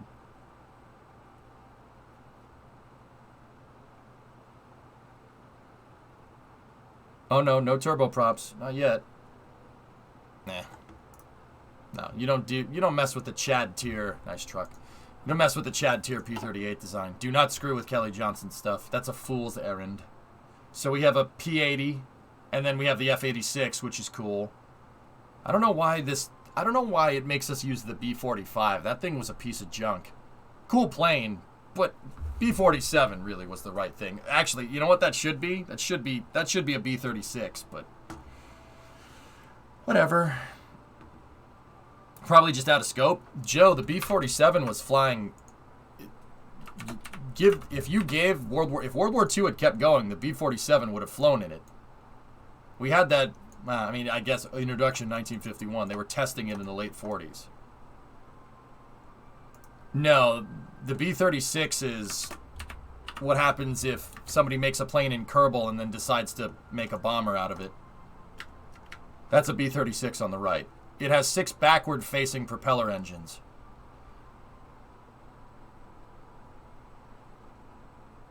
Yeah. The Canberra is a B-57. It's attack bomber. You're talking strategic bombers. Yeah, but that's a Martin XB-51, which is meh.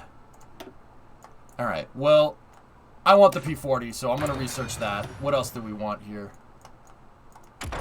The engineering and the industry trees are pretty straightforward stuff. We also want that. And okay, we got 4 research slots out of the gate here. We also want that one right off the bat.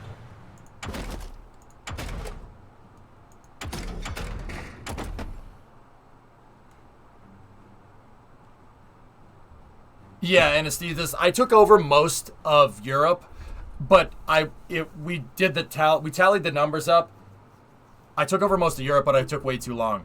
If I had betrayed the Allies and invaded them, we would have been screwed.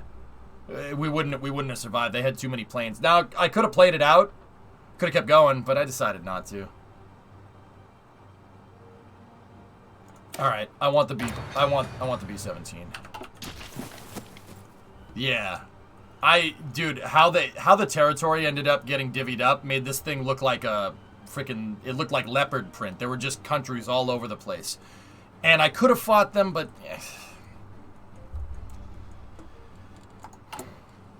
yeah, nah, I'm good.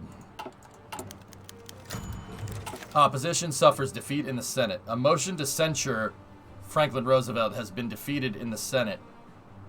Well, even its most ardent supporters had little hope that it would pass. The amount of votes against it came as a shock even to the most pessimistic of observers. It appears that the president enjoys a far greater level of support in the Senate than most believe, which should help in advancing his legislative agenda. Great. Yeah, I'm trying to figure out how do we get rid of FDR. I'm not sure. Oh, F-100. Warrior. Nice. Super Sabres. Cool planes. The front kind of looks like a vacuum cleaner, though. But wait until November of 36.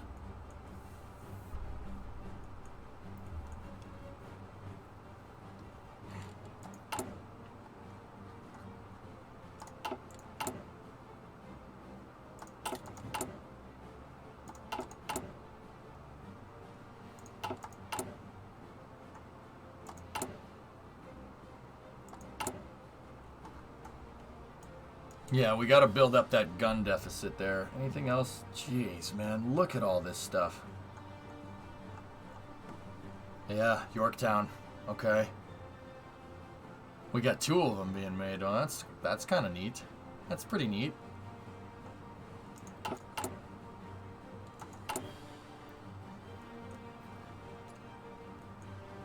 You have 208 oil. You're not running out of oil anytime soon. All right, let's organize this navy.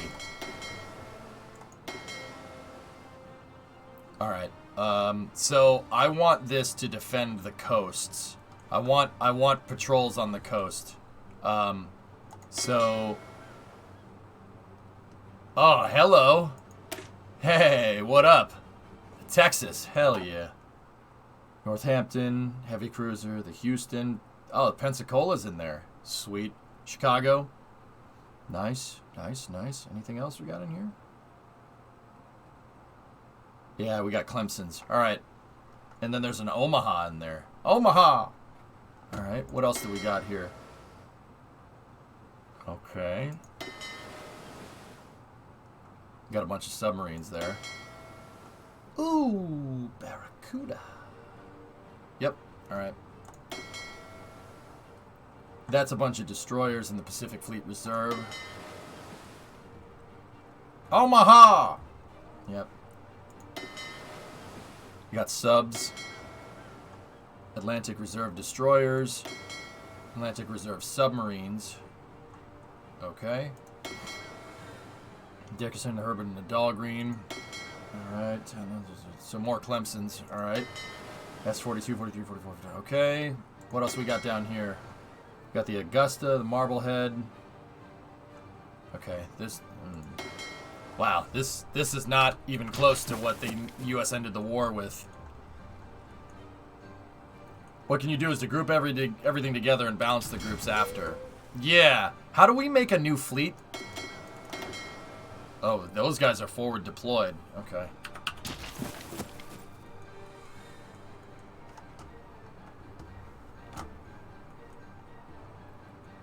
Yeah, it's Texas, man. There's a huge oil deposit right here in the Gulf. Yeah, that's why we have a lot of it. Okay.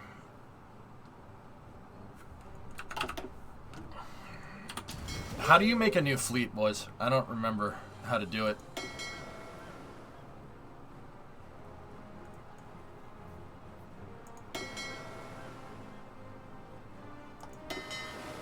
Oh, here's the battle forces. I didn't look at this stuff up here.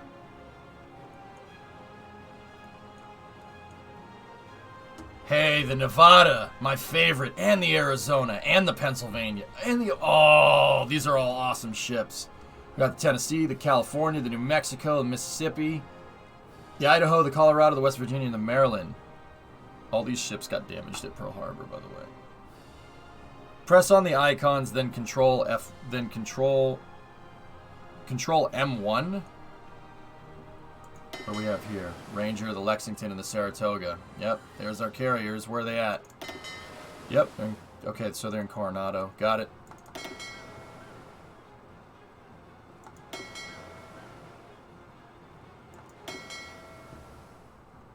Yep.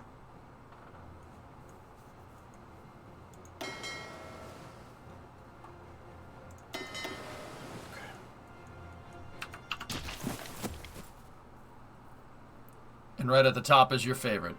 Yep. This is actually pretty dang organized here. That's my scout force. Okay.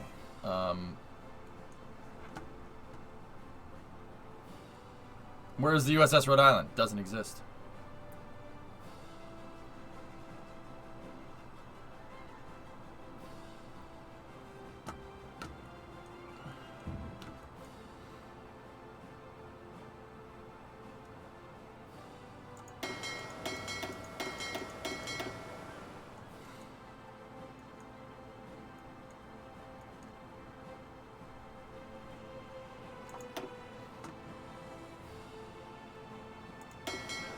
Alright, here's what we do.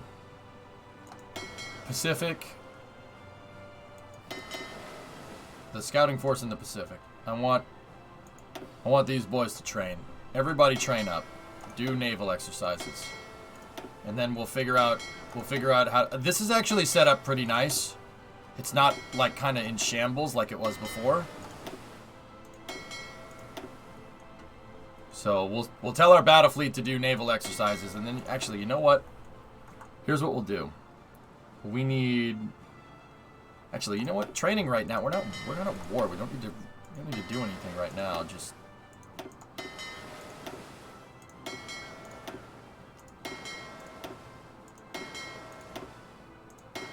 I'll just put these guys all to train. We ain't running out of oil anytime soon. There we go. Ding, ding, ding, dong, ding, ding, ding, ding. I just ordered McDonald's, but it hasn't arrived yet. What should I do? I don't know.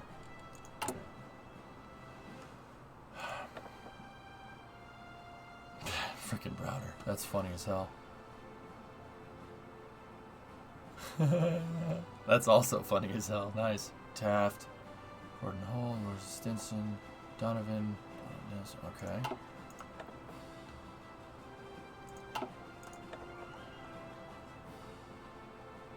I can't appoint Henry Ford as an advisor? Well, that sucks. Patton, Bradley. Ramsey Mitchell, Curtis LeMay. That guy. Oppenheimer, there he is. Goddard! Yes, we got Goddard! Awesome! Yes! Robert Goddard's an advisor. I like that guy. That guy's cool. Yes, we got Goddard, baby!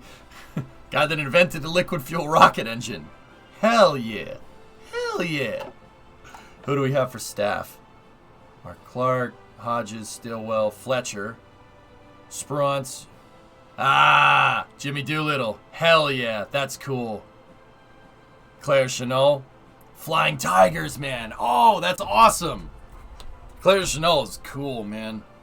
He started basically a mercenary army in China, fighting under Chinese colors with American stuff, fighting against the Japanese. They were called the Flying Tigers.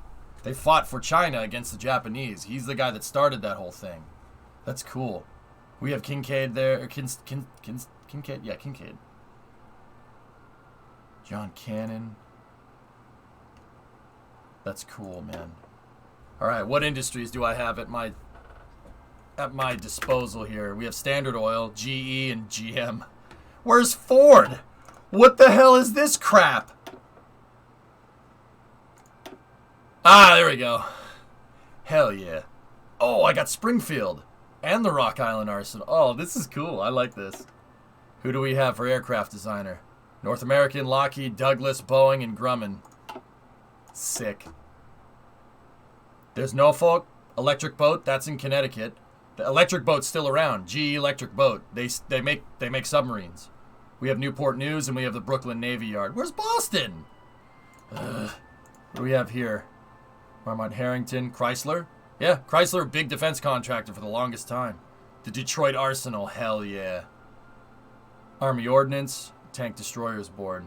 Cool. Cool. Okay, yep, of course the U.S. is set to free trade. Why wouldn't it be? Undisturbed isolation. Yeah, we're building the Dunkin' Donuts empire. The first Dunkin' Donuts, Quincy, Mass, right there. I've driven by it many times. All right. What? Yeah, see, they got Chevy as an industrial one and Ford as a material designer. Yeah. All right. I got Ford, baby. Hell yeah. Hell yeah. Hell yeah. All right.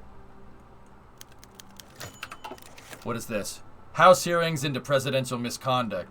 A minor scandal originating in the White House has started to gain momentum, following weeks of media reports implying that a minor administrative official had been taking bribes in return for lucrative government contracts.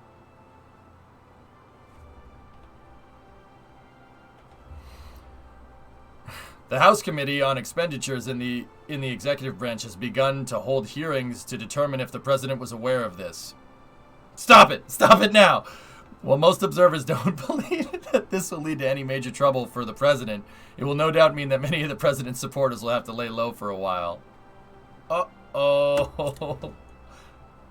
Uh-oh. Vance. All right.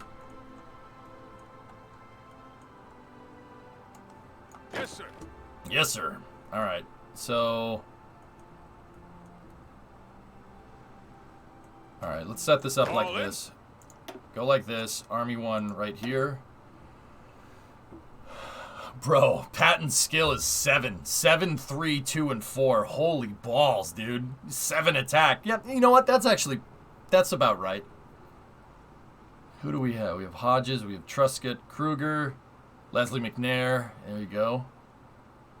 Collins, Maurice Rose, Keys, Edward Brooks, Lance Hubner, Griswold,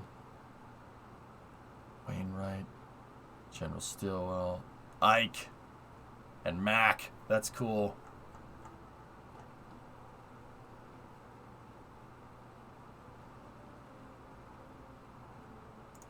There you go.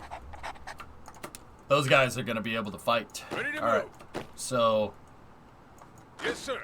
this is Atlantic right now. And then over here, Attention. let's... Actually, you know what? Ready to move. I don't want Patton. Patton should be... Well, now Patton can be... That's fine. We need a field marshal here, but I'll put Patton down as a general right now. Yeah, I'll put...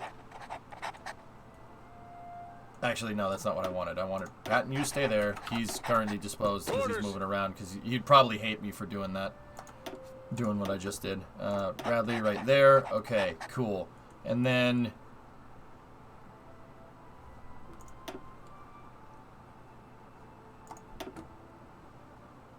put Ike in charge for now, Listen up.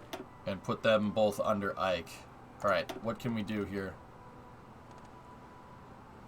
MacArthur can become the dictator if you go fascist. That's awesome. Not. That's awesome, but it's also not awesome. And you know what that means. Thorough planner for Ike. That's actually pretty accurate to real life. Cool. Bradley. Fortress Buster would be more in line with Bradley, but I don't have the command power to do it. Alright. Yeah, once again, I'm trying to figure out how we get rid of Roosevelt, but I'll just play. So, got those mill factories. Alright, we'll go to 2x speed. I'm ready to speed up now. I don't think we can... What's our infantry template? Yeah, okay. Just 9. 9 with an engineer and support artillery. Okay. Let's train 1, and...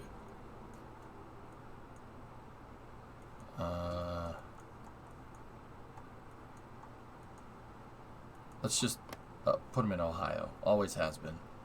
Training has been halted. They don't have enough equipment. They don't have any guns. Alright, so we'll just leave that. How do we get Dr. Strangelove as an advisor? You also have 2 other infantry divisions. Listen up.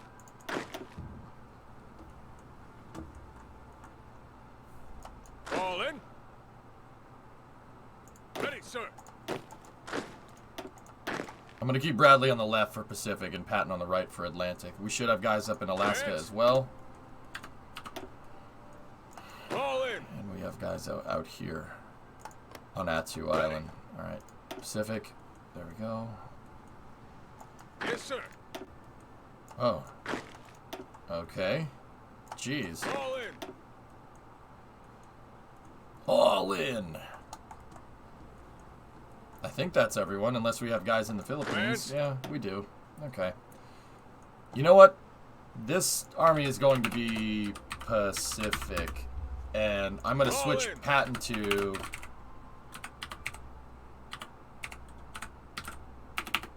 Continental. That's Continental. There we go. Alright. And then these guys Ready. here can go over to Patton. And then All in. Bradley gets the guys over here. Cool. Is Road to 56 updated yet? I don't know.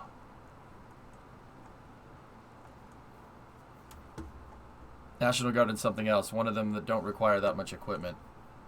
What are our divisions here? Infantry, National Guard, Cavalry Division, Garrison Brigade, Marine Brigade. Okay, so... Alright, once again, so for the people that don't know, infantry is like main army fighting force. That's the federal fighting force. National Guard does serve under the Federal Fighting Force, but that's each state. Each state has a National Guard. There's like Massachusetts National Guard, Vermont, New Hampshire. Every state has its own little army, believe it or not. It's not really a little army. It is part of the army, but there are specialized National Guard sectors or National Guard divisions for each state. So like kind of every little state has its own army, but once again, they don't fight each other. There's only 2 states in the U.S. history that have declared war on each other, and that's Michigan and Ohio. Even Maine National Guard, Dunpeel. Yep. Yep. Every state, 50 of them. There's 50 state National Guards. They all serve under the Army.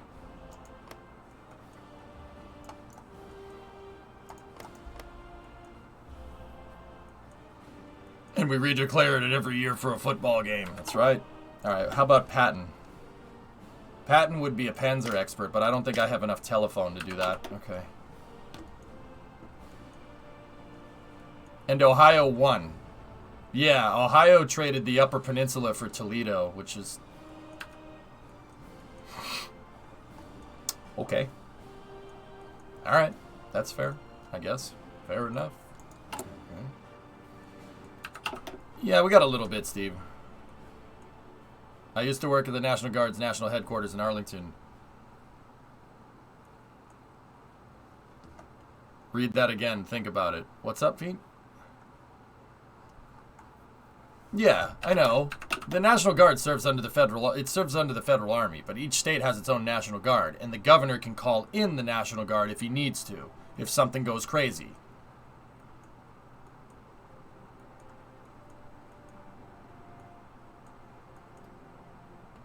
Yeah, Spartan, for sure.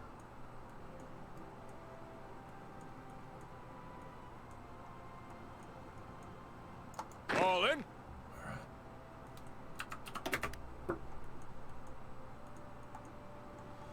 I think we need to put a rocket site like right here, I think. See, yeah, like right in. Where's the Cape? The Cape isn't there. Who designed this? Where's the Cape? There's no Rhode Island? Now there's no Cape Canaveral? This is ridiculous.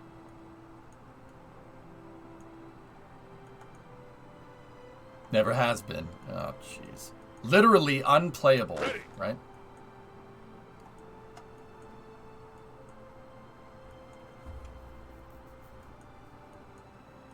Yep. Is Wallops there? Yeah, Wallops is there. Well, those aren't islands. Hey, War Department. All right, look at me. The remilitarization of the Rhineland. Yeah, we know what happens there. Build the Pentagon, which grants planning speed plus 10. Okay, Airplanes Division, Air Experience. For the Air Doctrine. Yeah, okay. Add more plans, divisions. Okay. Air Experience plus 25.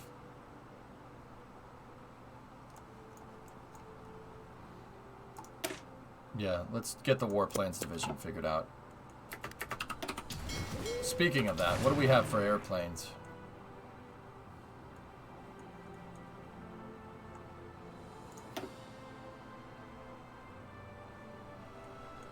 Ugh, okay.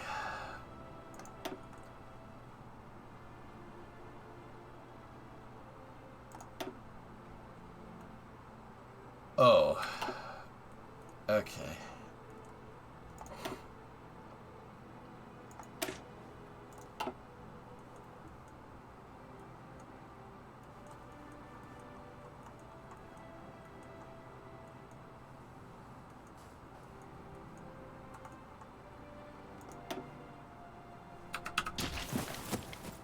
Hey, Thought, what's going on? Novacon, thanks for the bits.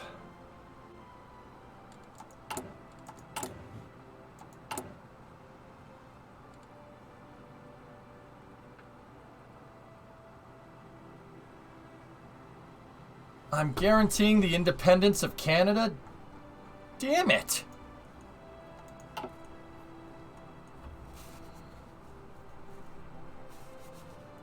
Gulf Coast best coast? Yeah. Okay.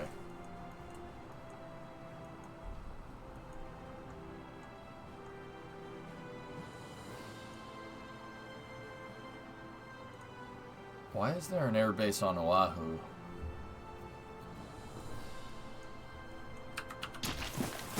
You can cancel it? Yeah, I know.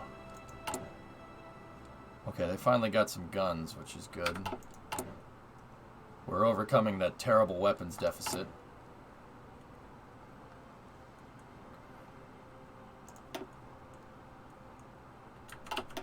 Okay. Why do we have PBYs? Let's take the PBYs and go over here. Hey, you better let us have our independence. Yeah. Maybe. I'll think about it.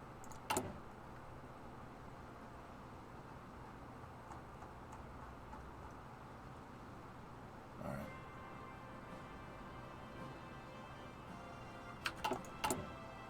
Okay. Alright, so right now we're playing kind of slow because we're building up here. We'll give you maple syrup. Maybe.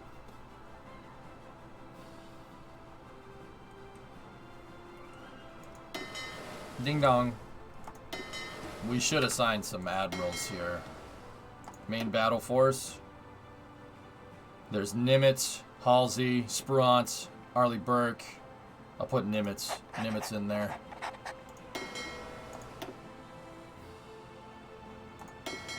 Halsey. Put Halsey in for the Atlantic Fleet. This is the submarine force. Submarines were...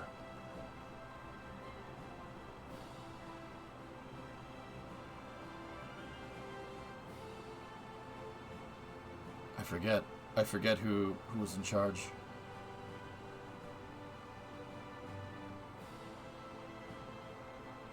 Nimitz wasn't submarines, Nikita, was he?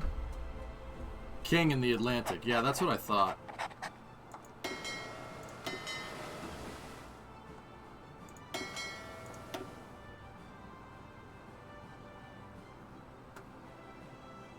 Arleigh Burke for destroyers. Yep, Ethiopia.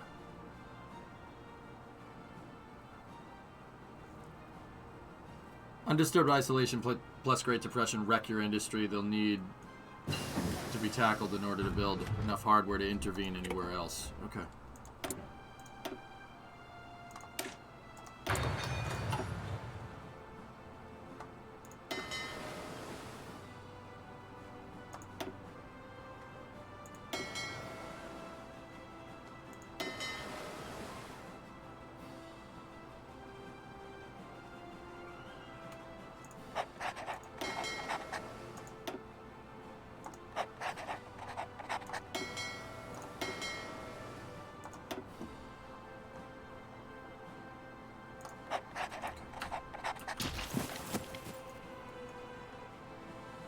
Yeah, okay, Nikita, I got you.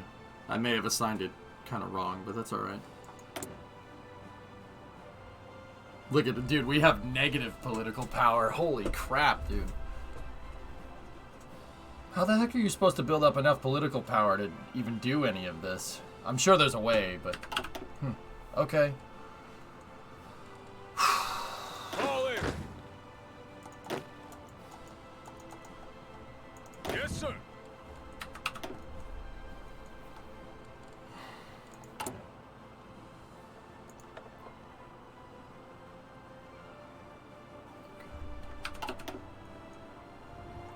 Lobbying and getting rid of the really bad debuffs in the middle of the tree. Alright. Let's speed her up a little bit, shall we?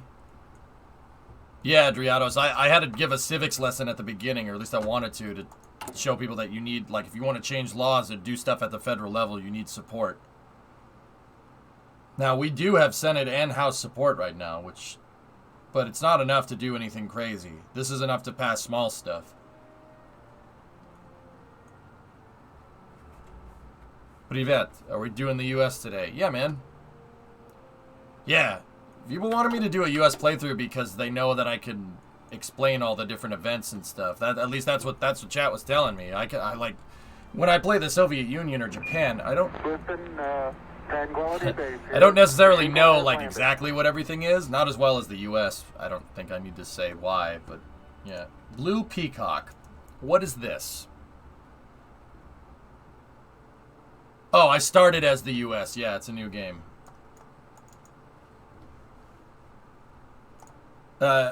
We basically finished as Japan, dude. What the hell?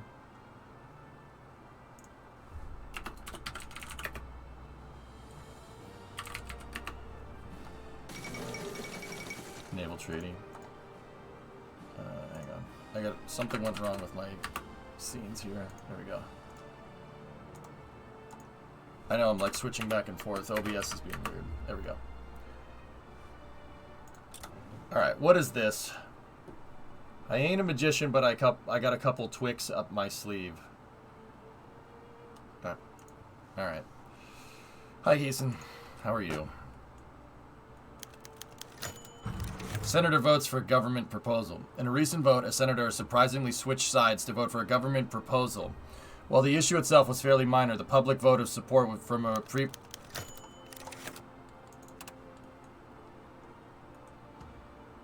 previously outspoken critic of the president has raised many eyebrows against Washington. Some analysts believe that this example will lead to additional senators reconsidering their stance. A useful ally. Representative speaks passionately in support of the government. Asked about her stance on a number of policy issues at a fundraiser, Representative spoke out in support of the president's policies. She further claimed that many of her fellow representatives have similar views, but were merely held back by idiotic short-sightedness, thinking no further than the next election. Instead of doing what was right for the American people, her comments have been widely reported by the press and put several of her colleagues in hot water as they had to explain where they stood on these issues.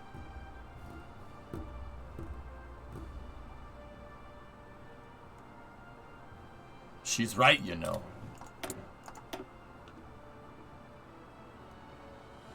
Let's go...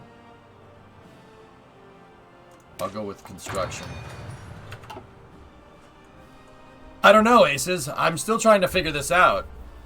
I'm still trying to figure out how to basically garner up support. Chat basically said just play and you'll get it eventually. No, we have one political power. Yay. War planning division. Okay. Intervention in Asia. Intervention in Europe. I don't want to do any of that. Speed up. November's still far away. Got it. Yeah. I'm going to do slight variation of what actually happened. The historical focus would be the New Deal, obviously. And then there's one called Reestablishing the Gold Standard. But I need to... That means Roosevelt can't be president. And I'm trying to figure out how we do that. But I think it comes as a pop-up in the game where you can pick a decision and go from there. I want to go down this tree. I want to see what happens.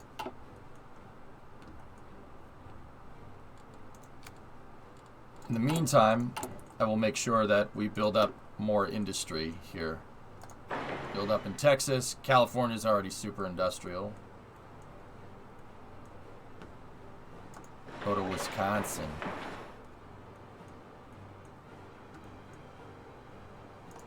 Mississippi could do with some fun there. There we go. So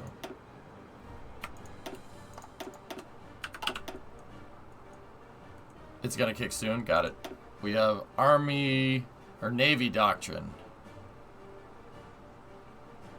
I'm gonna go with submarine operations first. Land doctrine is superior firepower. Yeah. Okay. Alright, we're not even close to that.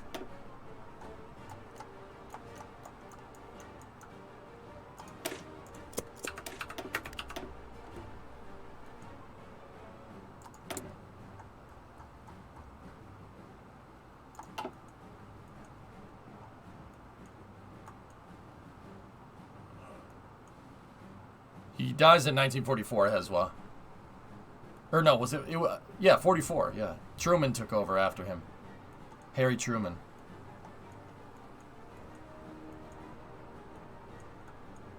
April 45? Yeah, there you go. Hands. Sorry guys, I'll be honest, I used to know the stuff cold. I disregarded a lot of it. Not the civics part, that's important. The like little mill factory, like stuff like that. I chose to not keep studying it because of space. I disregarded all that knowledge for spaceflight. Whoops. Alright. Let's go back over here like this. Switch that down to 5. And let's start making some P-40s.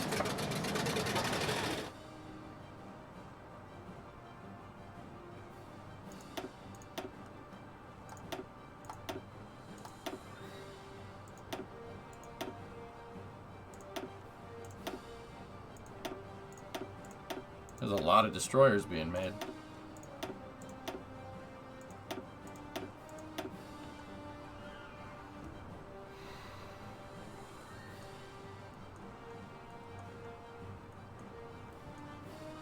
I mean, people made the Roman Empire, but the end of 1939 is Italy. How the hell do you make that happen?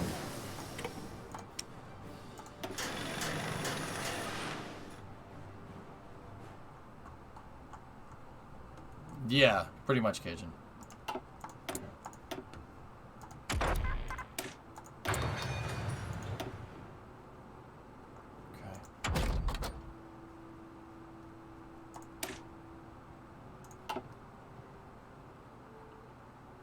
I think we could, as the U.S., we could do concentrated industry, but I'm not sure it really makes that big of a difference.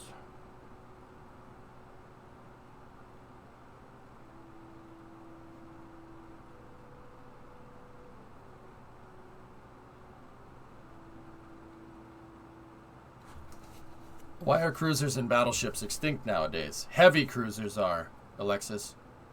Planes can kill them very easily. Yeah, it's not worth it. A carrier with some planes that has a bunch of missiles on it is more than enough.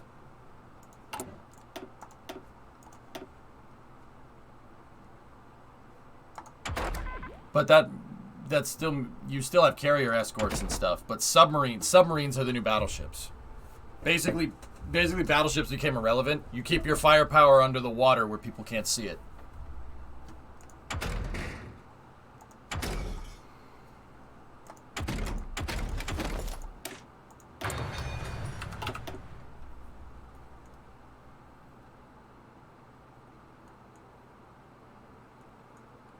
I see. So if AA weapons become good enough, they could be back.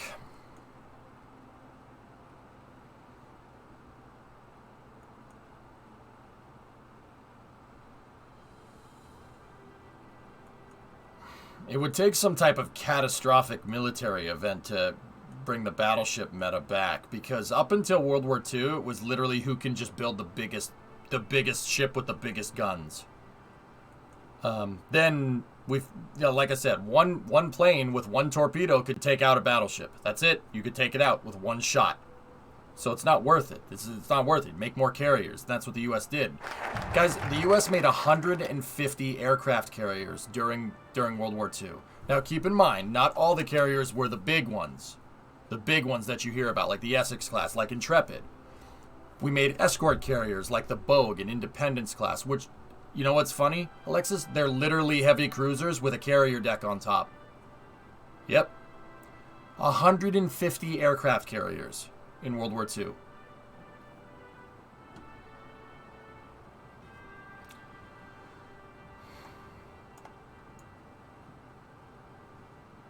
I'm gonna go with strat bombing.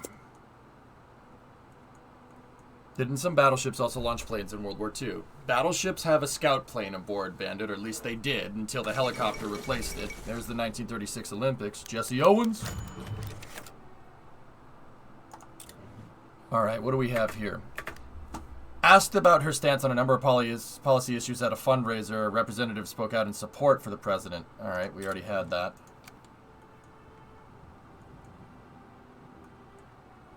Shame that there aren't any escort carriers preserved. Yeah.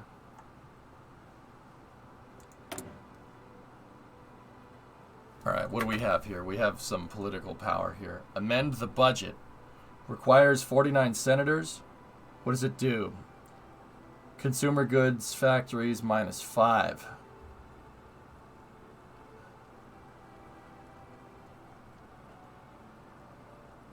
Up to 8 senators and 40 representatives go into opposition. Research grants, 8 senators and 40 representatives go into opposition. Research speed +8. Statehood to Alaska, statehood to Hawaii, statehood to Puerto Rico. There you go, Panta. Do you think the Bismarck was too big to be effective? No. Just spam small lobbying effort. It's the most efficient. I mean, that +8 research speed, Joe, I'm not gonna... That's a pretty significant thing right there. I mean, I'm gonna do research grants as well. I want that. It's only for 90 days. Okay.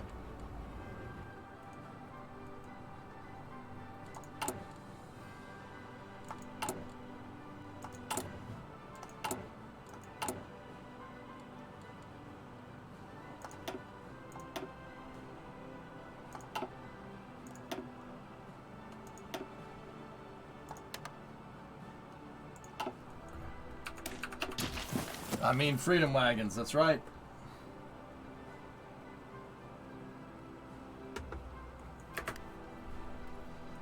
Don't forget to do statehood for Alaska and Hawaii. Kem, that didn't happen until 1959, believe it or not. Alaska and Hawaii were territory.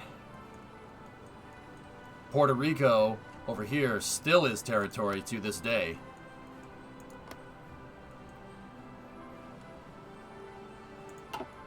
In game, you can do it for 25 political points. Interesting. Kem, that's not really how that works in real life. A state, a territory has to incorporate, and they have to apply to be a state in the Union, in the United States. They have to apply for statehood, and they have to meet a certain amount of criteria to become a state. You don't get asked to join. You join voluntarily. And that's the contract. Each state is like a little mini country. So Alaska, we don't get to choose whether Alaska becomes a state. That's really up to them. It's like the EU. No, the EU is like us. You got that the wrong way around. Can you declare Boston as your capital? I don't think so. A little bit of U.S. history here. The capital of the United States was Philly for a long time. That was our capital. We moved the capital more south to make it so the capital was more centralized on the eastern seaboard for the southern states. Because if the capital was like way north, the southern states were like, well, it's all the way up there. What the heck? A motion to censure the president has been defeated in the Senate. Well, its even most ardent supporters... Okay. Up to 10 senators will support the government. So where are we at? Yeah, like I said, people didn't like the New Deal, guys. That wasn't... Like, you know, it's hailed as a good idea, right? And it's, you know, it is. Like, it's not the worst thing. Like, you can't change the past, so... Like, but there were a lot of people that were like, no, this is stupid. So that's why these messages keep popping up, because it's the opposition saying, no, that's a dumb idea.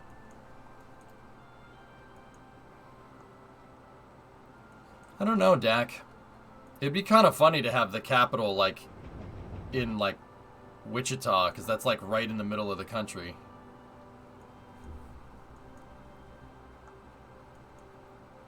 Well, rich people didn't like it. The people did. Well, Nikita, that's a kind of a loaded statement, don't you think? Rich people are still people. But like I said, it goes back to what I was saying.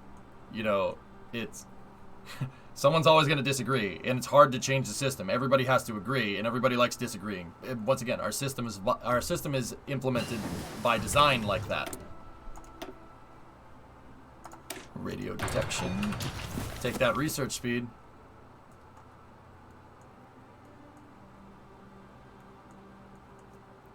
Some other info, the U.S. national anthem is an old British drinking tune. Yeah. Yeah, well, we stole my country, 'tis of thee, so whatever.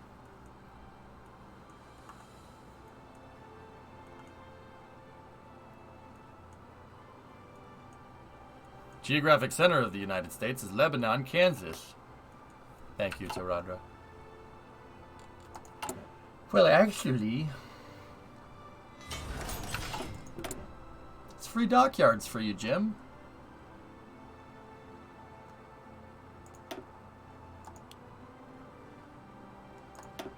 Make the carriers go the distance.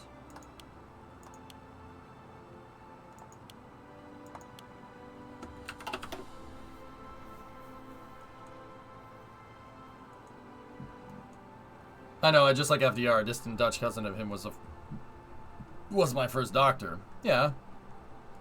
That's fine. But, Nikita, what I'm trying not to do is inject my opinion into explaining this stuff. The point that I'm trying to get across isn't that I didn't like the New Deal. The point that I'm trying to get across is that there were a lot of people that were opposed to the New Deal. The New Deal in history is generally hailed as a pretty good idea, and that's kind of how that is. It wasn't the worst one, right? It's not the worst idea that we've had. But the idea is to understand the context. You can't just say it was a good idea and everybody thought it was a good idea so we did it. Because that's not how the U.S. works. No, that never happens. You know what I mean? It's important to understand the context. That's all. What happened to Japan? I won, basically. Speed it up. All right. All right.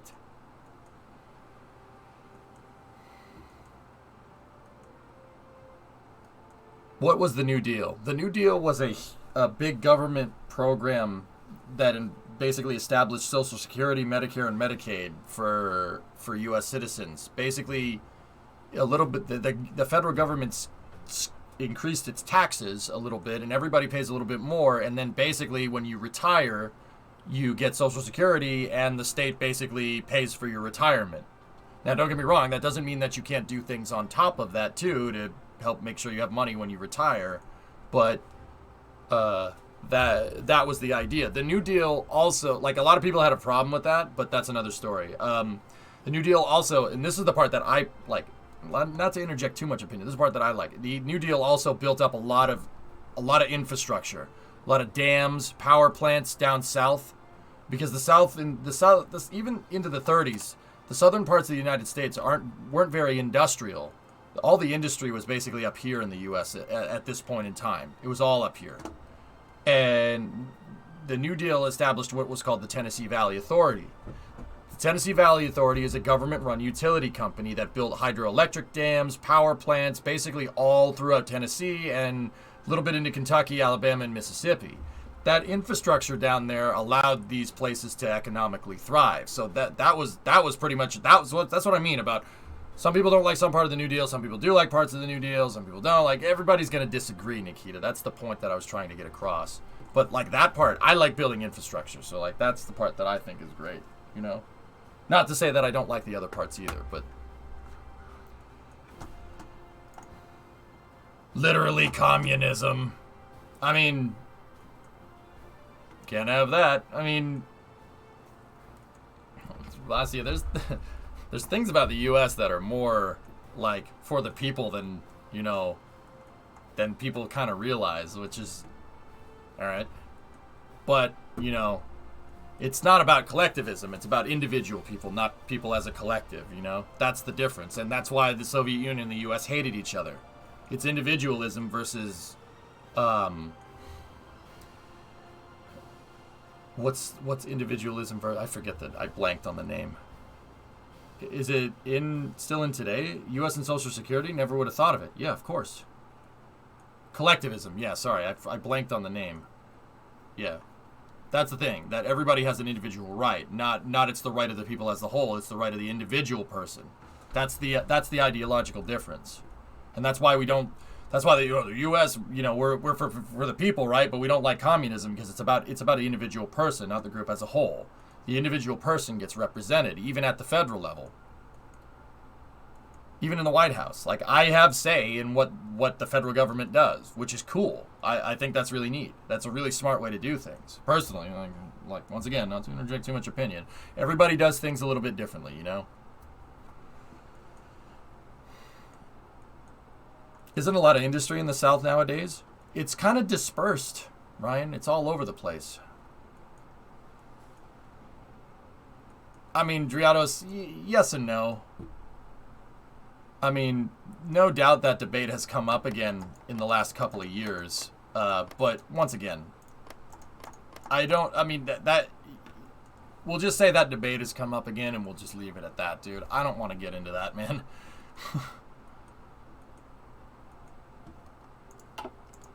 But yeah, that's a good example of, you know, the U.S. Like, here's the thing, man. You always hear about something going down in the U.S., especially overseas. You always hear about something going down and people disagreeing about this and people fighting for the rights and this and that and this. And, you know, there's protests and demonstrations. All, dude, the system by design is designed to, like, have people disagree because it's checks and balances. I'm telling you, that's all on purpose. People look at that and they say, oh, this thing sucks. It's a piece of junk. Nothing ever gets done. Not wholly realizing that it's a bureaucratic process that was purposefully intended. It was purposefully, not intended, it was purposefully implemented in the Constitution to make it so no one can consolidate any power. That basically keeps everything in check and makes it so the U.S. doesn't fall into like a dictatorship or an aristocracy or something like that. Speaking of hot political topics, when is space news? We'll begin space news at 5.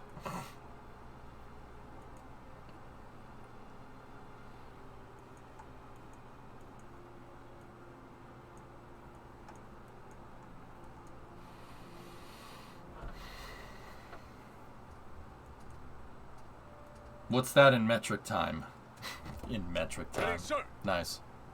Alright, these guys should train up too. Just like those guys trained up. How's the gun problem working on? Okay, we still need more guns. And I'm pumped for next Thursday. Yeah, me too, man.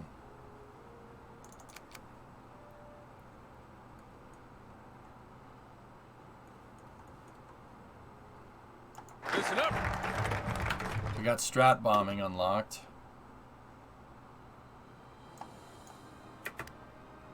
The Pentagon didn't get built until the middle of World War II, so I don't necessarily want to do that just yet. I don't want to intervene anywhere. So until this gets all resolved, you know what I'll do? I'll just go to construction engineering. Oh, we don't have it unlocked. Damn. Frick. Okay.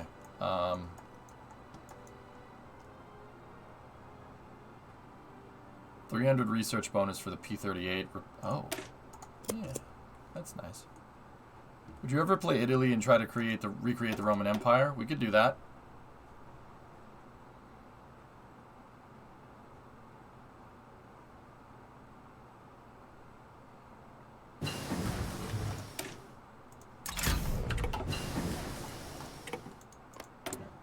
We just unlocked the BAR, baby. Hell yeah. Hell yeah.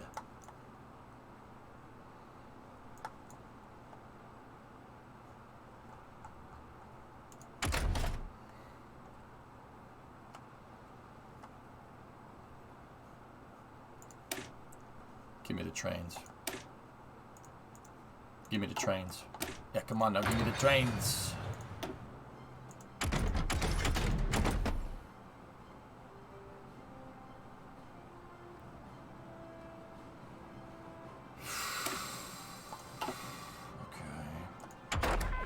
Got everything figured out over here and over here.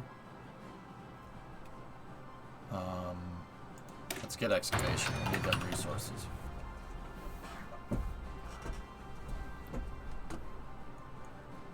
Yeah, pretty much, Hellfish. Alright, here we go. What is this?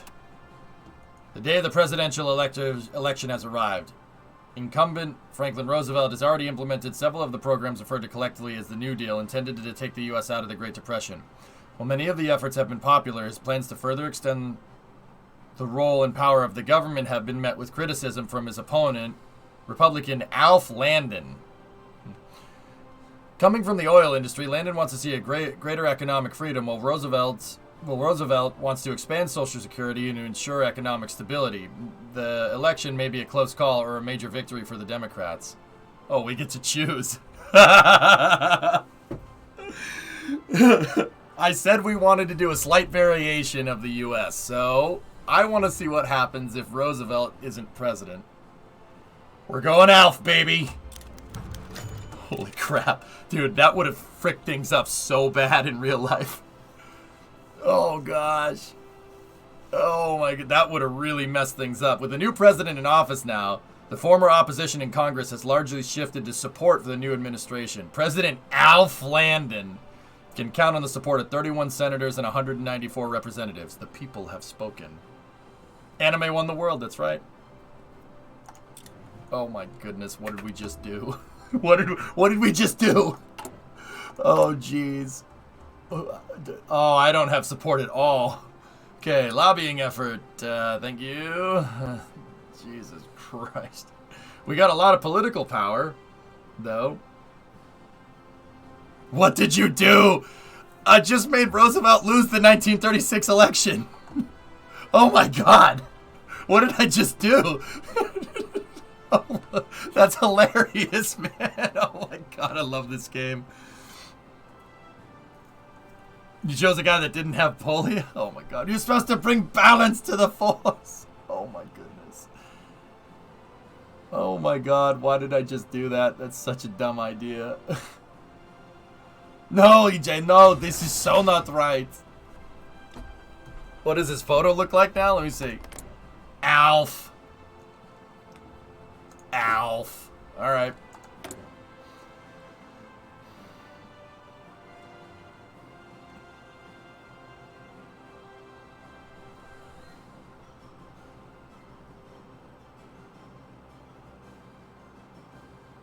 And we could get some German scientists.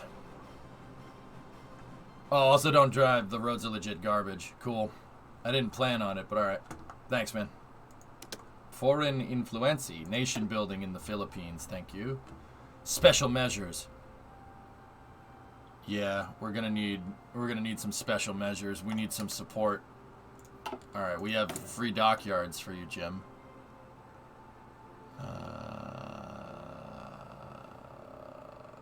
We have a Wichita class. Yeah. Cruisers.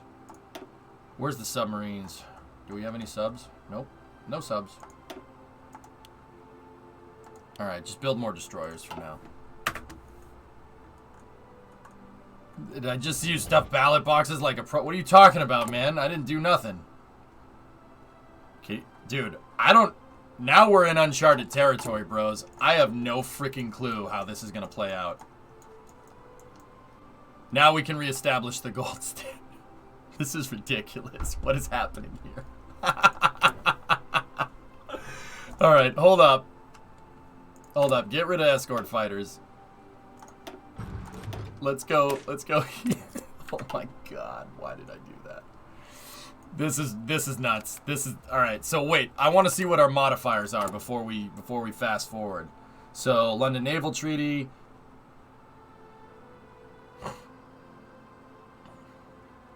Okay. Okay. War Department. Air War Plans Division. Strat bombing. Okay, so it modified the Great Depression stuff a little bit. Why? Okay, Ron Paul. What? We did the same thing with Japan, and I did the same thing with the Soviet Union. I did slight variations off of what happened. I don't know where this one is going to take us, though. With Japan, we could kind of... Well, actually, I don't know if I could foresee bringing anime to the entire world, but... Yeah. This is a slight variation. Staunch constitutionalist. Alright. My guy, what the hell? Oh my God, that's so funny. It's so ridiculous. This game is nuts, dude. And this is just with historical focuses on, guys. Without historical focus you can do some stupid stuff. Slight, you got rid of the president 8 years early. Yeah, it's fine. It's fine. Develop McDonald's franchises everywhere before 1970. I like this idea. Could go for a freaking double cheeseburger right now. Right now, boy.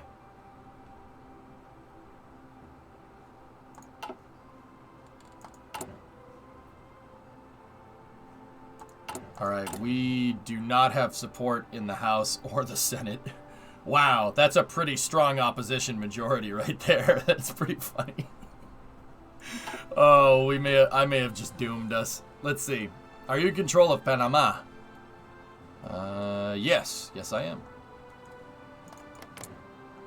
Oh. Yes, sir. Hey, guy. Commands. Yeah, we have the Panama Canal. Alright. You're gonna get nothing done with that, Congress. Yeah, well, I said that this was our contingent decision. Representative criticizes the president. This is disgraceful. During a recent debate on tax reform, a representative launched into a long-winged speech about the many failings of the administration. I just started. I've been here for 5 days. Wait, no, I haven't even taken office yet. No right-thinking American could possibly want to support policies of the president. Whatever that... Well, I haven't changed anything yet, so how pissed off are you? His harsh words seem to have had an effect, as a number of representatives previously thought firmly behind the policies of Alf Landon made noises of support. Okay. I haven't even started yet. Now just wait a while. Just wait a while, guys. I got you. Okay. Senator from Tennessee offers support. Hey, all right. Senators from Tennessee have approached the government, offering their support for the president in return for an informal guarantee that Tennessee would be the site of a new munitions plant for the Army. They argue that building a plant in the area would create a lot of jobs and provide the Army with much needed support of an increasingly dangerous world. The two senators also mentioned their excellent working relationship with several influential members of the House. I could tell them to piss off. These kinds of deals are below this president. Now, build it. More guns. Guns for the gun god.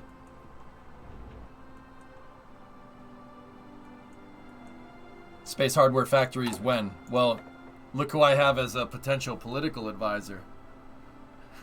Or a theorist, I should say. We got Goddard. We're making rockets, boys. We going for the rockets. Every time. We're going for all the rockets. How many rockets you want? Yes.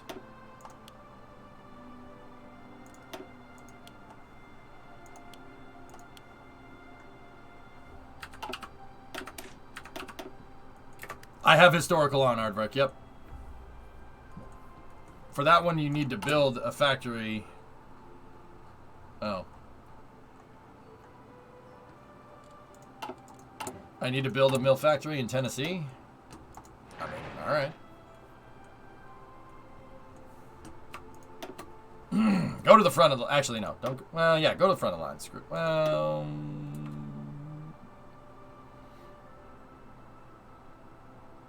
Yeah, that's fine. What's wrong with the munitions plant? That's fine. We good.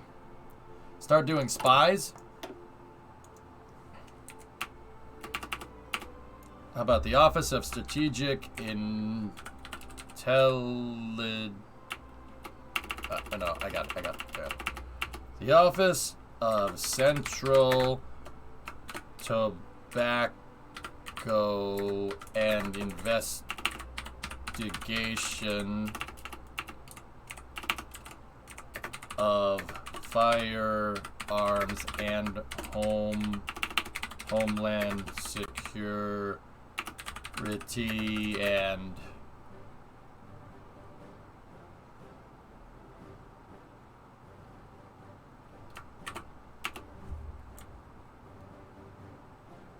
Office of Central Tobacco and Investigation of Firearms and Homeland Security and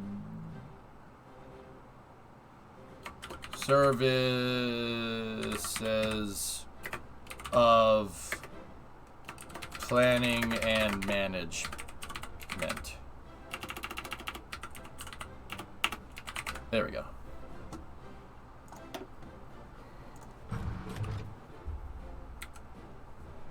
The Octopus. Yeah, there we go. Create the agency. There we go. It's just like when we were playing the Soviet Union. I have the FSKGB DMV VGR Exhaust Gas Recirculation Office of Soviet. The federal organization of running divisions. Well, hey. Look who I have as a material designer, boy. The DMX, yes. No, no. 3-letter agency? No, no, no, no, no, no. 10-letter agency. Drake meme. 3-letter agency? 10-letter.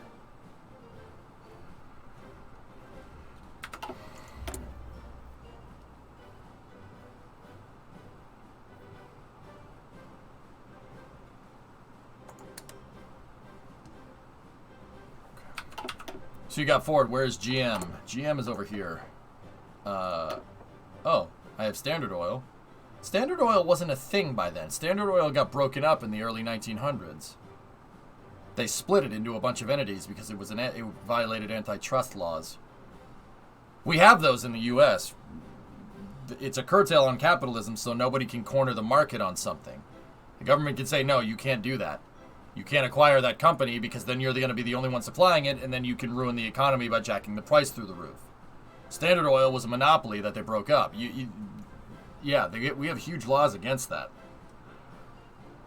That's the reason, like, why there's Facebook and Twitter and Instagram. Well, not Instagram. There's Facebook, Twitter, and YouTube, stuff like that. It's all spread out. Microsoft in the 90s. That's right, Jacobs. It's just Standard Oil of California. Yeah, and there's GM. GM is a material designer there, and then there's GE, etc., etc. What happened to Japan? We basically won, Salty. I took over all of Europe, and the territories were so fragmented, dude, that the territories were so ridiculously fragmented that if I had tried to fight the UK, we probably would have lost. So I called it a day at taking over like 1.5 continents, and then I was just like, yeah, we're good. So we're doing a US playthrough now. Yeah. We got 4th on the title card. The reason why we didn't win, I had the biggest army.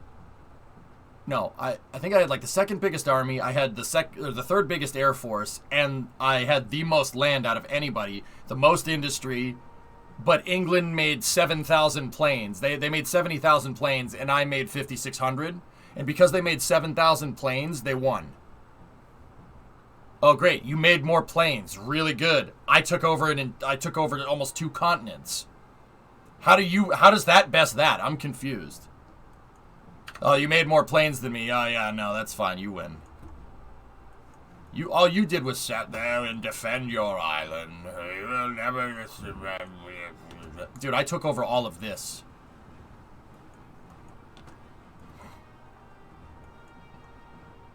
Speaking the plain truth, man.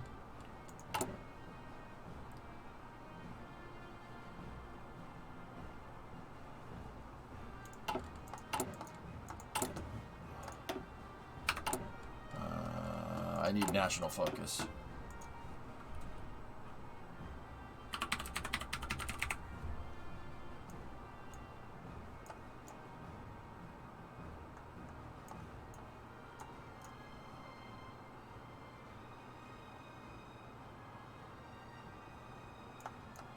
What is the goal of the playthrough? I'm gonna try to do pretty much the same thing, Josh, but Roosevelt isn't president. Alf Landon is. So I want to see what happens if the U.S. With the U.S. playthrough on historical without any New Deal. We repealed the New Deal. We repealed the New Deal. Oh my God, that's okay. We need the United States of space, man. Stop worrying what's going on with the war. Who said anything about oil, man? You cooking? Hey, Hellfish, careful about interjecting opinion, man. Careful. We don't want to start a real big thing. If this gets too out of hand, I'm going to stop. And you can start the war with the Soviets after Germany is dead. Kem, I firmly believe that we would have gotten steamrolled by the Red Army. It would have been a fight, but dude.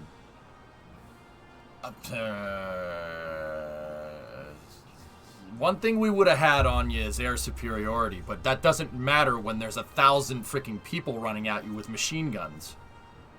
I think the Red Army was too strong. Personal opinion. I think fighting them would have been a really bad idea. Yeah, that would have been really bad. Especially right after we defeated Germany, that would have been really stupid. Not the U.S., after the Allies won. That was a stupid idea. It's probably a good thing that we didn't do that. But we'll see if history repeats itself. Repealed the New Deal? Are you nuts? Just nuke the heck out of them. I mean, we could have done that. We could have.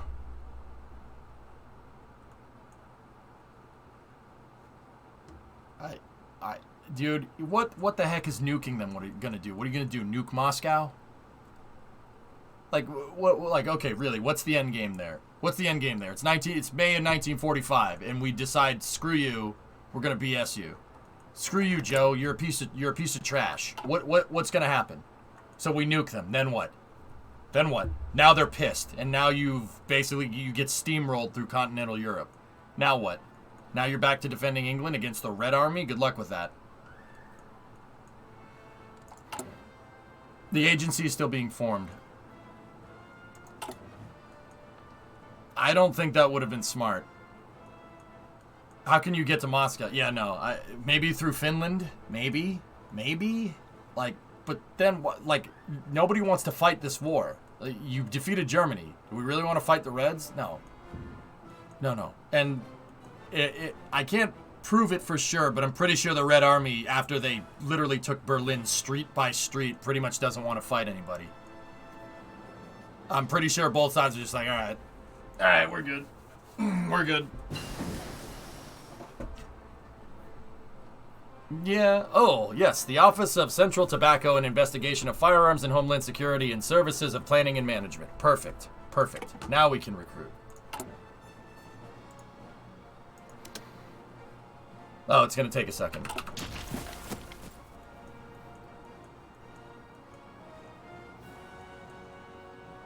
Yeah, Ryan, we could have bombed everything, but it just begs the question, why? Like, why? What's the point? What? Why? Like, I think that was kind of the mentality at the time. Why? Why would we do this? That's... What the heck is that acronym? The USSR in 1945 didn't have a strong navy. They couldn't reach the US and England. But yes, socialism ruined himself. No need to fight. I think it would have been... Yeah, no, I would have made the same decision. Just go into the Cold War. Just go into the Cold War, build up, walk softly, carry a big stick, and just kind of do your thing, which is pretty much what happened. Oh, they need to reach the U.S. Yeah. Oh, we reestablished the gold standard, baby. All right.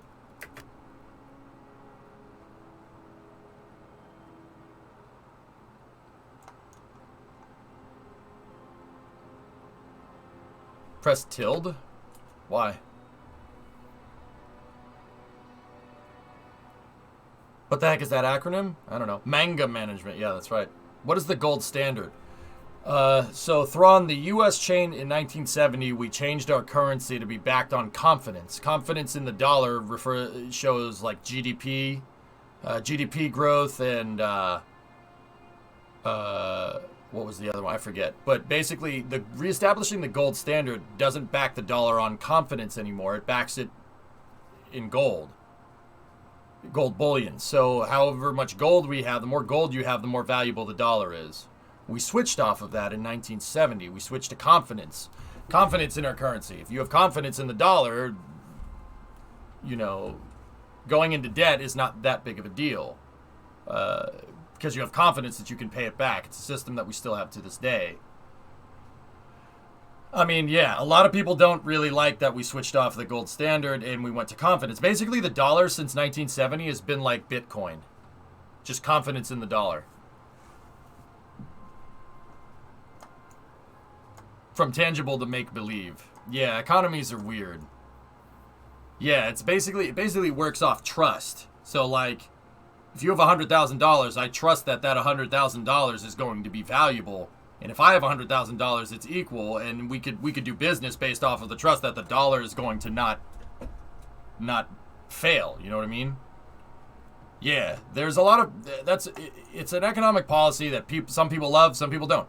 I mean, once again, like, having confidence in the dollar means you can basically borrow stuff that you don't have. You can go into debt and it's really not that big of a deal as long as you pay it back, and you will pay it back. The return on that debt is that you grow the economy like crazy.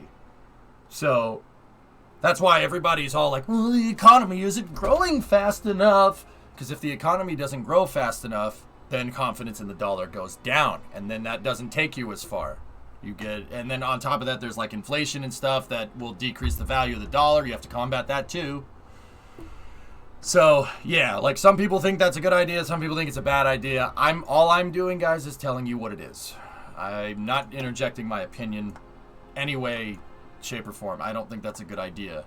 You're here to learn. You asked what the gold standard is, I told you. You know? So then why is debt a big deal with the gold system? Because if you have more gold, the dollar's more valuable, of course. So if you borrow, if you borrow, then you need more gold. If somebody's going to give you money, you need more gold. It's all based off of gold resources.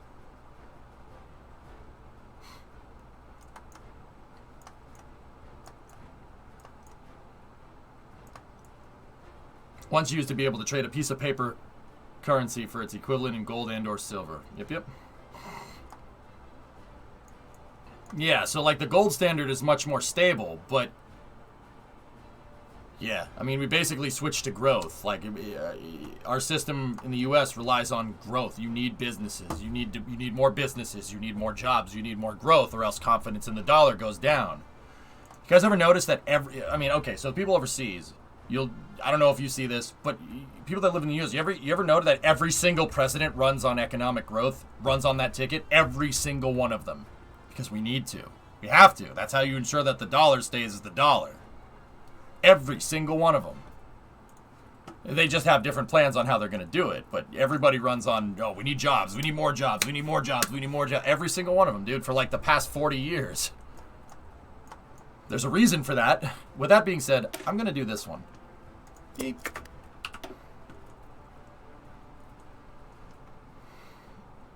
So just wait for Germany to put all the gold in Swiss banks and then take over Switzerland. Problem solved, yeah. Yep.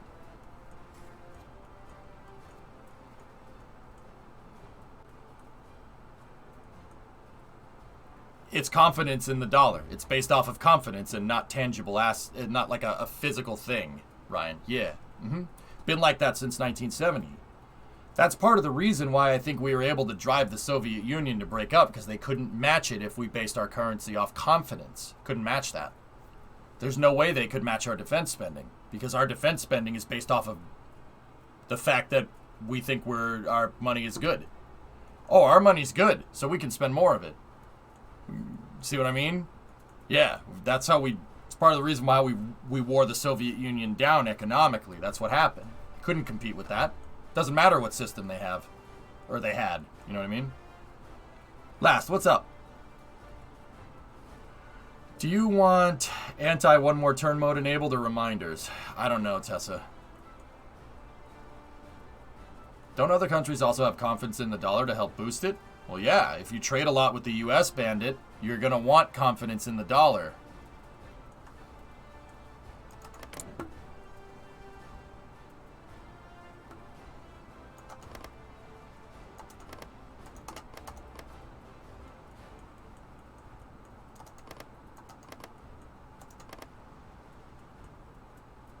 Do you see a pattern emerging here?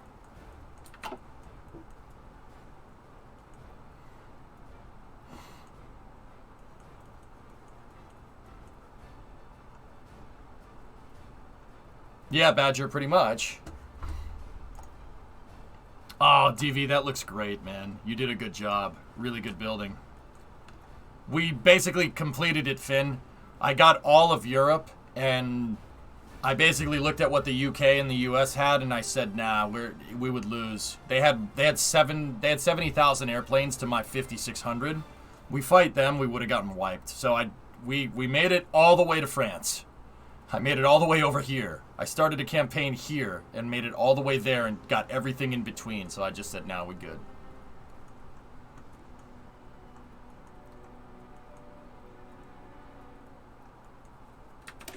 Alright, so we still need to build up confidence in the damn Senate, so. Scandinavia too, I take it, to an extent. What was your final finishing position? I got 4th, Tessa. For some reason, the UK reclaiming, like, retaining, like, a couple of colonies here and there and keeping their island, but making 70,000 airplanes was enough to get them the title card of first place. I came in 4th, despite taking over, like, a third of the world. I did better with my Soviet playthrough. Better, so to speak. I don't know what that means. Like, I literally, I had an empire that stretched from the English Channel to the sea, to the South China Sea. 2 continents, man. It's not about size. Bro, I controlled, like, a third of the world's industrial base. What are you talking about? Like, I don't understand how that's a losing condition. Last time I checked, controlling the world's industry is probably something that you'd want. But I don't know, maybe I'm wrong.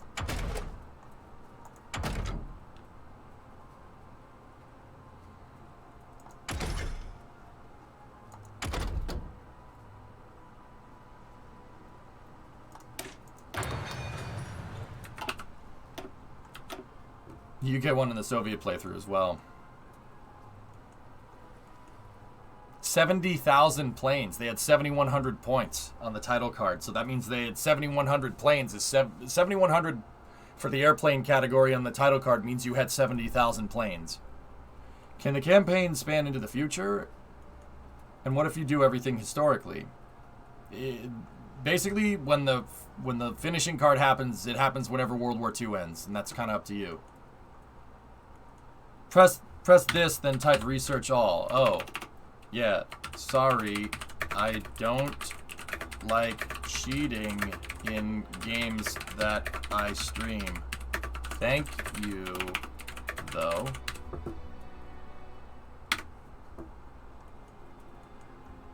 Proves again, size doesn't matter. Caliber does. Yeah, but Flash Wolf, if we had chosen to win, if I'd chosen to build up, I would have 70,000 planes in like less than 6 months. We could have done it. We could have wiped them off the map. Actually, I kind of should have. But, yeah, it's fine.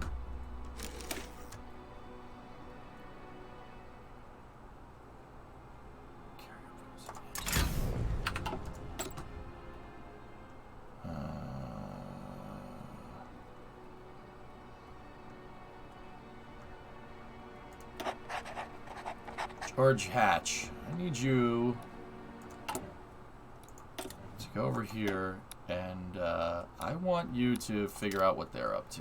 Thank you.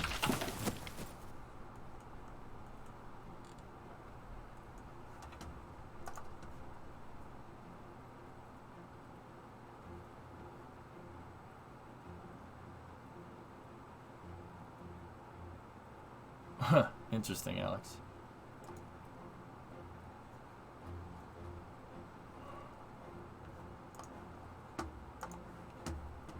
You still could. You made a save. Yeah, if we want to go back into the Anime Conquest, we could.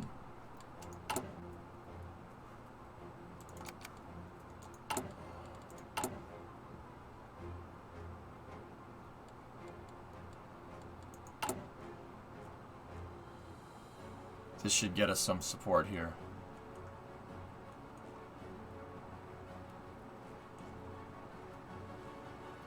Is that an air base in Southeast Virginia? It's a Navy base.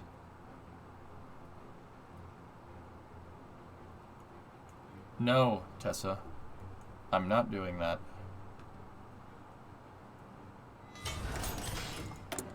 All right.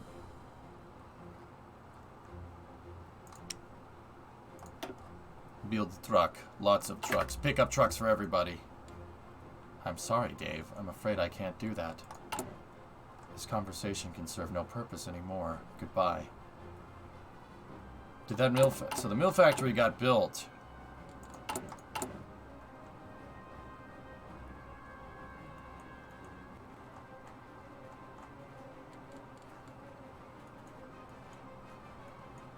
So what year are you going to enter World War II? I don't know. We might not. Ryan, you could win by... I mean, you can win by not declaring war.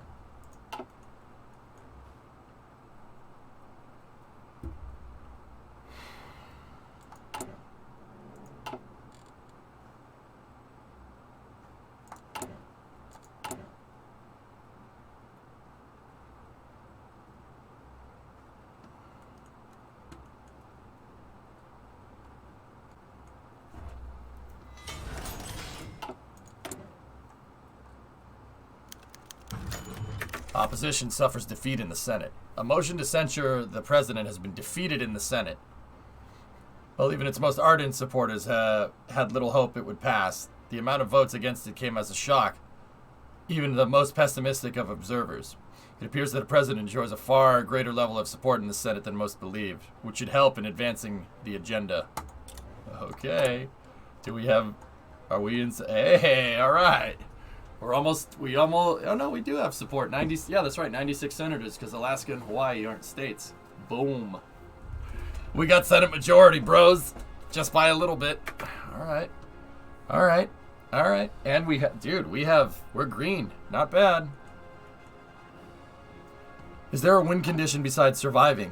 Well, you get a title card at the end of World War II, Driados, and whatever the title card is at the end of World War II, you don't necessarily need to fight. It's about who could have the most land, etc., etc.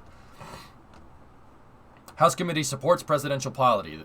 The latest rounds of hearings in the House Committee on Ways and Means has resulted in a report crediting the president's policies with major improvements in all metrics of the economy. While stopping short of outright praise, the report nevertheless comes as a blow to those that were criticizing the president and demanding reforms. A number of representatives have already publicly declared that although they still harbor doubts about the president's agenda, they will now vote in support. As well they should. Oh, that's another 50 reps for me. Everybody loves Alf. Come on, Alf. Alf.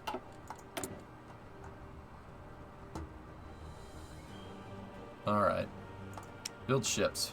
Build convoys. Convoy 1. The other win condition would be to kick everybody's butt. That's usually how I play, guys. When we played as Japan, I made a contingent decision to never attack the US, and that contingent decision got me all of the Soviet Union. Oh. Anarchist uprising in the Civil War. Yeah, okay, whatever.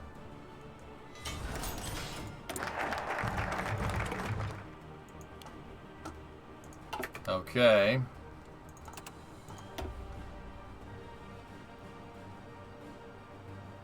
Adjusted Compensation Act. What's this about? Our veterans of the Great War were promised a fair pension. Many have fallen on hard times recently as the Depression hit. We must do what we can to help those who answered the call of the Republic in its hour of need.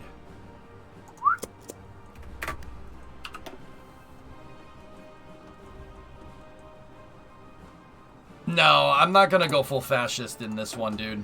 So, check this out, guys. There's a divider right here. This is more left, and this is more right. And it literally, it's more left and right on the screen, but on an ideological spectrum, this is more left and that's more right. The U.S. went somewhere historically in this direction, right here. Right? I'm gonna go this way. Not over here. I'm going this way. I want to see what happens. I want to see what happens. Oh, okay.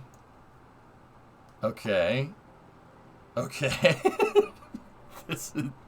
All right, we'll go in this direction. We'll see where it takes us.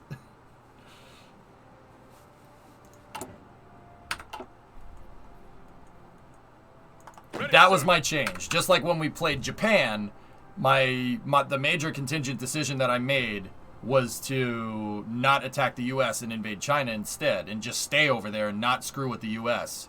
That's my contingent decision. Alf Landon became president in 1936. That's funny.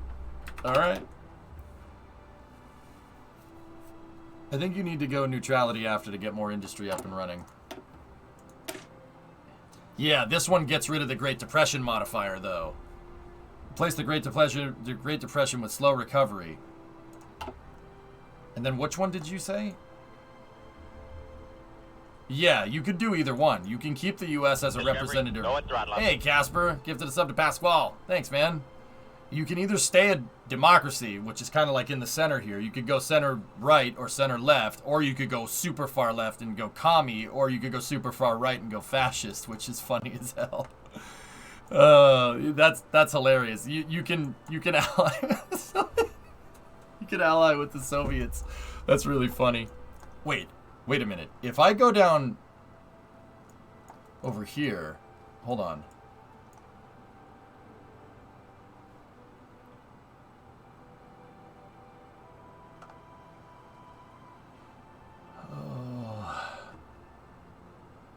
What the frick?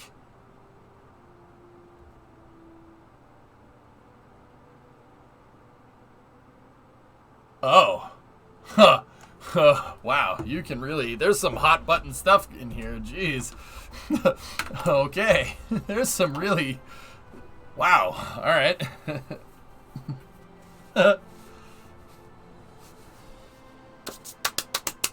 Okay, that's the thing.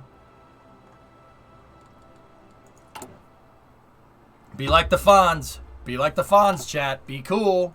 Be cool, Yolanda. Stay with me.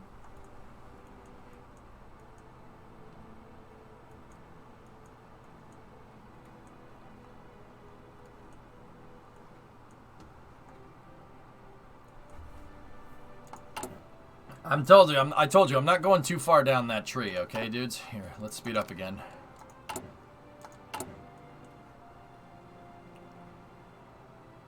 They don't have any support equipment here.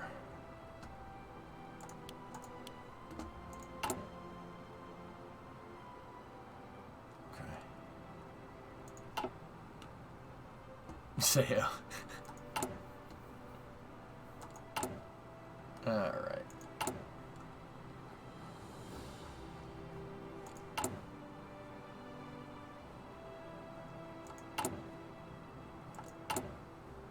Alf. Okay.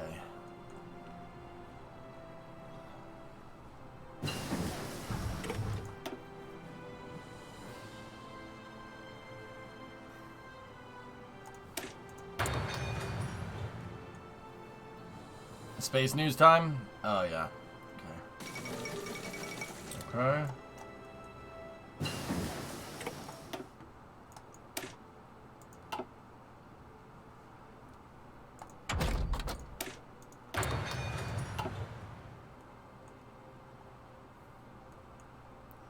Yeah, I got you, Nick. I know. I mean, it really doesn't matter right now, dude. Honestly, it means nothing.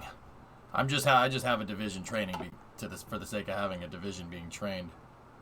Ready, sir. Commands. Ding dong.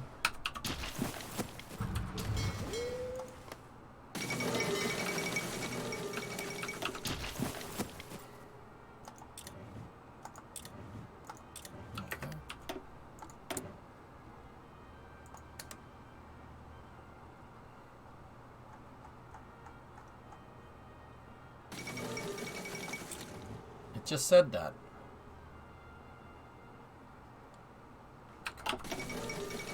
Oh, Hindenburg blew up in New Jersey.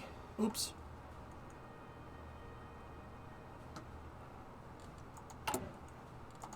Oh no. Anyway.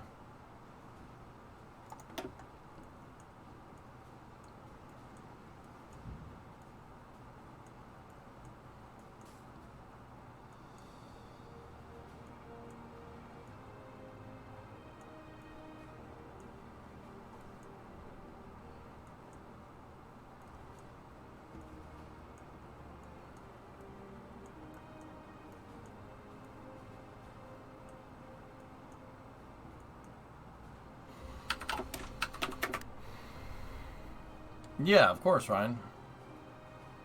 I wonder if the western U.S. states have anything useful. U.S. has all kinds of natural resources around, dude. They're all over the place.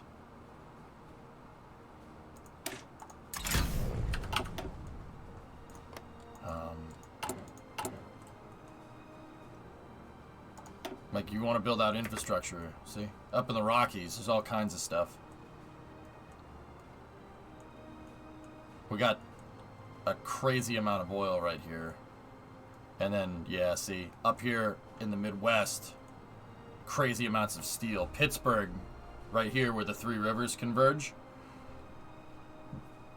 is known, still is to an extent, is known for its steel. Yeah, that's why Pittsburgh's football team is called the Steelers. Trying to get that oil. Oil.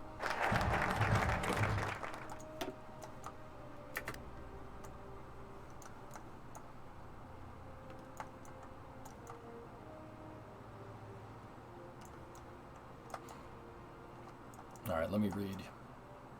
Somebody say oil? No. Who said anything about oil, man? You cooking? All right, we have the support for this. Requires the support of 49 senators, and what will this do? Businesses all over America threatened by all kinds of union activities, strikes, organizing, demands for higher wages. We cannot allow this to continue. Production efficiency cap +5. Extend the Chinese exclusion acts. Support the government. China's opposition to the United States goes in the toilet. Yeah, okay.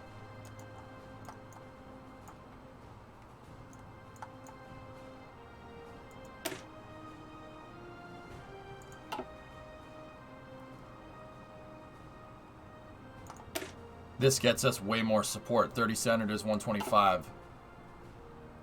That one gets us 49, though. Let's go with that one. Yeah. Okay, Warchild.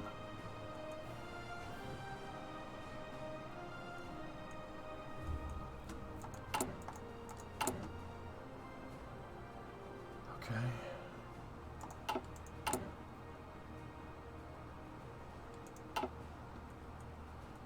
You need to look for industry focuses. Industry.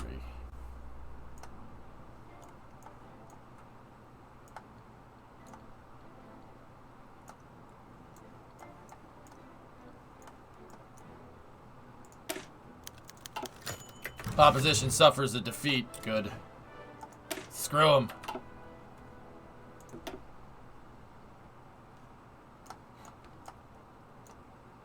What time is space news? Anyone? We can go right now.